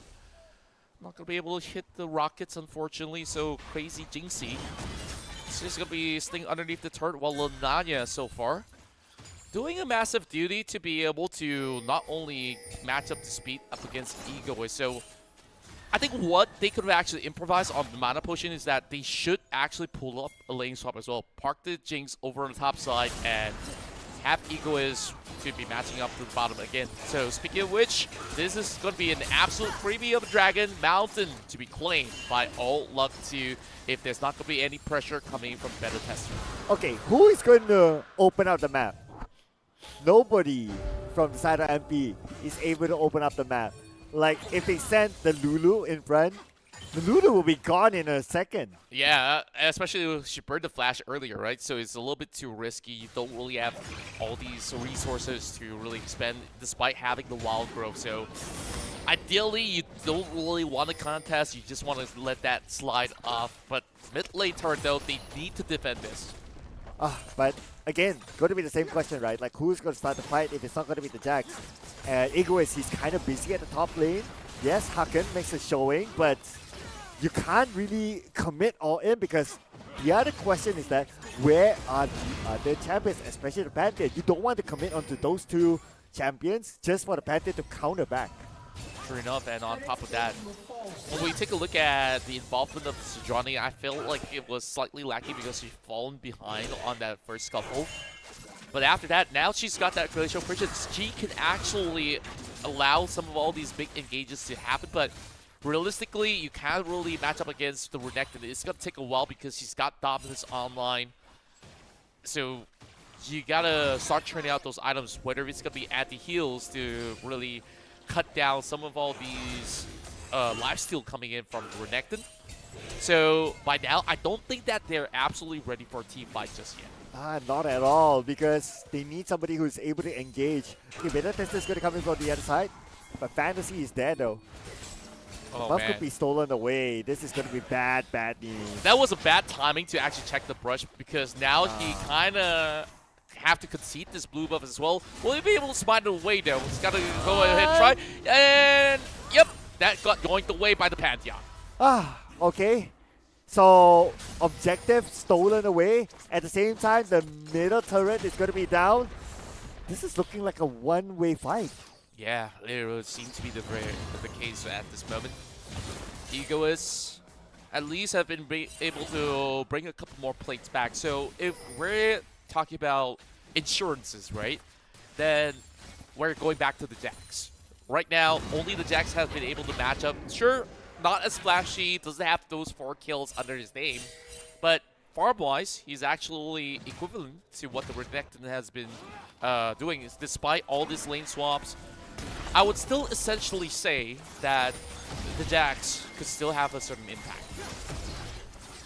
But the Jax needs to be able to lead the lane. But the problem is that if he does that, then the lane will be gone as well. Okay, anyway, Beta Tester right now, are you really going to go in for it? Instead, it's going to be Fantasy waiting for them to come in. Oh, that's it. Beta Tester is not going to be able to get that far, even though with the flash, but far enough to be in a safer position. Crazy G will finally be shut down by Haken. That's 3 members to shut down the Renekton, and he has burned the flash for it. So I think that it's worthwhile. At the very same time, that hustle just to try to steal away the Herald has costed 2 flashes, and that's from Beta Tester as well as Egoist. So those are your engagers that if they were to engage in the next fight, they won't be able to get out. So that's going to be a big news for All Luck 2. If they really want to look for a dive, this is a very good opportunity within the time frame of 2.5 minutes. Okay, but let's see when will be the bigger engagement. So I'm wondering also when will Egoist be able to have that liberty to move around. I don't really see it yet because he's being he's kind of busy at the top lane just because of how like the wave's being shoved back and forth. Yeah, I would say so myself. I mean, he needs to go to a lane where he is not going to be met by this Renekton, then it will be an easy task for Egoist to really take control of all these waves to be pushed right back. Or else, like, you're just seeing crashes of waves coming from Crazy Chi. That's pretty much easily done. Slice and dice, put that Q down, and you can just clear that entirety of the wave. So, right at this very point, Fantasy can actually make a shot call. Okay, I want this target. We're just going to go for it because right now they don't really have that sums. But instead, they're going to play a slow and steady pace, just making sure that they get all these tools available right before they go in for the Drake contest. So, a couple of wards being identified, but they haven't been able to actually extend out to even ward just yet.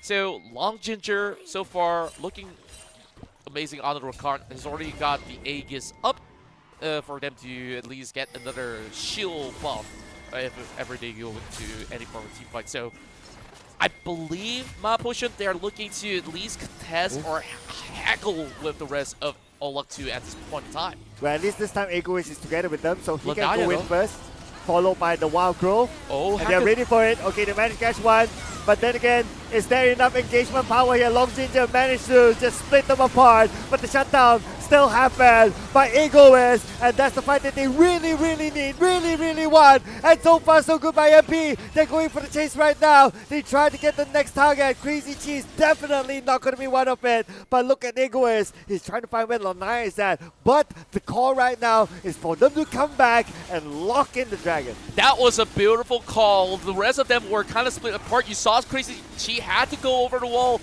And it is not done. It doesn't just hit. They hop over the wall. And a clutch steal from Long Ginger of all members. And just like that, Mono Potion lost the Drake. Oh my goodness, Long Ginger! What a steal! Definitely deserved. The zoom in here by all observers. Beautifully executed. They waited patiently for the right moment. They even said Crazy Chi as a distraction at some point, but Long Ginger, what a timing. Prod, give us that. Give us the sauce. Okay, let's break down this team fight once more. So, Crazy Chi was too far off. He was looking for a flank angle, but he wrapped him around the pit, and that was the first mistake. Lanyana was slow to also be involved to take out Hackett, and then they just collapsed all the way to the back line, finding Vivalis, where did not manage to get those big clip of the Feather Storm. And just like that, they have this death ball going. led by none other than Egoist to really get those big stuns across. And then, look at this. How on earth he managed to steal this? Can we slow-mo that? Rewind and slow-mo this, because that almost looked impossible. I believe it was that channeling of the Q that actually got this one back for All Luck 2. And just like that, they got those free upgraded boots from that Dragon takedown. Okay, and now Haka is definitely going to go down for sure. Wild growth. Here comes the Wild Growth on the Haka just to buy him a little bit more time, but it's not enough to save him. That's going to be another kill at the top, and surely they will take down the turret at the same time. Yep, they got Shelly up with her business. Quick work. But that's the first knock. Looking for the second charge as well. Piloted by Lanaya. And the rest of Mana Potion is looking to bail out. There's no answer in response. Meta Tester is going to watch as this T2 crumbles down. There you go. 2 turrets back to back at the top. And that's also thanks to the steal earlier on. Let's not forget about that. That steal was absolute clutch there. But now Crazy G at the bottom, 1v1 against Egoist. And they know that as long as you put Crazy G in front of Egoist, Egoist can't do much. Yeah, I mean, he just have to be mindful and respectful, especially now with the Black Cleaver up online. So they're also looking for another quick objective takedown. Quick smite coming in from Fantasy is there's just no contest whatsoever coming in from Mana Potion. I mean, that team fight was pretty good, right? But I wish we got to see a little bit more of that, but you could evidently see that majority of these members of Mana Potion was not ready. A couple of members around the base. It seems like they've only got the first item up, and we're already looking at pretty much a big lead right now coming in from even the ADC, having the very quick blade and the Essence Reaver already online for Philvilus. It is still a huge gap, but it's still not an impossible gap, I must say, for them to make this comeback. For Mana Potion especially. But the big question is that every time, how are they going to make that big engagement? Okay, now they have Egoist together with them. Long Ginger, his position compromised for sure, but he doesn't know that Egoist and Haka is right in front of him. They're trying to wait for him to move forward, but Long Ginger is not baiting the bite. Yeah, and overall, like, as a Rakan, you can also swerve out of the way. Even if they do spot him out, there's not going to be a point in time that you really want to commit onto the support. Speaking of commitment, though, Egoist is going deeper into the jungle. This is actually causing a stir. All the members of All Luck 2 is on the chase, and perhaps this might allow Mana Potion to try to do something. He flashes on the wall. Wait. Are you serious, though? Using a flash to go all the way in? I think he get out. What? Wait, he can. It's a home run! Oh! It is a... Okay, but wait. I think he's going to go down. But then again, he opened up the space for his other teammates. But will it be enough space? Because right now, Crazy Jinxie is the one in trouble by Fantasy. That will take him down. Long Ginger behind. Will deal damage by himself. Next target is going to be Hakan. Hakan flashes away to safety. Fantasy and Long Ginger onto him. So far, so good. Oh, underneath the turret. He might go down anytime soon, but then again, focus on the Hakan first. Hakan, stun, and Fantasy will put him to sleep. Wow, that was just a really beautiful read coming in from All Luck 2. They know that the rest of these other players coming from Mana Potion is looking to secure mid, and they all were pretty much stirred up because of that kind of play that Egoist was trying to go for a white wrap. Not only did he burn that flash just to try to be eliminated by the tower to deny the goal as well as EXP, he kind of set up this weird bait that kind of put his own teammates into trouble. Talk to me more about the whole Egoist move, Contra. Do you think it was deliberate or it was a plan? It just happened. I think it was meant to actually set a little bit more decoy. If they could buy enough time, then they can secure the mid lane turret. But right now, they're looking for a collapse. Okay, they're just going to go in for it right now. They're going to try, but look at Lanaya behind. Lanaya putting a lot of damage, but still they're able to get the shutdown onto Fantasy. But Long Ginger is there, trying to protect his teammate. Phil lives. And Phil lives with about 40% of health left, tries to fight back, and he'll be able to get the damage output. So far, so good. Tries to get at least one trade back, but it's impossible for him to survive this one for sure. Crazy G, as well as Long Ginger, 2v1 on 2A support. No way he's going to be able to survive that. Ace given to All Luck 2. That was beautiful played. played by Lanaya. And the fact of the matter is, why isn't Mana Potion targeting the Aurora instead? Because you could always Featherstorm your way out of that, even if you want to chase onto the Xayah. And this is why it resulted in the backline being absolutely blown out. Sure, they get the shutdown over onto Fantasy, but that wasn't really worthwhile when you have rampaging Lanaya over her back, just erupting one member after another. Yeah, and they left the support as the last target, which is, I think, brilliant, since they did send Lanaya from the back, you know, disrupting the backline. You can leave the support as the last. And this support, well, won't be too disruptive, especially after using the Wild Growth. Yeah, I mean, overall, there's not much you can do as a support once all of your teammates taken out. Like, oh, big crashing wave. Yep, I'm just gonna watch. Question Prison, no! Crazy G could be in trouble here. Crazy G might go down, but Crazy G, he still tries to fight back, but to no avail when it is a 5v1. And they just really got to look for more and more of all these pickoffs. Crazy Chi take it out, and are they going to risk it and call for the Baron? Because there is still a very fine chance that AL can actually look to actually dive bomb them. And take a look at Lanaya, always going into those deep angles and just waiting for the right time to strike. I mean, they don't have Crazy Chi, but they were still going for it. Lanaya, look at the damage output. Whoa! And now to the left. You blink and you miss it moment, ladies and gentlemen. This could be another ace here. Long Ginger, 1v1 Haken. But here comes the backup. Fantasy came in. And it is again a second ace to the hands of Luck 2. They should have not done the Baron at all. Sure, you got that pickoff. It does not mean anything at all when you don't really have the clear speed. Your Jinx has only got those 2 items, and just like that, 20 over minutes to play, and we've got 23 kills in the belts of Luck 2. I think it's not all about luck, it's all about skills, and they're showing up today. Yeah, last stage effort here to defend, but I doubt they can actually do that. And surely, Luck 2, they don't need luck. They have skill to win game number 1. Ooh, let's take a breather. Let's take a breather. Yep. Luck 2, every single team fight was just popping off. Or that one word, Mana Potion has been able to trade right back. But even so, the clutch coming in with the Rakan stealing the dragon was already a big blow when Mana Potion could have just easily smited the dragon away, and then forcing that Baron was easily just a big turnaround coming from Luck to just secure it, not only for themselves, but to once again wipe them out for 2 consecutive aces. And obviously the Rakan didn't have the smite. Yeah. But he was still able to steal it, so it's just mind-blowing that they allowed that to happen, right? So, I don't know. Okay, was it Mana Potion? Did they use the smite too early on, or was it the It might Rakan that was be just on the point? case where, you know, like in the mix of the battle, sometimes you actually have like the Sejuani to try to slow somebody down, or just to ensure that you land the smite onto an enemy just to get the kill secured.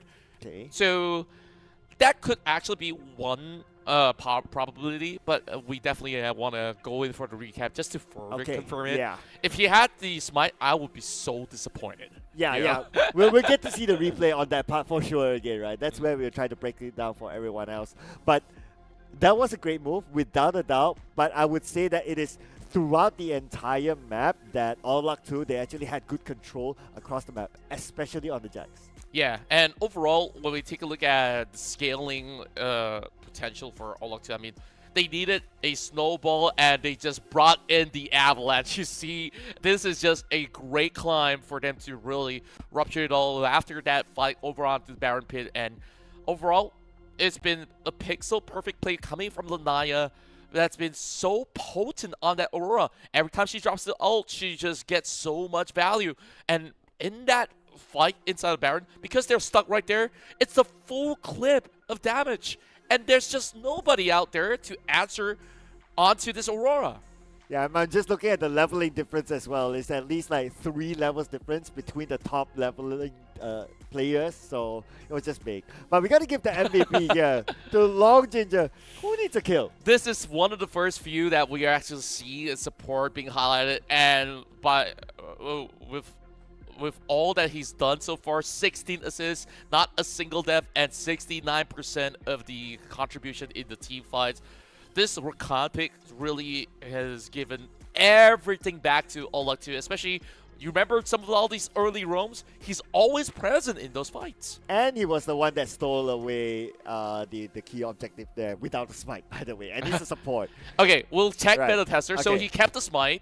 So this went on to be a successful trade where they take out Lanaya quite later on, and they managed to quickly take out Fabulous. Okay, so the smite was actually down. He managed to actually land a smite on one of the members, and that is the very reason why that he could not steal it. But let me tell you how much damage the Q does. Usually, most Rakan players, they don't really max Q, and even if you do, it's maybe like 300 damage or even less.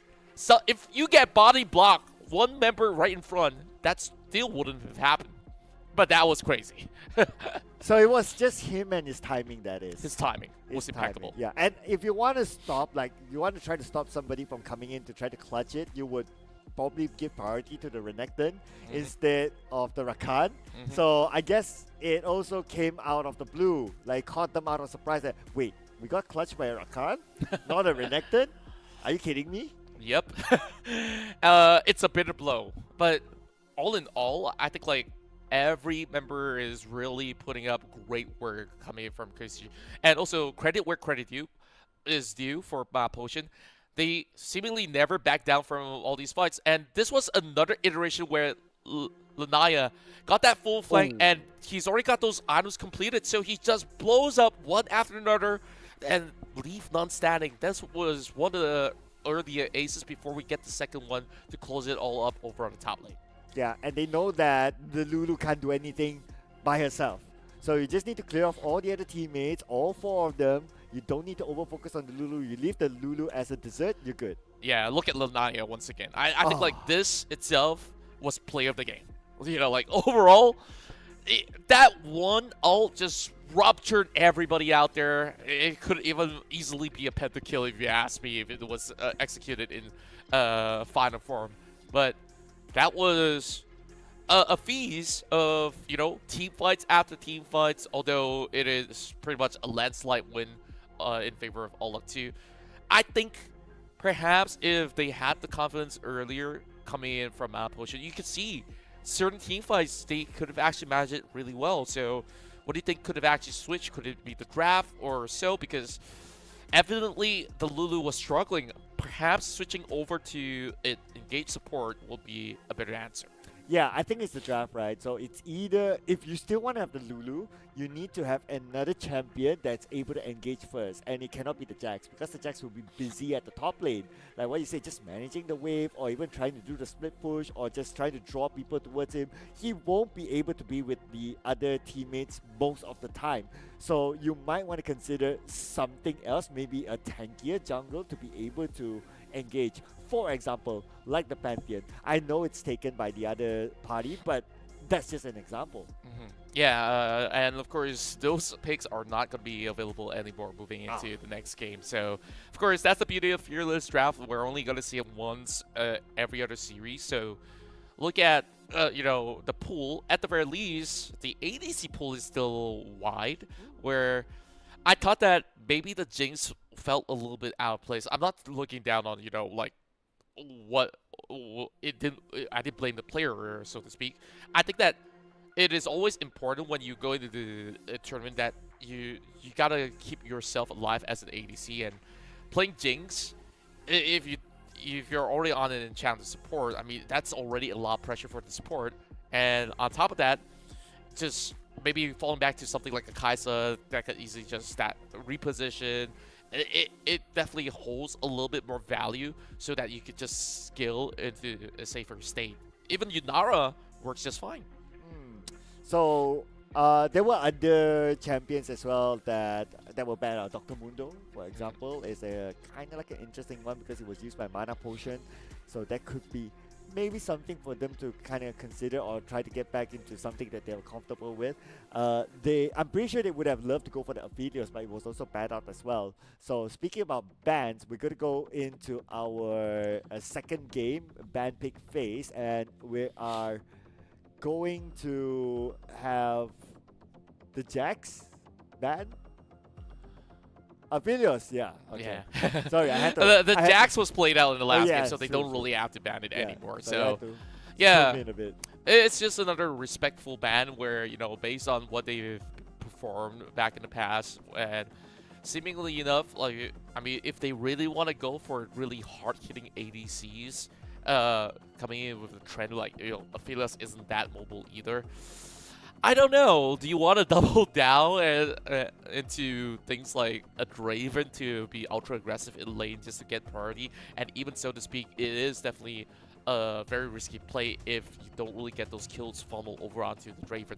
So it is going to be very similar plans as to game 1, Mundo ban away. Same goes to the Aatrox. So that will kind of deplete a lot of the pull over onto the top lane. So I'm thinking that certain notions that we might even see both sides defaulting into less of a carry role onto the top lane, but to default back to tanks instead. Yeah, I guess All Luck 2, they are just going for respect bans again based on their research during the qualifiers. Both the Aphelios as well as Dr. Mundo that was used before, both taken out, and they even take out the Ambessa as well. So now they are trying to choke down the potential top lane sort of tanky-ish sort of champions that Mana Potion can go for. What do you think are the other options?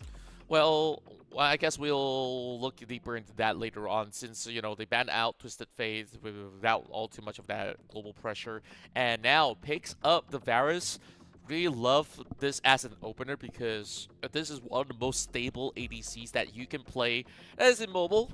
But to answer back in response, I think Asher is always going to be a solid pick. So glad that they managed to think this through in order to answer back. So if you were to land the Chains of Corruptions, she could always say, hey, I got the Crystal Arrow, and as a matter of fact, I now have global pressure to really start the engage with the arrow.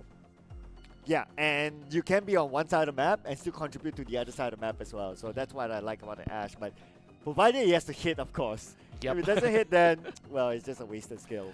But I'm sure these players, they would have trained it a lot. I mean, they are playing at this level, right? So they definitely know what they're doing. So it will be interesting to see how they're going to execute that. Gwen will be picked up, and Gwen is... Karthus? Strong. Okay. I was worried for a second. Okay, they're still hovering.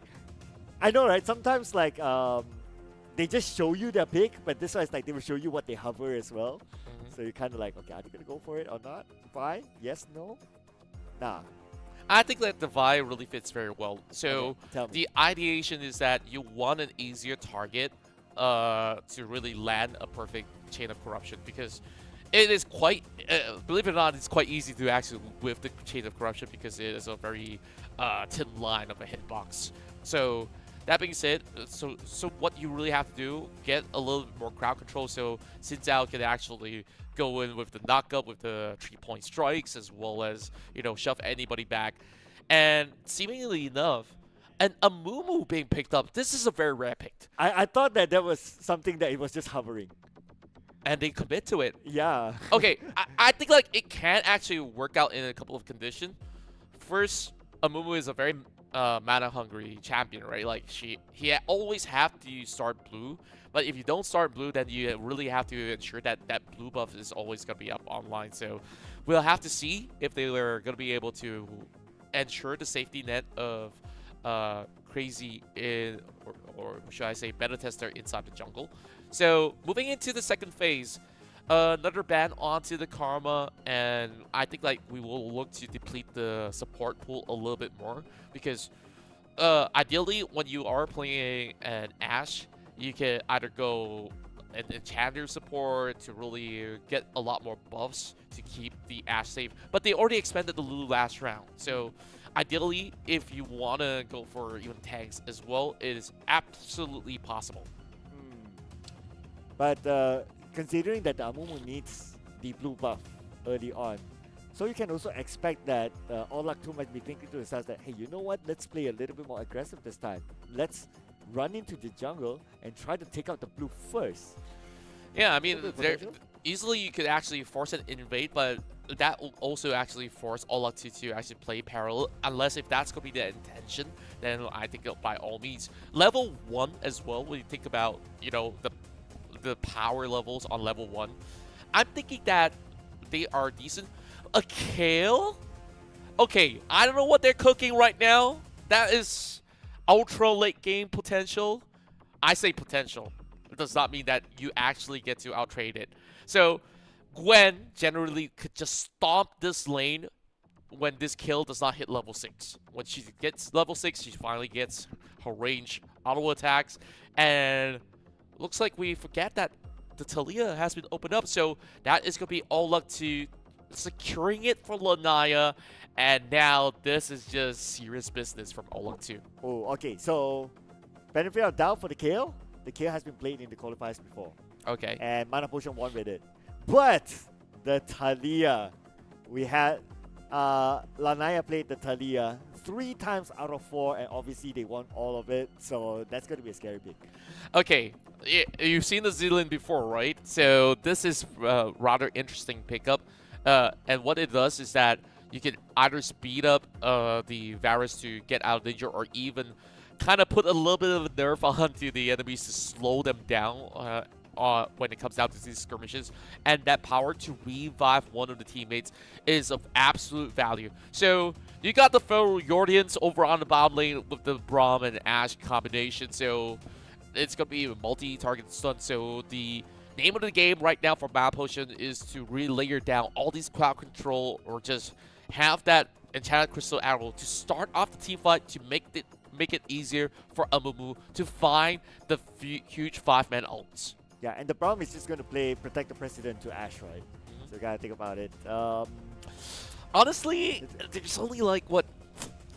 I mean, sure, you can go full tank Amumu, but ideally you still want a little bit more damage.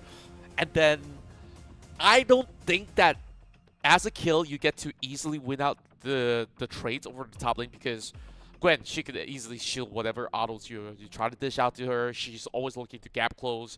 So top side is going to be weak side for Mana Potion. So they will have to force a lot of plays around the mid lane as well as bottom. Unless if you think about a situation where, unless being assisted a whole lot by Hacken as well as Beta Tester, then you will actually see this kill thrive. Okay, I'm looking at what if they do go for a full tank Amumu. So you have full tank Amumu, and obviously Braum is going to go for the full tank. This is just to protect the Ashe, and they hope for the Ashe to be able to scale to the late game and we funnel everything towards the Ashe. And Ashe just needs to deal the damage. Just go for damage. Just tap it away. Yeah, that's true. And of course, any catches coming in from the Sylas is going to be pretty crucial. And keep in mind, with the Sylas being able to, of course, snatch away one of all these ultimates, if he takes the Chain of Corruption, he can also initiate with some of those team fights, or even try to go in for those revives using the Zealand's ultimate on top as well. So I really do love the value of what Hacken actually brings. The question now is that when you're fighting up against Talia, it is hard to actually go solo bullet to match up to her, because she can just easily stun you up with her work ground when she pops up her E. So, oh, this is looking very dicey, but I kind of like the ideation. And now for the fact that with the Divine Judgment coming in from Egoist, who could actually make herself on the kill invulnerable for a second, or even any one of these teammates, it is a guarantor to keep either your front line safe, or even the Ashe as well, to continuously deal a chunk. But this is an ultra scaling comp, and you saw last game, it ended up with what, 20 over minutes. So I don't think All Luck 2 is going to allow that. Yeah, I worry that Mana Potion is, what they're setting up right now is very one-dimensional. Like, there's probably only one way to play their composition. Whereas for All Luck 2, they have options, right? They can go for split pushing, they can go for direct team fights. they can play the late game and they can play the early game as well. So it looks like All Out 2, they have a better, more versatile competition altogether. Yeah, and you can already imagine if they were to also pull off lane swaps just like they did back in game 1, right? This kill is gonna lose so much EXP as well as go trying to even go consider some of all these lane swaps if it's gonna be pre-level 6. So I think like a lot of conditions need to be met for Mana Potion to really turn this game into their favor. So you're looking at 2 key members. Hacken on the mid lane needs to be proactive. Roam around the map, get those gangs going. Same goes to the Mumu. Get those gangs up and you will be able to actually see that late game potential bear fruit. Yep, so everything has to fall in place, right? But it's honestly, it's easier said than done, right? Like, okay, everything has to fall in place and then you can kind of find a win. Yeah. But if one part of it gets disrupted, then that's it, because it's very one-dimensional. Yeah, I think like it's okay to be one-dimensional, but when you have multi-conditions to be met, that is the difficult task to pull off. But this is where we want to see, can they be the Titans to rise? And okay. I think they got a little bit of a game plan right now. Looking to for 5-man cheese over the top side. These kind of shenanigans is something that's off the charts of what we all expect. But maybe that's the reason why they went for the kill, because they want to play around Egoist. I mean, overall, you saw back in the past game, Egoist was the one that secures first blood. So I guess we cannot underestimate him. I mean, I would definitely pay respect to what he's had as a potential, but Kale, of all things, even in pro play, not many players dare to pick up the kill because you can easily get bullied out of range on those exchanges. You could also lose a lot of all these priority on that level 2, but so long as you play safe, you look for no action before even level 9, then you're good for the kill. I know you're trying to balance things out. Yeah. But I can feel your grief for the kill pick. My what? your grief for the kill pick, as in like you really don't like the kill. I think it's cringe. Oh, okay. That's the summary. That's the summary. Okay. Okay. So what's interesting is he took the exhaust and he's looking for a trade, and it looks like he's about to win it. Oh, and Crazy Cheese one last hit away. Wait. Okay, he absolutely cooked because he took that exhaust into battle. But now, with all these potions pop, Crazy Chi regains that control and forces the flash away. Oh, big plays. Okay, we're not done yet though. Both sides still trying to poke each other. And here comes the flash. That's it. First blood. That is complete outplay, my friend. Ego is got ego checked right there. Because of the flash pop, he knows very well he's going to be able to win. And another 1v1 solo bolo up mid. Last hit. Oh! Wait a second, no! No!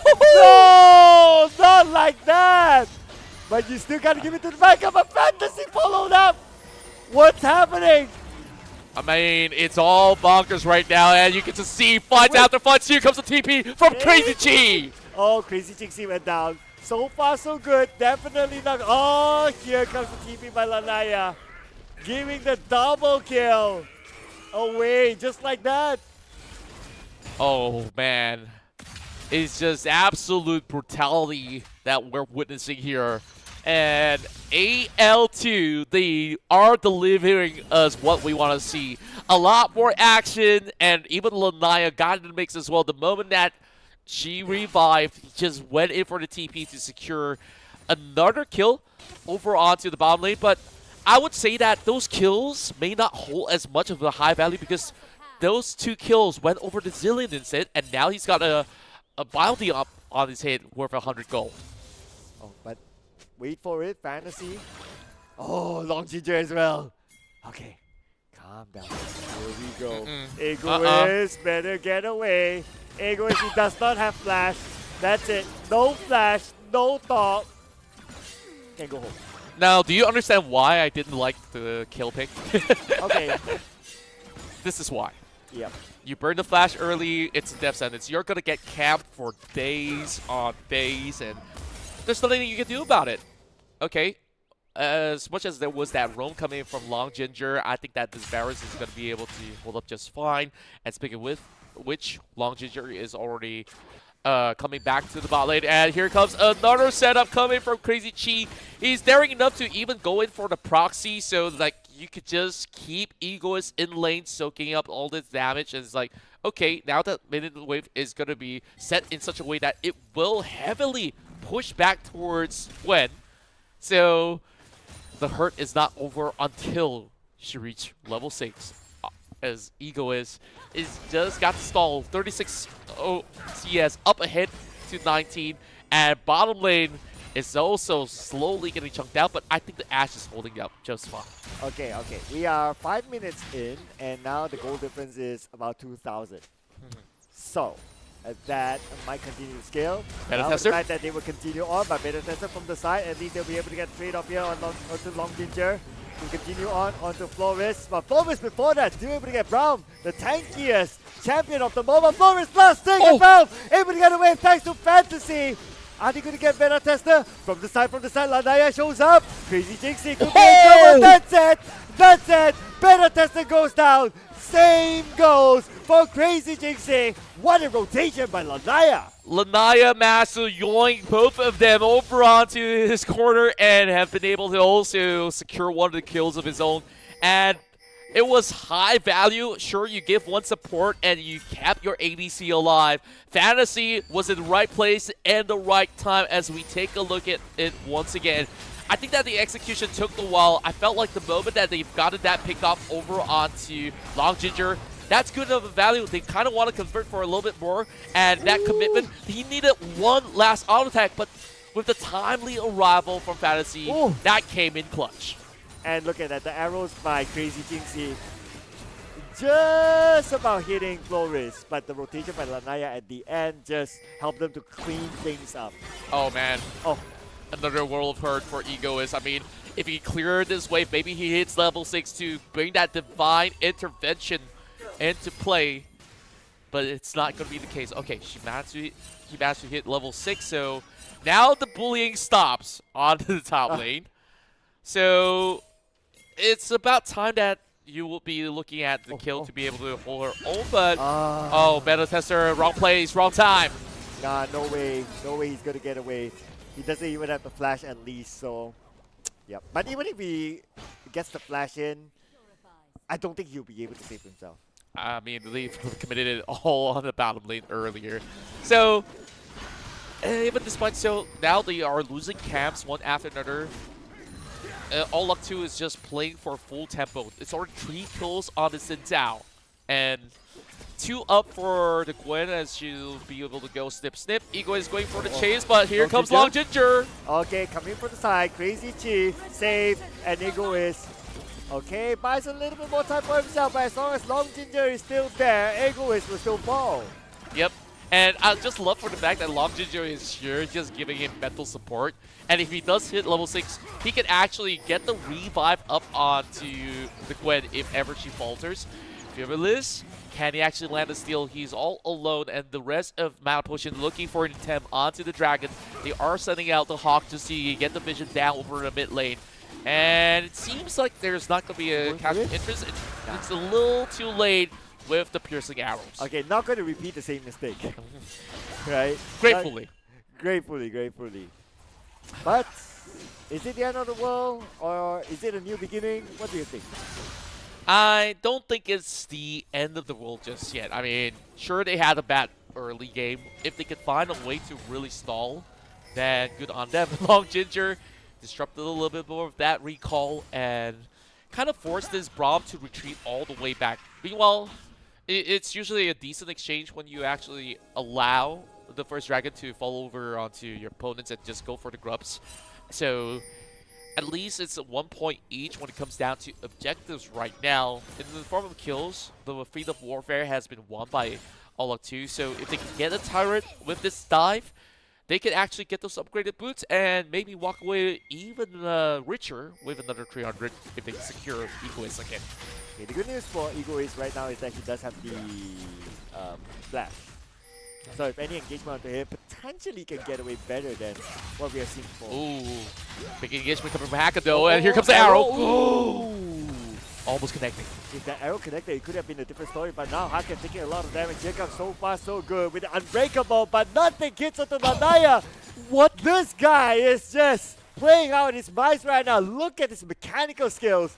But because of that, Beta Tester could now be in trouble. Beta Tester, it's going to be a 1v1, but here comes Lanaya. Where are you going to go? Beta Tester, 50% of health left. Airborne and Fantasy continues on. Fantasy, together with Lanaya, will lock in the kill. Lanaya, you see all the moves as you be able to dance it off, and now secures even more! Oh, underneath the tire is not going to be a problem as Lanaya, it's now on a killing spree, sharing it with Fantasy.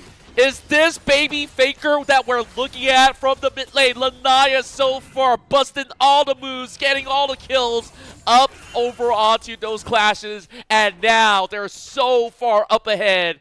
When he goes back to secure those items, I feel like he can even skip the Archangel that he's currently building. He can just go Shadow Flame or anything at all and just go full pedal to the metal. Well, that's why they played 3 times of the same champion. Okay, let's check out the replay here. Okay, this is the moment where Lanaya, just look at Lanaya. All the way to the back.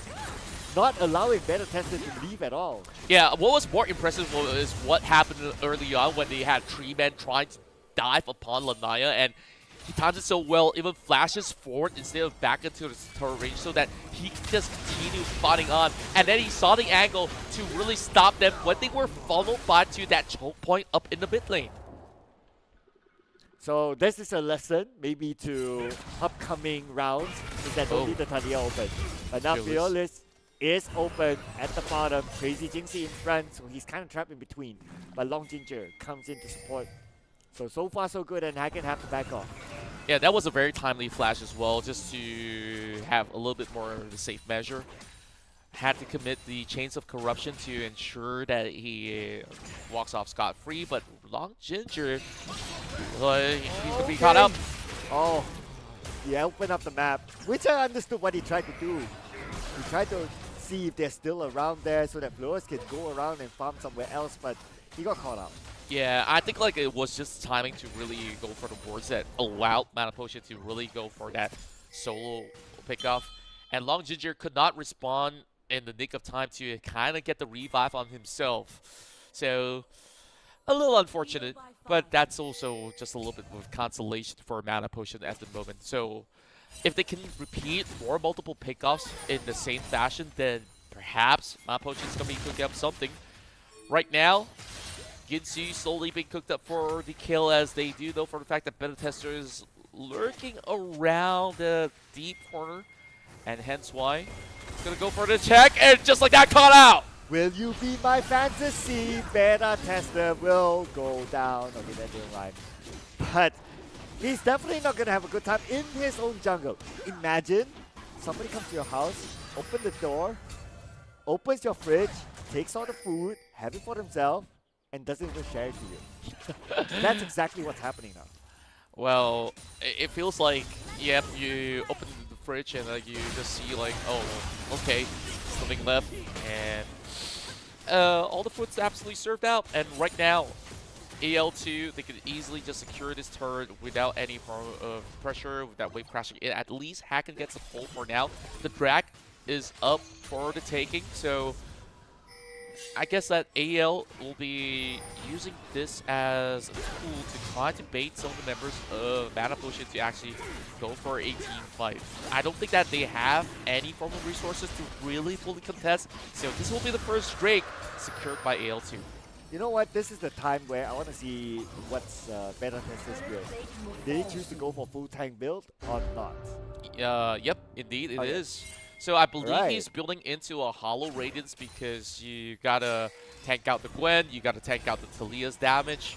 Also, some of the spells coming in from, you know, the Zillion, including the ADC, who's actually going for a Lethality build. I mean, there's the on-hit build for Varus, there's also the Lethality build. So by going to the Lethality build, it means that you have enough cooldown as well as all these damage output to slowly poke out the Ashe so that she's susceptible to be lowered down for a team fight. So I kind of like the approach instead of going for the on hit.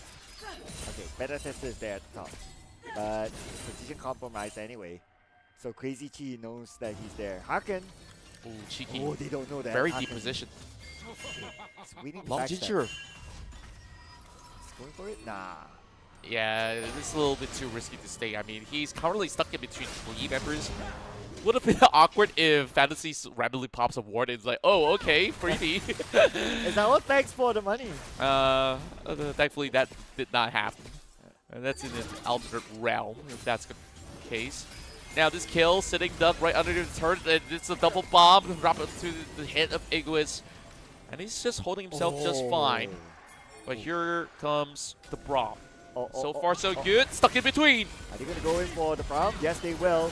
So far, so good now with the Unbreakable. Is it going to buy enough time? Lucky for him that Egoist is there. He can jump towards Egoist and save himself. Yeah, the Divine Judgment kind of saved the Braum right there.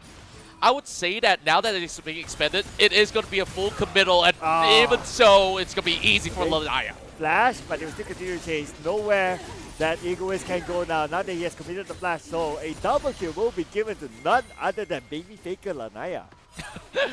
Well, it seems like we have already got him a suitable nickname. Well, usually you call Caps Baby Faker. That's an LNC. I mean, Faker can have multiple babies, no? Oh. I actually think they're single. Yeah, I'm just kidding. Let's not spoil his market, please, you know. Anyways, Hacken though, 1v1. Oh, Hacken taking a lot of damage by Crazy Chi still. What does it take to stop this guy? Now with Long Ginger, Crazy Chi has Violas, and they will surely get this kill on the Beta Tester. Okay, that's it. Beta Tester has nowhere to go. So far, so good. No point for him to jump back in with Unbreakable. He wouldn't be able to save his teammate anyway. But Lanaya, okay, they're still going for it. Oh, that goes the flash being committed. And so far, so good indeed. I got sad news for you. I mean, Sirfao. I feel like at this rate, when you are 10k goal, almost 10k goal up ahead, and within the span of 16 minutes, it is usually safe to say that the game is over. But then again, like, we talked about the scalability, right? Like, it is so hard to really activate the kill, which is what we talked about right before the draft. But this 1v1 looks so interesting because Hacken really tried to commit. He knows that Beta Tester is around, but he's a little too late. Beta Tester had to force the flash to go over the wall, and because of that, got punished and had Fibulis dropping the chain of corruption just to lock him so perfectly. You know what? Great point on the goal difference. But this is where I remember my psychologist. Okay. Be positive. So what is the comeback condition here for Mana Potion? Rule number 1, don't die. Okay, that's a good point. Yep. Rule number 2, get all the gold going. And number 3, get kill level 60. I think rule number 1 is easier than rule number 2. Oh, it's not easy. Trust me, it's not easy. Wait, when you have this Talia to fly directly towards your area, Lanaya right now is almost unstoppable. If you try to chunk her out, there's still that Seraph's Embrace to protect her. So, paired with the Rylai's, once you get clipped, you're not getting out. Dude, this is where I'm trying to practice what my psychologist told me. What? Be positive. You can do it. Staying alive is easier than you think. Virtually in this game, yeah, you can. Yeah, you have to start with that, right? Yeah. You have to psych yourself. Your positivity is starting to ring on me a little bit, and I'm feeling it. So, 19-4. Something to be positive about is that the Silas is actually almost on neutral standpoint. So perhaps that's also another win condition that they are looking to beat. But this Cloud Break has been conceded. The rest of the members of Battle Potion decides not to test, and therefore looking to actually make a play towards the top side perhaps because Ethos is in a little bit of a pickle. Okay. Oh, the arrow to the top. But it was a bit too far for Crazy G. But Crazy G, he knows that somebody is onto him. And the tester, so far so good. They're trying to lock him in, but on the other side, we're going to see Hacken here. Long Ginger made an approach, and there's nowhere for him to go. I want to watch top side. Wow. I mean, Hacken managed to actually get away, but right now, trying to actually hold his own. Crazy G goes down. They finally get one done and tries to secure themselves a turret as they go racing with Tier 2 and the Shelly charged up. They are way faster coming from the side of AL2. They can actually look to get another crash for the second time coming. And here comes Lanaya, I do believe. Is he going to be able to catch up? Yes, he does! Oh, yes, he does. One last hit left, and Lanaya will get another kill. This time, he's dominating.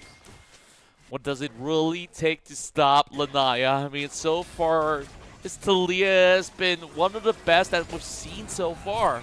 And this is also one very good reason why a lot of all these teams have been banning Taliyah.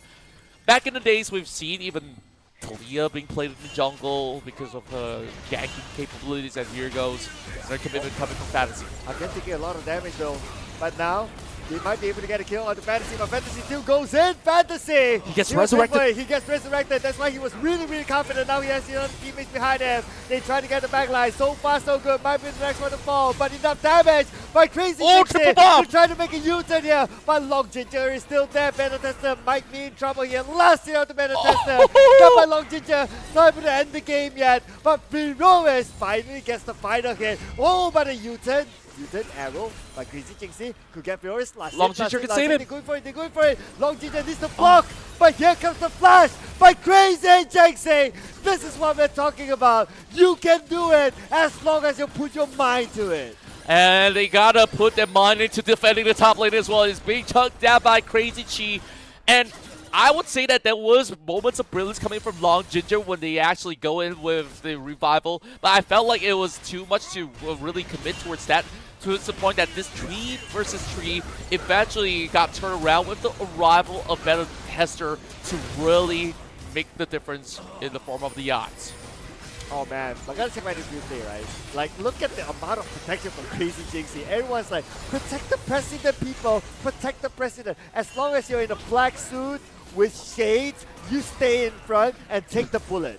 I don't think this Ashe actually wears any shades, but hey, I'll take that. Overall, I think like this was an overextension. I felt like Furious as well as Long Ginger could have actually built up after securing that kill over onto the Tester. But with that TP commitment coming in from Lanaya, he was kind of late to the party, and hence why that kind of allowed all the shutdown gold to funnel back into Mana Potion, and now they are calling shots for a team fight. And I think that Fantasy is to reach the room, but he gets caught! Arrow! Onto Fantasy! But Fantasy is taking it out. Now they're opening up the space for Crazy Jinxie. Look at the backline, Crazy Jinxie! It's on the rampage! Looking for more, now with a double kill! Making it potentially a triple kill, but Crazy G is behind, getting better Tester next. So far so good, it's pretty low. Crazy Jinxie moving to the next target. No more tag, no more brow. Finally, they got the Ashe, and it came from Lanaya. And he wants them all. He's going for the chase up against Ego, as he says. You have already had a whole lot of bro. I'm gonna ace this one out. That's it. Crazy G locks in the ace. It's all in push. They can potentially end this game right now, but then again, they don't have all the minutes. Let's check out whatever happened earlier. It was a moment of brilliance when you connected the Crystal Arrow onto the party target, and on top of that, layering it with all these stuns, all these crowd control. But after that, what was really left? I mean, Crazy Chi was left unchecked, and he came in with a flying angle, had the ultimate to really shred them with all the needles, drop into the right place to just slowly tear them all apart. So that was just perfectly played out, where they kind of overcommitted in essence, and it just slowly crumbled up for the side of Mana Potion. But at least that trade was still worthwhile. Yeah, and this chase was commitment. Just like how much I committed to my ex, but she still left me. Then that's not worthwhile. It's okay. Remember what your therapist told you? Yeah. Yeah. Be positive. Okay. Now, I guess that positivity is definitely leading somewhere for Potion to at least get some trading done, but right now getting caught up once again. Fantasy is going to open up this account, jumping over onto the Rob Glacial Fisher, and does connect. Does connect too, but then again, nobody's there to follow up, so it's more of like just buying time for his other teammates to run away. Yeah, and they're just going to cut their losses. I mean, it's just a problem, you know, like he's meant to really soak damage, but that's a little too much. Oh. Now, it's already kind of late into the 25-minute mark soon, and I'm still not really seeing the impact of this kill. Already having 2 items up, and even so, they need to find a way to really have them all pretty much bunch up for this Amumu to have pretty much the 5-man and ultimate to make value out of it. Want to see another arrow finding the mark. If it's going to be landing onto Fiobilis, then they will call it the go. But even so, he's got Edge of Night, so he can actually block the arrows. You know what my therapist said the other day as well? Love, don't hate. Stop hating on kill contra. I'm not hating. No, I'm talking about the Ash Arrow. Like, now realistically, who do you really hit with the Ash Arrow? Because you can't aim onto the Varus. You can't aim on the Gwen because she can also shield herself from getting hit by those projectiles. So it is definitely a tough call. I mean, ideally you could just land it on the frontliners, but if it's going to be the case, if you get the value on the Lanaya, it would be great. Yeah, I was also thinking the Lanaya. But Beta Tester is definitely not thinking about soaking up this much damage until he gave away the kill to Lanaya. The moment that we speak of the devil, right? Yeah. He's an absolute demon on this Talia, and right now, Baron for the taking. No jungle, no smite. Can the Braum steal the Baron is the question right now. Okay. Arrow hit, that might give them a bit of chance. Like look at Crazy Chi now. So far so good. It's just Souls Even in though way. So far so good. It's the tankiest champion of them all, but they don't have a problem dealing with him. Oh, they finally take it down. Finally went down. Still, they managed to get the kill onto Wingoes. But here is Haka showing up with Crazy Jinxie behind, dealing up the damage, but Crazy Jinxie down. Call down! Where are you gonna go? You just need a stun onto Crazy Jinxie, and that's it. Hakan, if they get him, it's a bonus. If they don't, that's fine. It's time to push. Yeah, and right now with the Baron up online, they will be able to just rush it down. Benetesta getting caught out! He could not back away, and right now Fantasy also gets to leap right in there for an ace. And I believe it's over, Sir Cloud. Okay, we still have the Braum. Be positive. Still have the Braum. I'm trying. I beg to differ right now. I mean, okay, they're giving them a chance. They're actually recalling. They respect the timers because Egoist is already back online. And remember what I said about conditions? Okay. 2 more levels for Egoist, and maybe we might actually get that big power spike. Okay. 2 more levels. Okay, 2 more levels, okay? Be positive. See, you're learning Contra. I'm glad that you have joined the bandwagon of positivity. But still, you take a look at the Sintao. I think like we haven't really keep track all too much of the progress of Fantasy on how well he's actually playing because Lanaya's taking a lot of that spotlight throughout this round. Oh yeah. Alongside with Crazy Chi's pop-off performance up against Egoist as well. Despite last scuffle, Egoist managed to finally take him down. But at what cost? 3 members, a full ace, a Baron going over, and all thanks to Fantasy, a lot of all these plays were made into big wins coming for the side of AL, all thanks to his effort. And on top of that, Long Ginger so far has been exceptional on the Zillion. Okay. Now we talk about win conditions again. Because we got to keep being positive, right?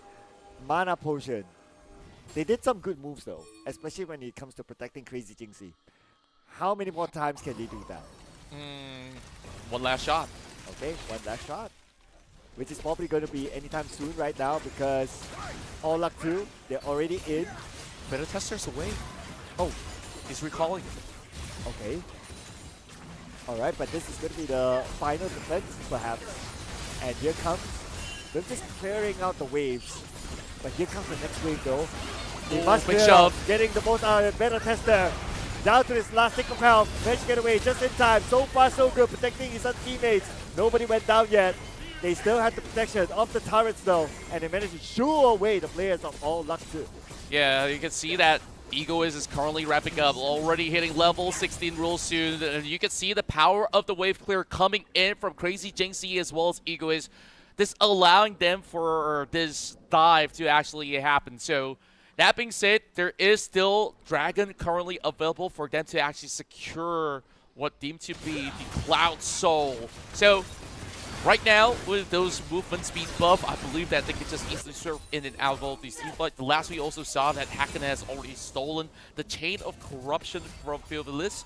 So I want to see how well can they actually pull off the next team fight, because that will be the most crucial one for Malpotion to really pull off in order to have hopes to actually have a major comeback. And all it really takes, realistically, when you are hitting some of all these breakpoints is that if you do ace out AL2, you can actually go for the base rush. Okay, so potentially the next encounter might be the last fight. It could, which is why you can see a very calculated measure. And now Egoist finally have reached the ascended form. Every hit of the auto attack will now deal true damage to ignore whatever resistance. So this Kale is going to be hurting like a truck. So it's all down to playing around the Kale. And now it's all about the big setups. So this could be a big funnel, and MP has got to pull off a perfect defense. And that's what they're looking for right now, right? That opportunity from the side. Try to gather as much information as possible. A Crazy Chi seeing himself, trying to open up the map. Same goes for Fantasy. Better Tester is the one at the forefront, but he'll go all in on Better Tester. Lanaya! Up the flash, and here comes Lanaya from the back. Better Tester will be the main target. Better Tester still alive till now, but they still got Better Tester at the end of the day. So far so good, not so good for him. Egoist goes down as well, and with Hacken down, it is an absolute ace for All Luck 2, and surely they will end the game now. And that was once again Lanaya with the craziest bottleneck to be able to find them all pushed up, and they could not exit out despite trying to get out of the way. And just like that, they all crumbled, and All Luck 2 remains victorious in their run. Two big dominant games by All Luck 2, giving them a clean 2-0 win, and they will move on to the next round. This is a solid lineup by All Luck 2, especially Lanaya. Yeah, that was a masterclass on the Talia. I mean, overall, the calls on the outs onto every single time that they would try to collapse upon Lanaya as well. So always been able to just turn the tides around and really get leads upon leads. Even up against the Mubushi, you saw you could have this Talia to really go 1v1 or even 1v3 and still actually remaining positive in those results. Yep. And the Kale? Just no. Nah. Okay. You gotta give the sign again. Okay, now that we're coming back to the caster camp, okay? Alright. And okay. Kale. It should be in the shelves. Oh, I thought you were gonna give the like this. Yeah. You have hundreds of champions. And of course, maybe less than half of the pool to play on the top lane. I think Kale, the reason why you don't really see too many competitive play is just she takes too long to scale. Like, and that was the problem. Like, you wanted all these kind of impactful picks for you to actually contribute to the team, and Kale itself is pretty much a resource-heavy kind of pick that requires you to take so much of these farm, and you really kind of deny a lot of all these other setups from happening. So I think that it all was being won for the draft itself, to be honest. I think personally, especially the Amumu pick was kind of I think it was all right. Like, if the right conditions were met, like if you have another bruiser top, or even say another tank top, so to speak, just to, add another layer for you to control the battle a little bit better. you saw like some of all these team fights, they kind of needed something to really stall for the Ashe, and they could not really get it done. And Lanaya is undoubtedly our MVP of the match. Oh, absolutely. Absolutely MVP in this round. But this is a leak to their next opponent to tell them to ban Talia. Don't allow Lanaya to touch the Talia at all. I mean, they could try as they may. Who knows if you already have quite a insane Talia performance, there might just be a couple more of these picks up his sleeves that's going to be performed just as well if you allow Lanaya to actually go for it. So I am definitely excited to actually see what AL has to bring to the table, but of course we rewind for a little bit to see all the action that take place back in game 2, where, you know, there was a couple of interesting plays, especially during that level 1 a fight over onto Egoist as well as Crazy Chi, and Crazy Chi still managed to turn the tides around to really secure first blood. So I think like we got the production crew over the back also cheering up for them, and so many times Lanaya picks the perfect timing to really pull up the ult, such as this one. Yeah, arguably this was the one and only arrow that was hit. I don't recall any others. I think there were a few more, but it was kind of denied. Right. Yeah. It wasn't as impactful as well as compared to this one. But I also want to take back my point on Amumu, right? It is a good pick considering that they are playing the comp that they want to try to protect the Ashe as much as possible. So you have two beefy champions in front together with the Braum, so that's an okay idea. But because it was, they were so choked down that the Ashe took quite a while to scale up too.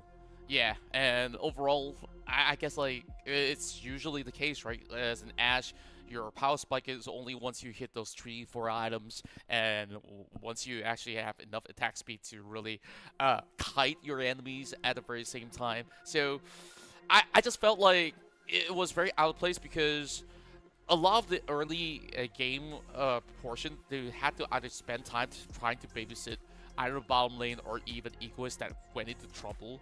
And it was not really worthwhile because this kill is not going to get up ahead, up against a kill, up against, you know, a gank coming from Lanaya or even the Xin Zhao. And then this was what really broke it, right? Like that crazy ult that we saw for the very last fight. And even with the dive, I think like there were certain moments that they saw an angle, but they couldn't really commit to it. And just like that, they could not exit to the fight. Yep, and they were caught in like one of these alleys, right? So whenever you take an alley fight, that's where it could go either very good for you or a disaster for you, depending on which side you're on. I mean, it could only spell doom because you got a Varus, you got the piercing arrow, a free Creative of Corruption. So Lanaya just had the perfect angle. His vision control around the entire field is just sublime. It's just phenomenal. Yeah, absolutely agree. Right? And plus, they had the power spike as well, right? As compared to their opponents, just because of the level difference and all that. But with that being said, ladies and gentlemen, all luck to with a 2-0 win. They will move forward, and the next opponent in the semifinals will be Mel Gaming. Yep, and definitely it's going to be super interesting to actually see them go all out. We've already seen a glimpse of Sparky, who's a lot more methodical, while Fairy Charm looking like the team to beat in the entire bracket. They've been super dominant as they achieve more than 100 kills throughout the entire series. So that itself is a big statement that this is a very ferocious team. While that will be our very first semifinalist to perform, and then followed by that, you definitely don't want to miss our Saturday run because we got Mel Gaming to take on All Luck 2 for our second semifinals. Yep, Mel Gaming Malaysia Pro Team will be going up against All Luck 2, Lanaya and crew basically. It's a solid team, I must say. So it's going to be really interesting on how Mel Gaming is going to try to overcome this one.